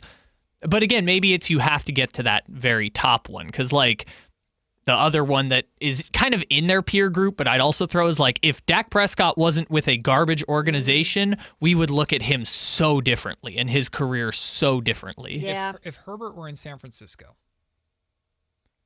how much better is he than Brock Purdy? Well, if he didn't get injured either, because, by the way, Herbert has dealt with, look, he's not been Mr. Squeaky Clean injury boy. But we're just talking in terms of just talent, but right environment. I mean, sure. I think do the Niners win a Super Bowl a couple years ago if Herbert is their quarterback? All I know is he's a tier above Brock Purdy. Yes, possibly yes, if he stayed healthy that year. Environment matters. Yeah. And in terms of Shedeur Sanders, I have no clue, Mark. Like, I did a lot of breakdown of him and Cam Ward this past year, and there are a lot of things that I was like, okay, I like Shedeur for, but he has to be in kind of that right environment with the right coach. And I just think Cleveland is just such a bad place for so many young quarterbacks, especially those that need some guidance in their game. So I don't know. Well, you know what? You're all dumb. Because the Fernando Mendoza era is about to begin in Las Vegas. Yeah, that's right. The new king of the NFL is coming to Vegas, and he hopefully will not get killed by his offensive line. When we well, I don't know if that's a guarantee, but when we come back, a story a little bit closer to home, guys. Sac State is looking for a home when it comes to a conference to play football. Yeah, they're out of the Big Sky, right? Season. Yes, they are homeless at the moment, and they are searching hard for a new home. And apparently, the MAC is there for them. Potentially, maybe Mac. There's the Mac, return of the Mac. We'll see if the Sac State Hornets ended up in the MAC or where they're going to go. There's updates. There's conversation to be had. We'll share that with you before Crosstalk with Whitey Gleason and Alan Stiles, the Drive guys, to wrap up the show here on Sactown Sports. Time to check out Capital Casino, conveniently located at 411 North 16th Street in downtown Sacramento. Why'd I go to the doctor? Working on the farm, my heart kept skipping a beat. I didn't think much of it, but my daughters made me get checked out. Turns out I have atrial fibrillation, which increases the risk of stroke about 5 times. Symptoms like irregular heartbeat, heart racing, chest pain, shortness of breath, fatigue, or lightheadedness can come and go. But if it's AFib, the risk of stroke remains. If you have symptoms, contact a doctor. I'm so glad I did. Visit notimetowait.com. Sponsored by Bristol-Myers Squibb and Pfizer. Winter is in full swing, and Aleve is here to keep you moving. When the cold weather sets in, everyday aches and pains can linger. But Aleve's got your back. With up to 12 hours of body pain relief per dose, Aleve keeps you going with long-lasting body pain relief to get you through whatever the season brings. Chilly days or cozy nights, Aleve gives you that long-lasting body pain relief you can count on this winter. Try Aleve. Use as directed for minor aches and pains. Join Sactown Sports downtown before every Kings game and pick up an InShape Fitness Kings Rally towel while supplies last. If you walk, lift, stretch, or sweat, you belong. Start the year strong and join today at InShape.com. Hey, it's Carmichael Dave. I got to tell you, I am so excited to get this decking project started with Trex Decking and Railings. From the first time I stepped foot in the showroom last week, I was so impressed. So many color options, heat-resistant composite deck. What does that mean? That means I don't have to do any maintenance on it whatsoever. They even have a deck designer, so you can go online and see what your dream deck will look like on your house. Just visit Trex, that's Trex.com to get it started. Tell them Carmichael Dave sent you. Want the best movie experience in town? Join Sactown Sports IMAX Pass by visiting SactownSports.com. Sign up today. You can win tickets to see this week's films at the Esquire IMAX Theater. Guys, did you know your testosterone level impacts your energy, libido, sleep, weight, hair loss, mood, and even ED? And right now, Revive Men's Health Sacramento will check your testosterone for free. They've helped thousands of men since 2011 feel and perform better. They're so confident they can help you, they even guarantee it. Schedule your free testosterone test, exam, and consultation today. Call 916-277-8599. That's 916-277-8599. Or visit ReviveMen'sHealth.com. Hagen Oaks knows you can can buy a driver off the shelf anywhere, but Hagen Oaks is the only place where you'll find total game fitting. The Hagen Oaks TrackMan-powered player performance studio fits clubs to your swing. King's Ballnamic Ball Fitter finds your optimum golf ball. The putter fitting studio makes you a better putter, and FootJoy's 3D foot scanner finds your correct fit. In fact, Hagen Oaks will fit you from head to toe with equipment and apparel to make you the player you want to be. It's total game fitting, and it's only at the Hagen Oaks Golf Super Shop, Fulton Avenue at the Cap City Freeway. Welcome to the Bar None Auction. Bar None Auction is selling thousands of items this Saturday, February 14th in Sacramento. Large framing and construction equipment, cars, trucks, and industrial supplies, all sold to the highest bidder. Always open to the public. Visit barnoneauction.com.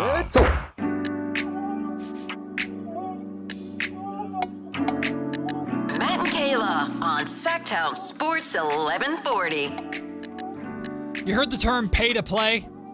You ever heard that Yes. term? That's a gaming term. Yes. No, I've heard that plenty. That's a big time gaming term where Pay to like pay. if you get like FIFA or some of these Yeah. games and you just pay to buy all the best players that you can to have the best team possible to then play online. Sure. Or I guess that's more pay to win versus pay to play.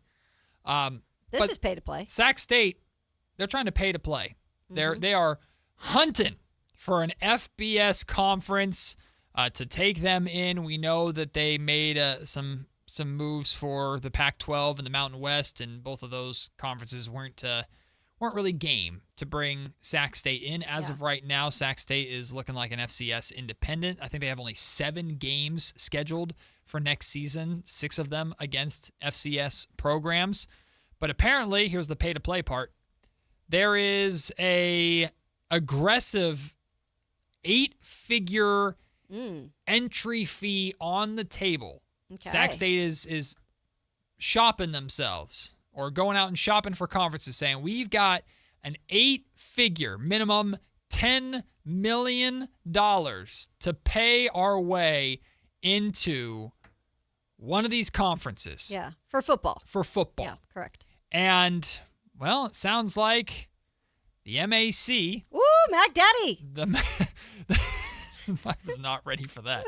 The Mid-American Conference is interested, or there's conversations happening, or it's a possibility. Let's they put it are that willing way. to be paid. They are willing to. Sure. They will happily take that 8-figure donation. The Mac Daddies are happy to take Sac State's That's money. right. The wallets are open for the Mac Daddies, and some of the top schools in the conference, the MAC, include like Western Michigan won the conference last year, 7-1 record, 10-4 overall. I mean, Ohio, Toledo, Miami, not the University of Miami, of course. No, Ohio, Miami. Yeah, Central Michigan, Akron, Buffalo, Kent State, Ball State, Bowling Green. Like, these are schools that Mid-America. A lot of them Ohio schools. Yep. Bowling Green's in North Carolina. Yeah. And by the way, Massachusetts is now in this conference. So, which is a complete East Coast team. So not mid? No. If Sac State were to be welcomed into the MAC, their travel bill is going to be NUTS. Mm-hmm. Nuts. Yep. Because, I mean, they might as well just do all online classes and just stay in the mid-America, just in that area. Stay in Ohio. Just find a place to live in Ohio. It's like Miami, Ohio, but is there like a Sacramento, Illinois? Yeah, we can find a that we can Sacramento claim? somewhere, right? Not that I know of. Buy a but- little patch of land and just call it Yeah, Sacramento. maybe you could just create a Sac State Annex. Right, like a thing that they could just stay there during the football season. The football team could, and then they don't have to fly as far. Is this better than being an independent? Like you're in a conference and it's FBS, not FCS. So in that, like, yes, but is this better than just being? I mean, you have to have enough games to play, and that's been a problem finding the Sac State getting a schedule right now. But like that's a big. I know it's a big jump to FBS. But It is a big jump. That's a big trap. Like that's a lot of logistics that would put Sac State at a already severe disadvantage, and they're already at a pretty big disadvantage. This is a difficult conversation. I covered the FCS for about 4+ years when I covered Montana. And the FCS, by the way, does not get enough credit for great football. Like, I actually really enjoyed my time covering the FCS and the Big Sky in particular.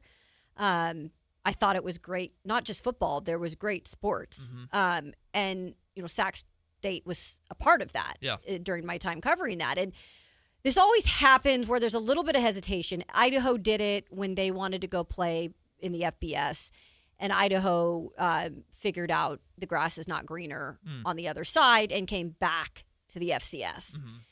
And Sac State is a little different because Sac State is in a huge city and they have money and they want to be bigger. And I get all of that.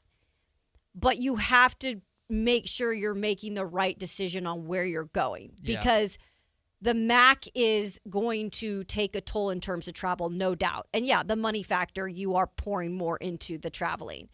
But right now, it's so hard to find these conferences. I mean, look at the Pac-12. It took them this long to even figure out who's in the Pac-12, and I don't think they're done yet. But they have to be careful of who they're bringing in, too, to make it a successful product. And for Sac State, they want to have an opportunity. I'm not saying they shouldn't have an opportunity to go prove that they can play with the big boys, but you got to make sure it makes sense for your university and your team. And I don't quite know if the MAC makes complete sense, but sometimes you just have to get in. Yeah. And that's the other part of it. Like if there's an opportunity, there's a door that's saying, hey, come on in, you might just need to take the opportunity. But I don't think it's going to just be that easy for them. I don't intend this to be as disrespectful as it sounds. I really don't. This just gives off paying my way into something that I don't belong in. And do you mean, Matt, the FBS, or do you mean just like probably everything right now? Pursuing a conference like that just doesn't make sense. I think Sac State put the cart before the horse, or the wagon before the horse. How do they say it? Like I just think they overplayed their hand. I love the goals, dreams, aspirations of Dr. Wood and Sac State. I've covered Sac State closely over the last 3-4 years when I was at ABC 10. Like the environment, great. I love what they're trying to do. I love the aspirations. But I don't see, I think they just jumped the gun. I think they moved too quickly and they've stumbled over their own feet. They have instability at their coaching position. Not anymore, but they've had a lot of turnover at their coaching position, fluctuating success, especially in their football market or their football team right now since Troy Taylor left. It's just messy. Yeah. And I don't know if they're ready to be an FCS team. And I certainly don't know if they're ready. You mean FBS team. FBS team, excuse me. And I certainly don't know if they're ready to buy their way into not the most prestigious conference by any means in the FBS. But how does Sac State not be little brother for the first couple of years that they're in the FBS and they're traveling to Ohio and they're getting their butt kicked every week? Yeah. Logistically, it makes it harder. I just don't know if they're ready, and I would argue that paying 8 figures and investing 8 figures for whoever will take you and the money only to get kind of beaten up and travel a lot, I don't think that puts the university, that's not the university moving in the right direction. They can say they made the jump to FBS, but you look more like you're an imposter than you do you belong It's there. not like a necessary fit in any way. Right. Like it might be one thing if there is, the Mountain West or something like that is like, hey, come on in. Yes. That makes a little more sense logistically. There are more schools over in this vicinity. Right. I know the Pac-12 didn't work out and whatever, and you never know what the future will hold. So would you have said, like, just to stay in the Big Sky for just, like, another year or two while you try to figure things out behind the scenes? Or I'm curious as to how people thought they should do it here. Because I know this has been an ongoing, and I've paid attention, it's been an ongoing conversation and situation. As an impatient person myself, when I have dreams and goals and aspirations. Yeah, you got to just leap. I know, I can't tell you that I wouldn't be doing or wouldn't have done the exact same thing that Sac State is doing, truthfully. Yeah. So I understand it. I really understand. They're trying to do something unprecedented. They're being bold. And Fortune I don't favors take the bold. anything away from them doing that. I just think they didn't have enough ready to go, and they burned bridges in the process, ticked off a lot. I can tell you that football program and Dr. Wood have ticked off a lot of people in the process from a competitive standpoint. I don't think he's made enemies or anything like that, but from a competitive standpoint, I think you should have gotten, whether it's the stadium or whether it's the consistency of a coach or it's program success, you should have had something to really hang your hat on. And instead, you kind of tried to build everything overnight at the same time and put together these plans that have always changed and everything, and bring in this Coach Marion, who's this big personality out of UNLV, and buy all these players and bring all these names in and do all these concerts and blah, blah, blah. It just feels like you're just trying too hard. And I don't know. It just doesn't feel authentic to me. It doesn't feel like it's positive.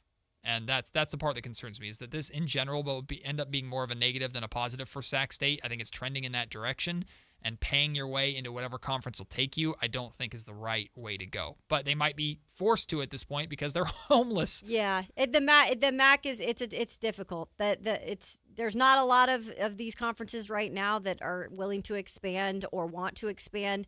If the MAC is willing to, I think it's okay to explore that. But I think the biggest thing is to really do your homework and make sure that that's really going to put you in a good spot to succeed for years to come. There's a bigger picture to it too. Yeah.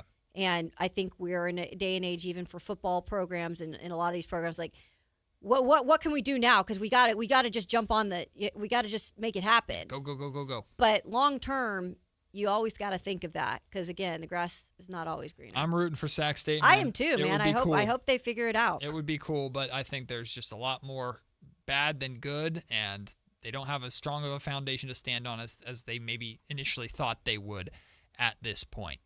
Well, we got one segment left, and it's one of our favorite segments of the day. The Drive guys, Whitey Gleason and Alan Stiles, join us for a little bit of crosstalk before they take over here. It's Matt and Kayla, the final segment here on Sacktown Sports. It's Carmichael Dave wanting you to join Capital Casino every Wednesday for their midweek madness drawing, giving away $2,000 in total cash starting at 6 p.m. in a safe, friendly environment. Plenty of well-lit parking available, conveniently located in downtown Sacramento. And remember, Capital Casino has the best food, the best service, and the best action. 411 North 16th Street in downtown Sacramento. For more information, log on to capital-casino.com, and please gamble responsibly. 1-800-GAMBLER. Hurry in and save big during Honda's President's Day sales event at Folsom Lake Honda, your one-stop Honda shop. Hurry in and save on our best selection of new Hondas. Each is priced to sell now. Folsom Lake Honda is your one-stop Honda shop for great pricing on a giant selection of new CRVs, HRVs, Civics, and Accords with low finance and lease options. Plus, get an instant cash offer for your trade. Get to Folsom Lake Honda or go to FolsomLakeHonda.com. Folsom Lake Honda, yeah, your one-stop Honda shop. Why choose a Sleep Number smart bed? Can I make my site softer? Can I make my site firmer? Can we sleep cooler? Sleep Number does that. Cools up to 8 times faster and lets you choose your ideal comfort on either side, your Sleep Number setting. Enjoy personalized comfort for better sleep night after night. And now, during our President's Day sale, take 50% off our limited edition bed. Plus, free premium delivery with any bed and base. Ends Monday. Only at a Sleep Number store or sleepnumber.com. When your check engine light comes on, do you see a repair bill or do you see peace of mind? For 20 years, CarShield's been the name America trusts to help keep you on the road. While other companies stop covering you when your car gets older, CarShield offers protection plans up to 200,000 miles. With over $1 billion in claims paid, we don't just promise protection, we deliver it. Don't let a breakdown break your budget. Get the flexible month-to-month coverage you deserve. Go to CarShield.com. That's CarShield.com today. Hi, Flo here to say that Progressive knows that life can change quickly, so it's good to have flexible coverage. Oh, like when I have to take my ex off my policy. Oh, sorry. But yes, we can do that. And can you send them a message and tell them that they have trust issues that they need to work on? We don't really get in the middle of these conflicts. Also, can you let him know that I was faking interest in his band and it's probably time to grow up? I'm not going to do it. Just know that with Progressive, you can easily make changes to your auto insurance because we know life changes. Also, I'm staying in touch with his mom because she's absolutely lovely. Bad idea. Progressive Casualty Insurance Company and Affiliates. Taxes was waiting on the refund you needed yesterday. All right, your car repair is going to run about $3,000. Ugh. Now Taxes is getting back on the road with TurboTax and Credit Karma, where you can get your refund up to 5 days faster and get personalized guidance to take every dollar further. Now this is Taxes. Intuit Credit Karma with TurboTax. Deposit of federal refund into Credit Karma Money account and early submission of refund data by IRS required. Terms apply. Banking services provided by MVB Bank, Inc. Member FDIC. Credit Karma is not a bank. Country in the Park is back. May 8th and 9th at Cal Expo. Miranda Lambert. John Party. Dancing live DJs, mechanical bulls, huge festival area, and food trucks. Tickets start at only $68. It's the perfect Valentine's gift. Surprise them with live country music and dancing. Country in the Park, May 8th and 9th at Cal Expo with Hoblit Chrysler Dodge Jeep and Ram Center and Hilton Sacramento. For more info, visit CITPFest.com. Welcome to the Bar None Auction. Bar None Auction is selling thousands of items this Saturday, February 14th in Sacramento. Large framing and construction equipment, cars, trucks, and industrial supplies, all sold to the highest bidder. Always open to the public. Visit barnoneauction.com.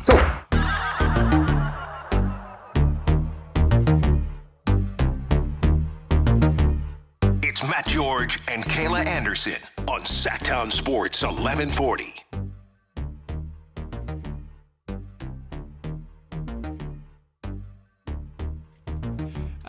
I don't mean poor Alan. Alan sits down in his chair right before he turns the mic on and goes, Alan, can I ask you something? uh-oh. I didn't mean to. Sure. Do you hate coming on Crosstalk with us so much? He likes it. What do you That mean? you sit down with disdain in your voice. No, his football. And He's your a football body feud language. winner last week. So No. he's got a new glow. No, it's very Alan of you to think that my sigh is about you. Yeah! I knew we were more alike than we thought. Yeah. Wait, who's more Alan than Alan? Yeah. You're out Alaning. Yes. Yeah. It's all about you. Right. That's right. Hey, That's right. speaking of Alan, as we so often are, we have some Kings tickets to give away today. Yes. And I think what we're going to do, we're still figuring it out. I don't even know if Alan has signed off on this. We're going to give them away to somebody who can guess who Alan's all-time favorite Sacramento King is. And I don't know the answer to that. Ooh. Oh. Well, It's Well, pretty. it's pretty obvious. Yeah. Is it? I think so. Oh, okay. He's Yeah, only I been think watching so. him for 3 years. Well, that's not true. that limited it. But go with that if you want to be wrong. Yeah. And Alan, he said, well, can we do a Warrior? And I had to say, no. Yeah, which Kings play for the Warriors? Okay, there's Chris Webber. Pooh Jeter. Bielitsa. That's a good poll. Pooh Jeter. I like that one. He's a close second. I don't want to spoil it too much if you guys are talking about it on the show today, so let me know. Don't worry about that. Oh, well, regardless, we had quite the conversation. I would say the biggest conversation that we had today was about Darren Peterson. And Peterson not playing in the Kansas win over number 1 Arizona, giving them their What a first game. Great game. Yeah. I like Flory Badunga. Yeah. Big Flory Badunga Yeah. guy. Yeah. All right, Whitey Gleason wants to draft Flory Okay. Badunga. But where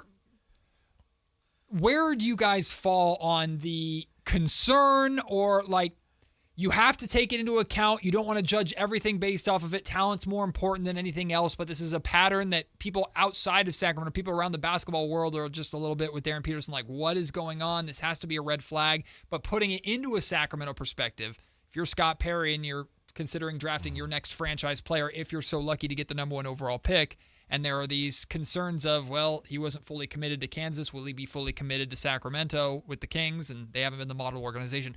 With all of that floating around, where do you balance just how you feel about Darren Peterson as a prospect for Sacramento specifically? He's great. I have to think that part of this was agreed to by Kansas. I could be wrong. I have to think they had some idea it was going to be like this to a degree. Sure. But there's so much about it we don't know, and I agree with what Kayla said. Once we see whether he plays or not in the tournament, that might give us a clearer idea. I don't think it's necessary. It's something to keep an eye on, but to me, it doesn't necessarily tell me, oh, I don't want that guy. Right. Yeah, I mean, obviously because of NIL, this feels like it doesn't make a ton of sense. But to your point, we don't know if Kansas agreed to this. If Maybe there that's how they got him. Yeah, stipulations in the contract. Maybe other teams said no. Well, somebody like Duke, they're not going to let you do something like that. But maybe I would assume that whatever stipulation is in there probably goes out the window during March Madness. And at the same time, Darren's probably more motivated to play during March Madness because it's the biggest stage. And I mean, it's not a foregone conclusion that it's him. If Cam Boozer, whoever, Debanza had a great March Madness, then they could go number one. So I would assume it's almost the reverse of what we see in bowl games where they play all season and then they don't play in the bowl game. I would assume, again, I don't know, but it feels like it would be, I don't need to play, our team is good enough, we'll be in the tournament, I'll be there for you in the tournament, and we'll see how far it goes. But yeah, it's just different because he is getting paid NIL. So again, they must have agreed to something to where maybe That's what I'd guess. Maybe he's getting less NIL than Cam Boozer or whoever because he was more concerned about this part of the contract. And we'll see. And that's why I also said, this is up to Scott Perry and his staff to, do their due diligence, which I know they will because you have to. Yeah. And so they'll be able to find out all these little things.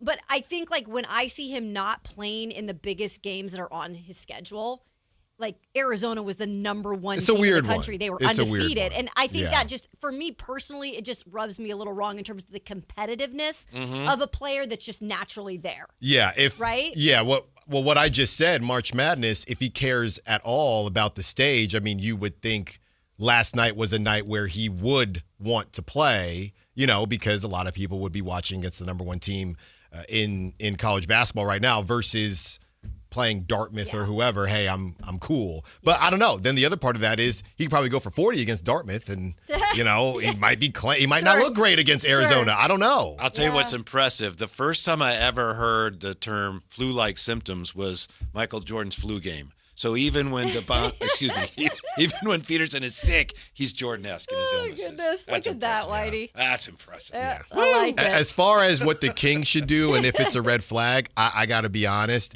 I truly don't know. It is a darned if you do, darned if you don't situation. That's the hardest thing, Alan, I think, in any sport. You draft somebody and you're going to pay them millions of dollars, billions of dollars in some cases, and you ask them, do you care? And they're all going to say yes. Yeah. But do they? I know. Right. You just don't know. Yeah. Did you guys, there was fuel added to the fire did you see the video of the guy texting at the table courtside and texting his... That he got into it with Coach Self or something. Essentially, the coach said, hey, either you're good to go or sit. And then Darren Peterson allegedly said, F that, then I'm out or whatever. Yeah. So I have a completely different question about that has nothing to do with Darren Peterson's situation. Morally, okay or not okay to zoom in on somebody's texts that are in front of you that have nothing to do with you? Ooh. It's not a good look. If someone is texting, because we've seen these photos of girl at the baseball game who's sitting in front of you who has a whole block of text to take, and you're just thinking this poor guy that she's texting is about to get lit up, and people will take pictures. Yeah, that's not good. That ain't right. Not right. Not good. But I need to get a phone cover as well, right? The ones that you reflect. I need to buy privacy ones. I need to buy one, but also not cool. But I love the school's response when the text came out, and the school said he is not affiliated with our program. Right. Well, yeah, if he was, we wouldn't have found out about this. So what does that even mean? I hope the dude's not in trouble. I was gonna say, is he in trouble now? He can text whoever he's texting about whatever. Unless he's texting that to a major publication, but I don't think he was, and he's just texting a friend or who knows, and someone took video of it. Yeah. I mean, this is the whole thing with Stephen A. with the solitaire during the finals. Right. And then he got a deal with that solitaire app. So I don't know. It reminds me of being on BART, and it would be really hard when it was super crowded. You can just see, and I always thought, man, I'm covering my phone just because it's weird. Same on airplanes if you think about it. You can, sometimes I see through the crowd, and I turn my head because I feel bad. Yeah. But I'm like, can you not? You're like, you have it for everyone it's right to there. see. I like watching movies with other people.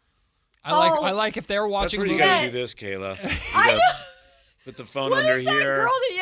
And you're good. Exactly. It works. 9 times out of 10, it works. If you're sitting next to me on a plane and you're watching a movie on the headrest in front of you or on your computer or something, I don't need sound. I don't need subtitles. I will watch your movie. Yeah. And it's funny because I will watch your movie. Even if there are no captions, there's some that I've watched that way and never went back to. What's the one with Steve Carell, Channing Tatum, and it's a wrestling one?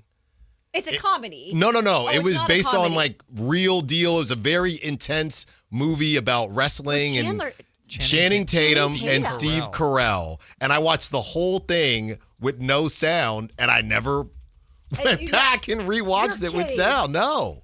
Apparently called Foxcatcher. Foxcatcher. Okay. I watched the whole thing with no Did you sound. understand it? I think so. I had never heard of You never know with Alan because he has confessed. So, he says. If you ask him, have you ever seen so-and-so movie, he almost always will say yes. Remember we But in this discovered case, that. he brought it up, so Right. I don't think No, he- I definitely did. But my question is, if you said to me, hey, Alan, have you seen Foxcatcher? And I watched the whole thing on mute, did I watch it? Like, I don't know what they said. I watched the entire first Twilight movie in Spanish in high school, and I've never watched any of the Twilight since. So have I watched the first Twilight? Yes. Yes. I mean, there's some audio. Like, I somewhat couldn't tell you what storyline. they were saying. Ojalá que se mejore pronto. Edward. 88% on Rotten Tomatoes for Foxcatcher. It was a great movie with no sound. Yeah, Christopher Lodge just texted me Foxcatcher. About the Olympic wrestler? That's what right. it was? Yeah. Rod is the opposite of he's the Yeah. anti-Alan because he has seen Every everything. movie. He knows everything. But he doesn't watch it. He just listens to it. I don't know. Yeah. Sometimes I think it's by osmosis, but he knows every movie. Impressive. Yeah. He does. Foxcatcher. Okay. All right. No sound. That's how movie? That's Also how has real Mark Ruffalo in it. movie purists watch Oh, movies. God. You Now You watch it with no sound, then you watch it Now with you're only the Bob sound. Ross Then you watch of it the movies? final version Yeah, of it. you Then you only separate the listen to it. senses. No, I'm on board Exactly. with this. Separate the senses Yeah. so you get the full experience. Alan's guy going to gets come it. out with this Bob Ross Now YouTube channel where he just watches No. movies and the music is in the background. And Alan is he's one of the watching. artists that you see those weird videos where he jumps off a trampoline and does like the just a random brush stroke and then everyone like claps and it sells for $1 million. Woo! Alan, you are Look, so man, talented. This Achilles, I don't know if any trampolines are in my future, you know. I'm mess trying to with stay that. healthy here. Don't mess We with got that. celebrity basketball, softball coming up too, so Those are two very different sports. we got both. Which one are you playing? Both. See why you're resting up for that. That's right. He means business. That's Whitey. right. Well, to hear more about the celebrity baseball, basketball game, softball, whatever the hell they're playing, tune in to the Drive Guys coming up next. Whitey Gleason and Alan Stiles full show today? Full show today. Full show! congratulations! Hey, way to earn that paycheck. We'll continue earning our paycheck tomorrow. Matt and Kayla back for you on the Wednesday edition. We'll see you at 10 a.m. Peace. This is the story of the one. As a safety manager at a manufacturing plant, he does everything he can to keep his coworkers safe. From finding ways to reduce risks to keeping safety supplies in stock,